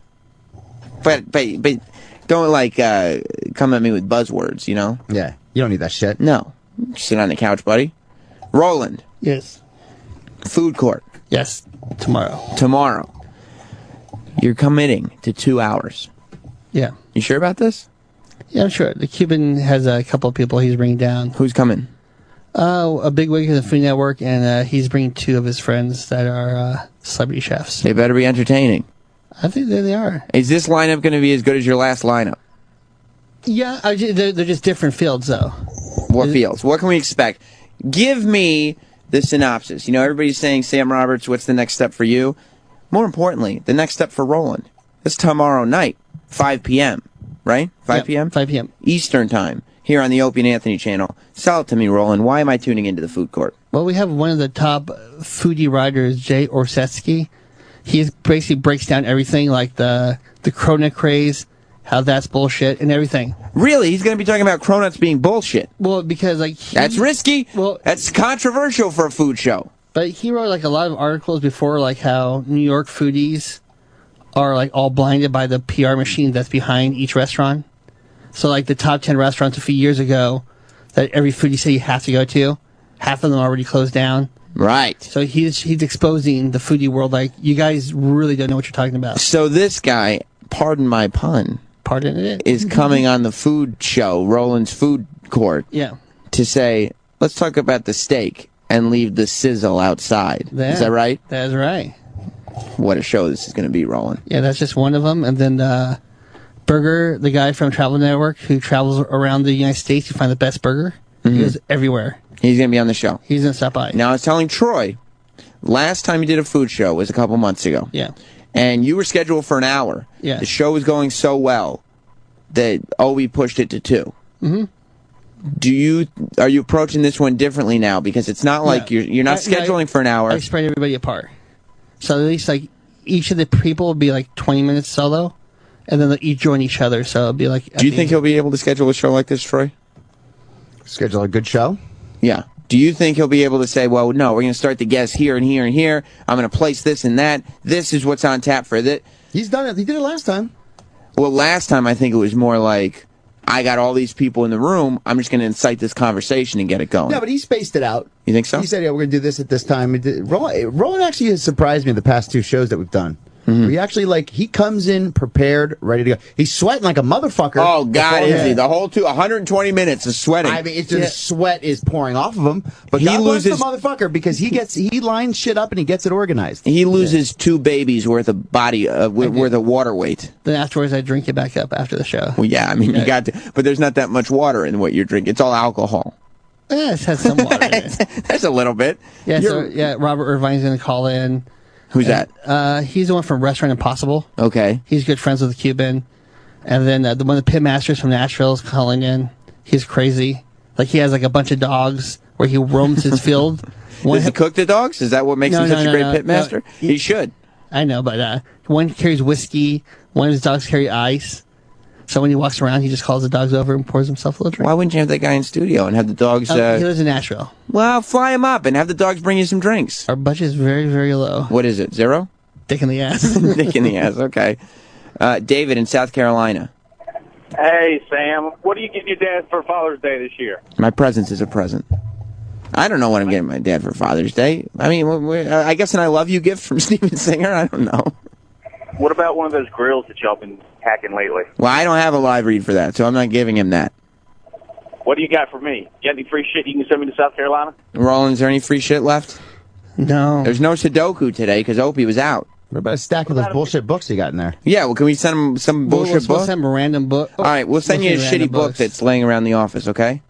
Fantastic. Thank you, sir. All right, hold on, Dave. I'd give all that garbage away. Yeah, might as well, right? Yeah. I mean, what happened when you moved? You gave all your cutlery away. Yeah. And your ex-girlfriend's dead mother's vases, if I remember correctly. I do have, not for him though, but that's too late, a Chris Columbus autographed book from his last appearance. David's not getting it? No. Okay. Tommy in Florida. Yo, Sam Roberts. What's up, buddy? I wanted to tell that fucking dick that called in and said, what's your next move? Well, his next move should be the movement of his trigger finger and a gun up against his head. That's exactly right. Look. Now, where's my free shit, nigga? Look, I'll give you, all right, you want a Christopher Columbus book. The thing is, first of all, you ask anybody what's your next move, all I've done is make moves right in front of your fucking eyes. So never doubt that. Secondly, if I told you what my next move was, I'd already be there, okay? When you find out what my next move is, you'll see me there. Oh, why would I? If I had an announcement, I'd make the announcement. Yeah, you're working on shit. I'm working all the time. I can vouch for you. Sam's working on some good shit. What did you say? You came in here a month ago, and you were like, Sam, man, you know, you got to be looking out there. You got to get on TV. You got to do this. What did I do? Got on TV. I don't fuck around. Do I, Roland? No, it just takes time. And you don't fuck around either, do you? No. You got a food show coming up tomorrow. I do. E-Rock, are you hoping Roland's food court fails once and for all so we can return bagling with the sex? No, I hope it goes well. Why? Why not? That's a good response. That's very good. You didn't care when Opie... That guy didn't win the book, by the way. Why not? Because he hung up. By the time we got to him, he already hung up. So we still have the Chris Well, if you have Columbus book. kids, it's like a kid's book. Yeah, but if you're a moron, you can't win. If you just hang up the phone when I tell you to hold on. Plus, And if he said, calls "Where's back, my sorry." free shit N-word. He did use the N-word. Yeah. You didn't mind when Opie threw you off the air that time? No. Good. Are you looking forward? Are you going to be here for Roland's food court? I think I'm going to stop by and check it out, yeah. Oh. I'll have food and drink. Food and drink. Yes. I will have food and drink. Roland provided for everybody. There's a bartender as well? Two of them. Two bartenders. Yeah. You don't even have a bar. Where are they going to be tending? Roland needs a shot girl, too. And You have a shot girl? No, not yet. You have two bartenders. Yeah. Who are they? I don't ask questions. I just nod my head. The Cuban goes, "Here's what we're gonna have." Okay. Like his restaurant friends will text him. Line me up what this show's got lined up. So far, we have the Cuban. Yeah. We have some guy calling up on the phone who barbecues dogs. We got The burger guy. The burger guy. Robert Irvine. We got Robert. He's calling. He's calling. He's calling. He's not the guy who barbecues dogs. He does not barbecue. Okay. We got who else? Guy Fieri. Why is he coming in or calling I in? think he's gonna come in to stop by. Uh oh. He's in town. Don't let him find out if I'm here or not. I know. 'Cause maybe I could bring you two together closer. Is he bringing food? We're getting food from another place because we had his food last time. So we're trying to rotate, so it'll be like fair. So we get different flavor every time. You got to be fair, Roland, because Yeah. I'm hearing that everybody in the chef community is talking about, fucking Roland. You know, I'm trying to get some food on his show, but all he's doing is favoring this guy Fieri. Everybody wants a turn. I know, so that's what I'm doing. Good. And then you got two bartenders. And they're gonna bring some drinks. Are they broads? One's a dude. Well, he's like, but the thing is, this guy's like a master. Like he knows how to make the drinks. Now, is this called the food court or the sausage fest? It's like a compound party, I guess. What's that mean? One girl, all guys. Well, that's why Anthony's got to recruit the interns. Will the interns be there, Sydney and Jackie? Probably not. Probably not. No. You're tired of hearing from them, Troy? No, I mean, it's just like, oh my God. You know, like we got it. We got to know them. Yeah, just space it out a little bit. Don't blow your load fucking right out of the gate. We you know understand what I mean? that they're girls. Yeah, we get it. They're hot. We get it. You know, it's like, cool. Just get to fucking work. You're an intern. Right, You know what I mean? Shut the fuck up is what you're saying. Do your work. I gotcha. And we got some food bloggers are going to sound the show. They want to write about it. So, You will have a press section for your food show. yeah. Live reporters They're like, one of the top food bloggers are going to be here will be in studio just hanging out. to observe, not just hanging out, working, reporting, observing. And Mr. Guy Fieri set that up. So this is becoming quite a happening. there's other chefs who wants to do it. They do. Not enough time for them. They just said this weekend is Aspen Food and Wine, so half of them are there, the other half are here. They can't do it. So in July, I think July or August is going to be a big one. You're going to do another one this summer. One more, it's going to be probably like 15 or 20 of them are just going to all hang out. It's going to be Roland's food court is getting magnificent. It's going to be the top chefs from like people will go shit. Do you people will go shit? Yeah, because how big they are. Is that ape shit or just they'll go take a shit? Go shit. Okay, Actually go defecate. People will defecate. They'll be so excited that they will defecate. It'll be the who's who of the chef world in here. Well, you just said there'll be 15 to 20 people. Yeah, there's going to be a big hangout, ball busting hangout, because they all. We don't even have that many microphones. Do you think, Troy? Do you think 20 people is maybe too many guests for a 2-hour show? Well, I mean, that's what he did. Last time you couldn't even walk through this fucking studio. That's true. That's true. And it's just rolling, smiling, and sweating like a motherfucker. Biggie in California. You're on After Opie. You know, a lot of people say, Sam, why would I want to listen to this show? Roland can't even talk. Well, this is the genius of Roland. He writes down like 6 sentences. He reads those 6 sentences. The rest of the show is everybody else talking. No, I gotta say, Roland, it really does a great fucking job. It's a great show. The first time he did it, I was blown away with how good it is. And even the last time he had this like world-renowned like vegan chef on, kept calling her the wrong name the entire goddamn time. You don't care. He doesn't give a shit. He was drunk. He didn't even give a shit. Right. Yeah, that's the thing. Roland starts out, he's nervous, and all he's doing is throwing it to guests. Yeah. Little, like, quick one-sentence questions and hoping that talk amongst yourself will happen. Yeah. That's your goal in the beginning. You got that right. You get your 2 bartenders to keep passing you drinks. Yeah. Keep that glass full the whole time. Happy. Right. And then eventually, by hour number 2, you're fairly well intoxicated. Yeah. And you're loosened up a little bit. You're ready to have a little fun on the food court. And then so the chefs, like David Burke, the master chef, he just had fun. I saw, you know how, and get this. I see David Burke at Roland's food court, and Roland is telling me, this is a big chef. David Burke being here is a big deal. I don't know a wristwatch from a wrist lock when it comes to chefs. However, I turn on The Apprentice, and Penn Jillette goes, yeah, this is a giant deal. We have David Burke coming to our event. And I go, what? How did Roland pull this off? Yeah, I didn't know. I don't even know who the hell he is. Apparently he's a big deal because the Trump was impressed. Yeah. The Donald was excited to see him. Roland's got some pull. And then David Burke. The Donald doesn't get excited to see just anybody. No. Like David Burke. He named himself the Donald. Yeah. And then David Burke project with Michael Simon. So like Michael Simon had a great time. He wants to come back again. So he's going to come back during the 20 chef. The food court's quite a buzz. There's a bit of a buzz building about this show, especially for a show that's on once every 3 months. Yeah. That's why I like, and then I think it's hilarious that Gervais did the voice of my food show. Okay, true or false? Travis was updating his LinkedIn profile yesterday.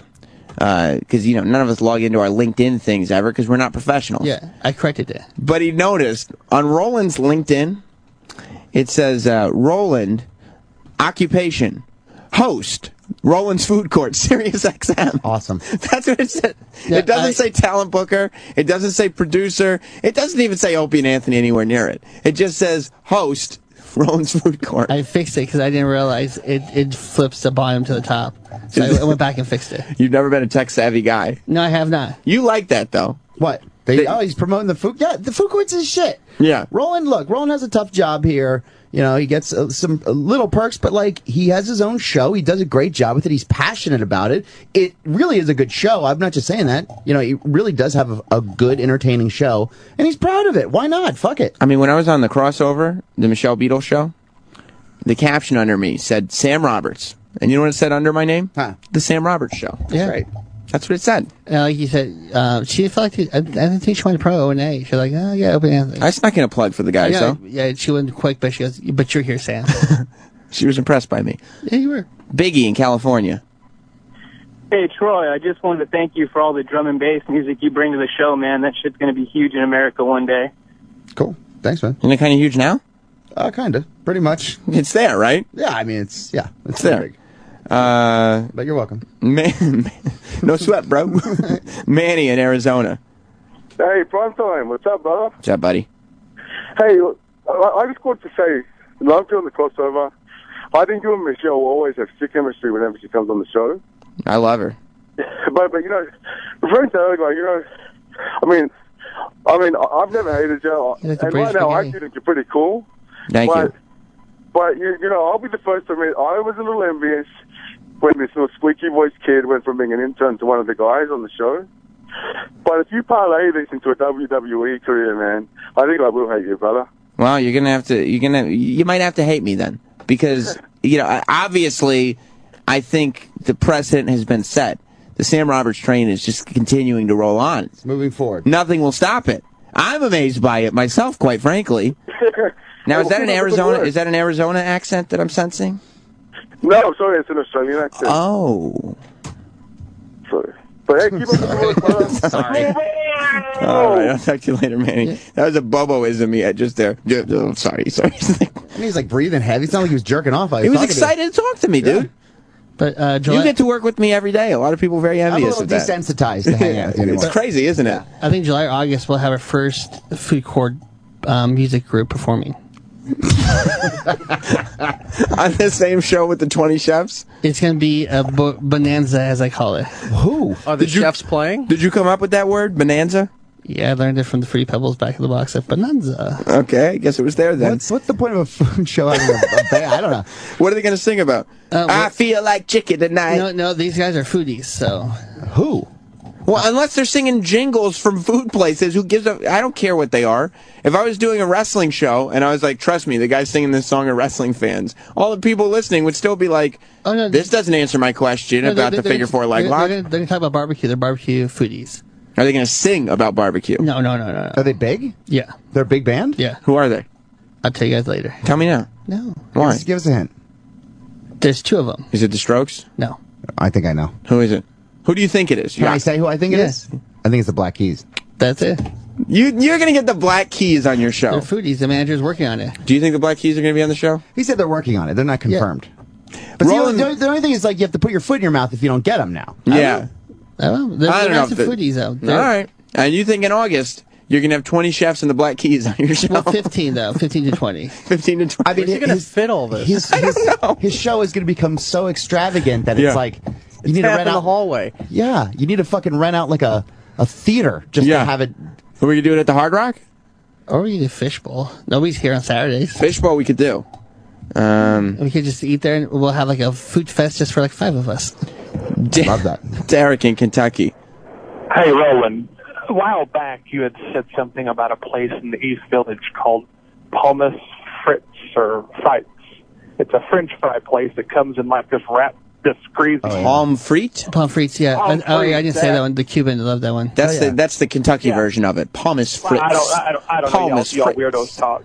But Yeah. Anyway, I went there. Okay. Speak. Well, I'll be that. that's that. Well, you know. The place is good, though. It's in my neighborhood. Palmas frites? Yeah. Yeah, it's a Belgian French fries with like 50 different dipping sauces. Do you like it? I mean, French fries. It's like there's only so much you can do with French fries. It's a side dish. Yeah. Right. They don't have main courses? It's fries. But the line's always down the fucking street. What happens if you want... I mean, what are you going to eat with your fries? Well, see, I have this brilliant idea because, like, a block or two down is the best barbecue place that I have in the city. And I'm not kidding. I went and it was just down south. That fucking place. What the hell is that goddamn place? Mighty Quinn's. Mighty Quinn's. Their brisket is the best fucking brisket I've ever had in my life. Yeah, that's awesome. Okay. I think what they do at the end, they put that little sea salt right before they give it to you. Yeah. That's the key. And I'm going to go get the French fries from there and bring it over and have it with my brisket. Smart. The only problem I have with Mighty Quinn's is there's no refills on iced tea. Come on! That sucks. I get Sorry very about upset that. about refills. I bet you do. You know who loves iced tea? Cy from Duck Dynasty. He loves his iced tea. He's always got a cup of it on him. It's delicious. They have sweet tea and all sorts of things. Grinder in Arizona. Yes, that's me. Yeah, I know. Okay, well, thank you for taking my call. Still taking bookings there, Sammy? Yeah, I'm always taking bookings, baby. I'm moving. You're moving. Well, I'm talking about wrestling bookings. I'm taking wrestling bookings. I'm taking every kind of booking. Okay, well, we'd love to have you out on High Impact Wrestling here in Tucson, Arizona. Now, will you are you actually going to fly me to Arizona, or did you just sneak a plug in? See, there's where the flying comes in. Fuck out of here. Fucking jerk off. Get the fuck out of here. At least give you hotel room accommodations. Jesus. Some nice accommodations, you know? Yeah. Take care of you. Yeah, make me feel like I'm a somebody. Yeah, take you around, feed you. I don't get enough of that. They could you and drink, so it's like cheap for them. Right, there's not gonna be a big booze bill. Or let me get a little room service. What up, man? Chicken fucking fingers. Yeah, a couple chicken fingers. Yeah, cheap assholes. Throw them at me, you know. What's the big deal? What's with all the jerk offs today? A lot of it's Friday. All the jerk offs come out on Friday. Everybody gets their jerk off on, prepping for the weekend. Bunch of turds. Bunch of turds is right.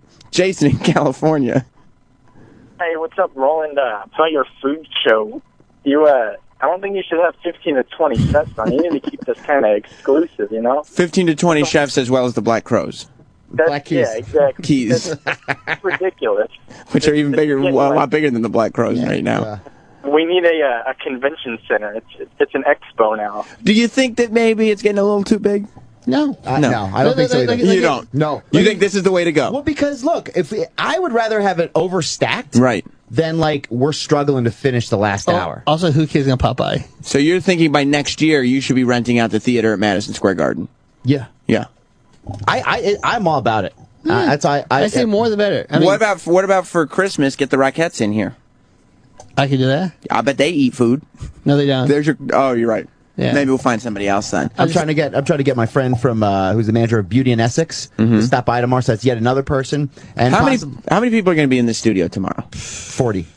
You're thinking 40? Probably 40 to 50. Let's see, 1, 2. Katie Storm said she's going to be swinging by. That's just some girl who we plugged her Twitter one time. Yeah, but she's cool. She hangs. That's not even a food. She's hot. There needs to be fucking broads in here. Probably in here, probably 20 people, I'm guessing. It's going to be all like fat food people. You got to bring in some chicks. Well, that's what I'm saying. Roland's not booking any chicks. I guess there aren't that many girls in the food industry. There's some. There are. They're usually all plump, right? No. I mean, Jada De Laurentiis, she's hot. What about that Hispanic woman who used to be on... Nigella? No, who's on the Taco Bell commercials now.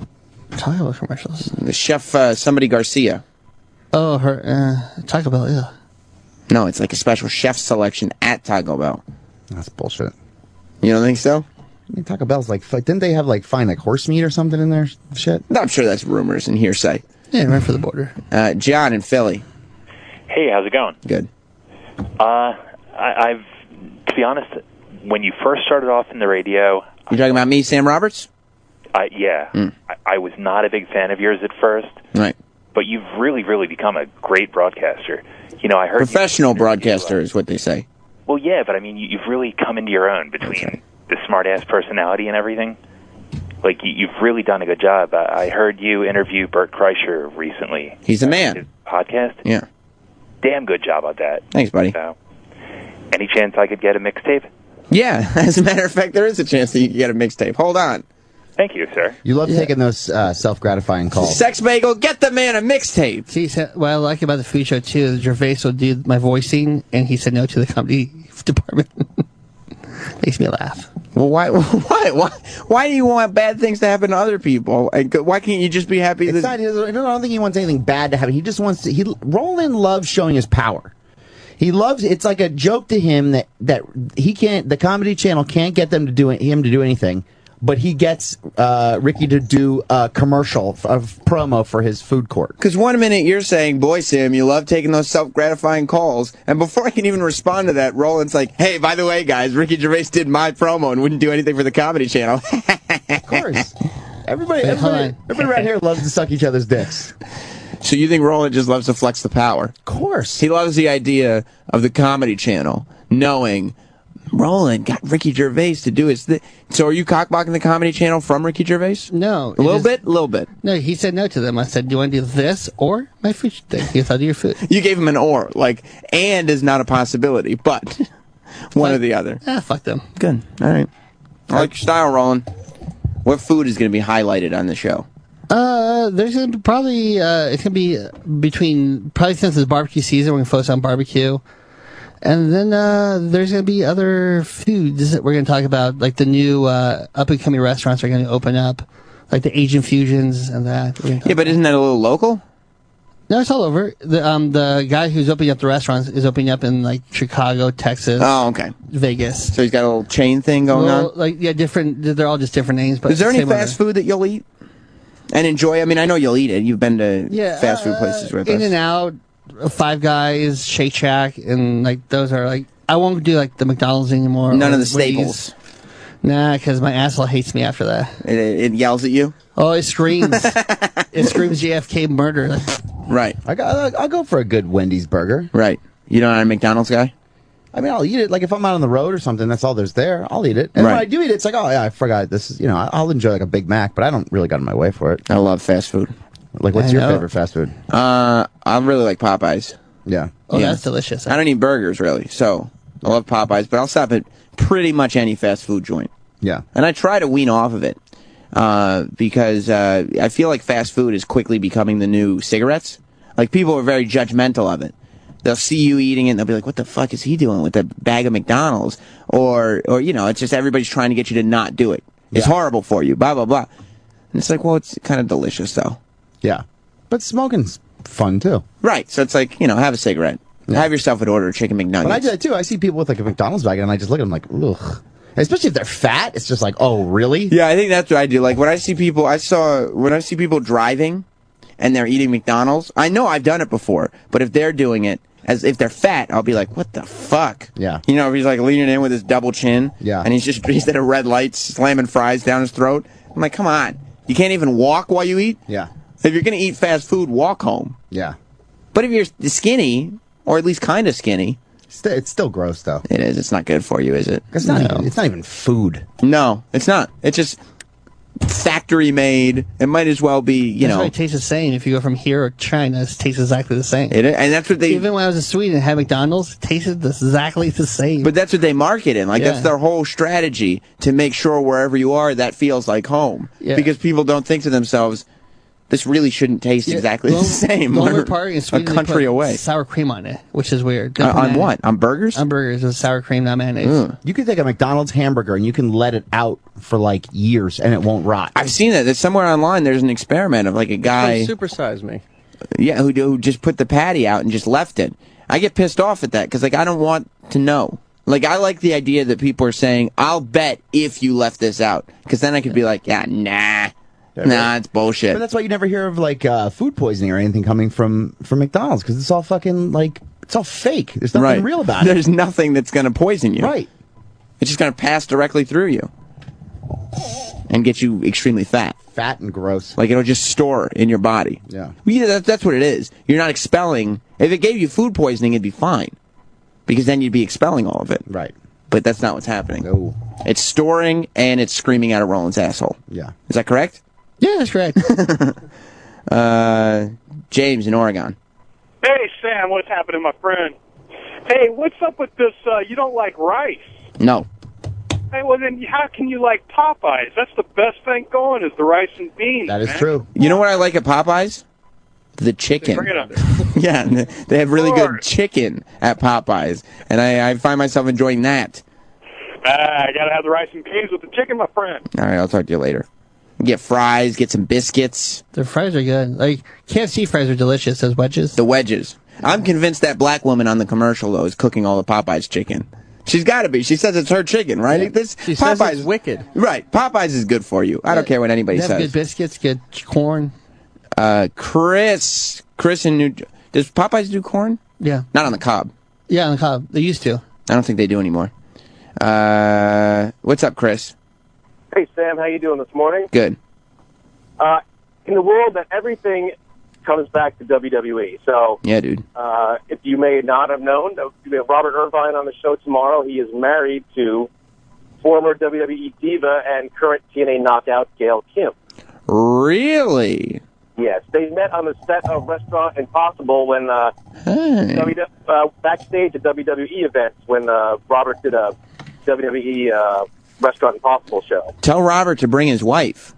Robert's married. I didn't know if you know this, Roland. Robert Irvine, apparently I'm learning, is married to this hot Asian wrestler chick. Oh.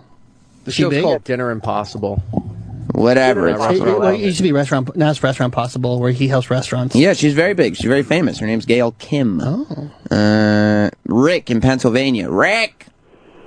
Hey, Sam. How you doing, man? Good. Good. First of all, I just wanted to kind of comment on the caller from earlier, Rick in New Hampshire or whatever it was.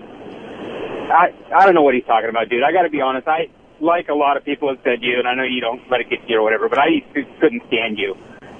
You used to be so annoying, but honest to God, dude, you won me over. I listen to you every day, even if I can't hear the whole Did you hear him, show, Troy? I listen to your show. Did you hear that, Troy? Did you hear what he said just there? Yeah, just another self-gratifying caller. Well, I'm just taking calls. No. I'm not saying that at all, dude. You're fucking hilarious. Everybody knows it. Smart ass. You don't have to call and tell him. It's funny. He's on the show. Eric, have you been listening to the calls today? Every day. Eric told me, Eric and me got into an argument in the office the other day, and Eric said, well, the listeners don't like you. And I was like, Eric, I beg to differ. All right, I got a whole show of me taking calls. I hate to say this, too. Cedric the Entertainer was laughing his balls off of Sam. Cedric the Entertainer on the Sam Roberts Show, He was Sunday, crying. 4 p.m. Eastern. Him and his son was there. Had him in tears. Even all his people, his crew, his entourage. You hear that, Troy? I heard. You heard him, right? I know you're a funny guy. Eric, did you hear? I heard you say it. Have you been listening to the listeners? Yeah. All right, good. So what else is going on, Rick? I had a question for Troy, actually. Troy, I listen to you on Liquid Metal whenever you're on there, and I just was wondering if there's any way that I could get a CD or something to you of a band that I really like that is an unsigned band that I'd love to be able to hear on Liquid Metal. Yeah. CDs are kind of archaic at this point. Just Or however I could get their music to you. yeah, just go to facebook.com/Troy Kwan, TROYQUAN, and just message me a link. I'll check it out for sure, dude. Okay, I mean, they're a killer band. They've got 3 albums out. They're out of Sweden, but as yet they're unsigned, and I just think they deserve better, and I think you dig them. Yeah, cool, man. Just send me a link, okay? I'll check them out. I'll do that. Thanks, guys. Have a great day. When are you on Liquid Metal, Troy? Sundays, 3 p.m. It's exciting. Yep. It's exciting. And I'll be debuting my new band's song coming up probably in the next 2 weeks. Your band? I have a new band, called Serpents That Swim, and we just finally finishing up some songs. So, and you're right to radio play. Remember when you were in a band and it had to be like, oh, all we want to do is get on the radio. Yeah. Now you're like, yeah, let's just finish this shit up. I'll get it on whenever. Yeah, exactly. Just throw it in. But it's cool. It's coming along really good. I can't wait to hear it. Maybe we'll preview it on this show after it debuts on Liquid Metal. That'd be great. That'd be exciting. Yes. So Sunday. Oh, this is the weekend lineup for the Opie and Anthony channel. Coke Logic just texted me, actually. I used to not like you, but since you left the show to do stand-up, got the job at Rockstar, I've been a fan. That's not me, Coke Logic. That's somebody else. Saturday, 5 p.m. Eastern Standard Time, Roland's Food Court. There will be 700 chefs in studio. There will be 90 bartenders. There will be 4 bands. 3 bands. And all the food you can eat. 2 hours of wonderful entertainment. Live. Yes. Taking phone calls in between the 700 chefs. Yeah. So call in to that. That's here on the Opie and Anthony channel. They're here for your knowledge. Saturday, 5 p.m. Eastern. Sunday, 4 p.m. Eastern. The Sam Roberts Show. You will get to hear the interview that Roland was just talking about. Myself and Cedric the Entertainer, who turned out to be a very funny guy, as well as a whole bunch of other shit. Liquid Metal, Troy, Sundays, 3 p.m. Yep.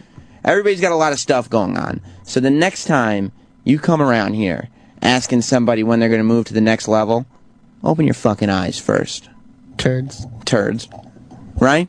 Booyah. In your face. E-Rock, what's going on with you this weekend? Just supporting the food court? Yeah, I'm going to stop by Roland's Food Court. He invited me to come by, so I'm going to go check it out. And I think I'm going to the movies. That's about it. I'm going to the movies. What movie are you going to go to I'm going see? to see This Is the End. Oh, yeah. Yeah. Man of Steel, though, Kevin Costner had one scene. It was so Kevin Costner. What was so Kevin Costner about it? Was he dressed as Robin Hood? It was the last scene with him, right? Yeah, it's like I can hear the song, I will love you. Oh, his bodyguard. That was it. One of the first times I heard Roland go, "Oh God." Yeah. See, when I think of Kevin, it's when he dies. I think of that. Who? Kevin Costner. That's a spoiler. No, it's not. They all know the father always dies. I didn't even know he played the father. What? So I always think of that song from the Step-Papa. Step-Papa. Yeah. I always think of the song from Robin Hood. Yeah. When I think of Kevin Costner. The Bryan Adams song? Yeah. Everything I do it for you. It's when Superman was going to save him. He goes, no. And he waves him off. Look, everybody can see Superman. Everybody can see whatever goddamn movie they want to this weekend. Yeah. As long as you're tuned into the Food Court on Saturday and the Sam Roberts Show on Sunday, everybody in this room will be perfectly happy. Stay tuned. Ron and Fez are coming up next. We'll see you Monday. Goodbye. The Opie and Anthony Show is now over. For real this time. Check out the O&A Show on Facebook at facebook.com/Opie and Anthony. And catch Opie and Anthony live Monday through Friday from 6 to 10 a.m. Eastern. Ron and Fez are next. Hey.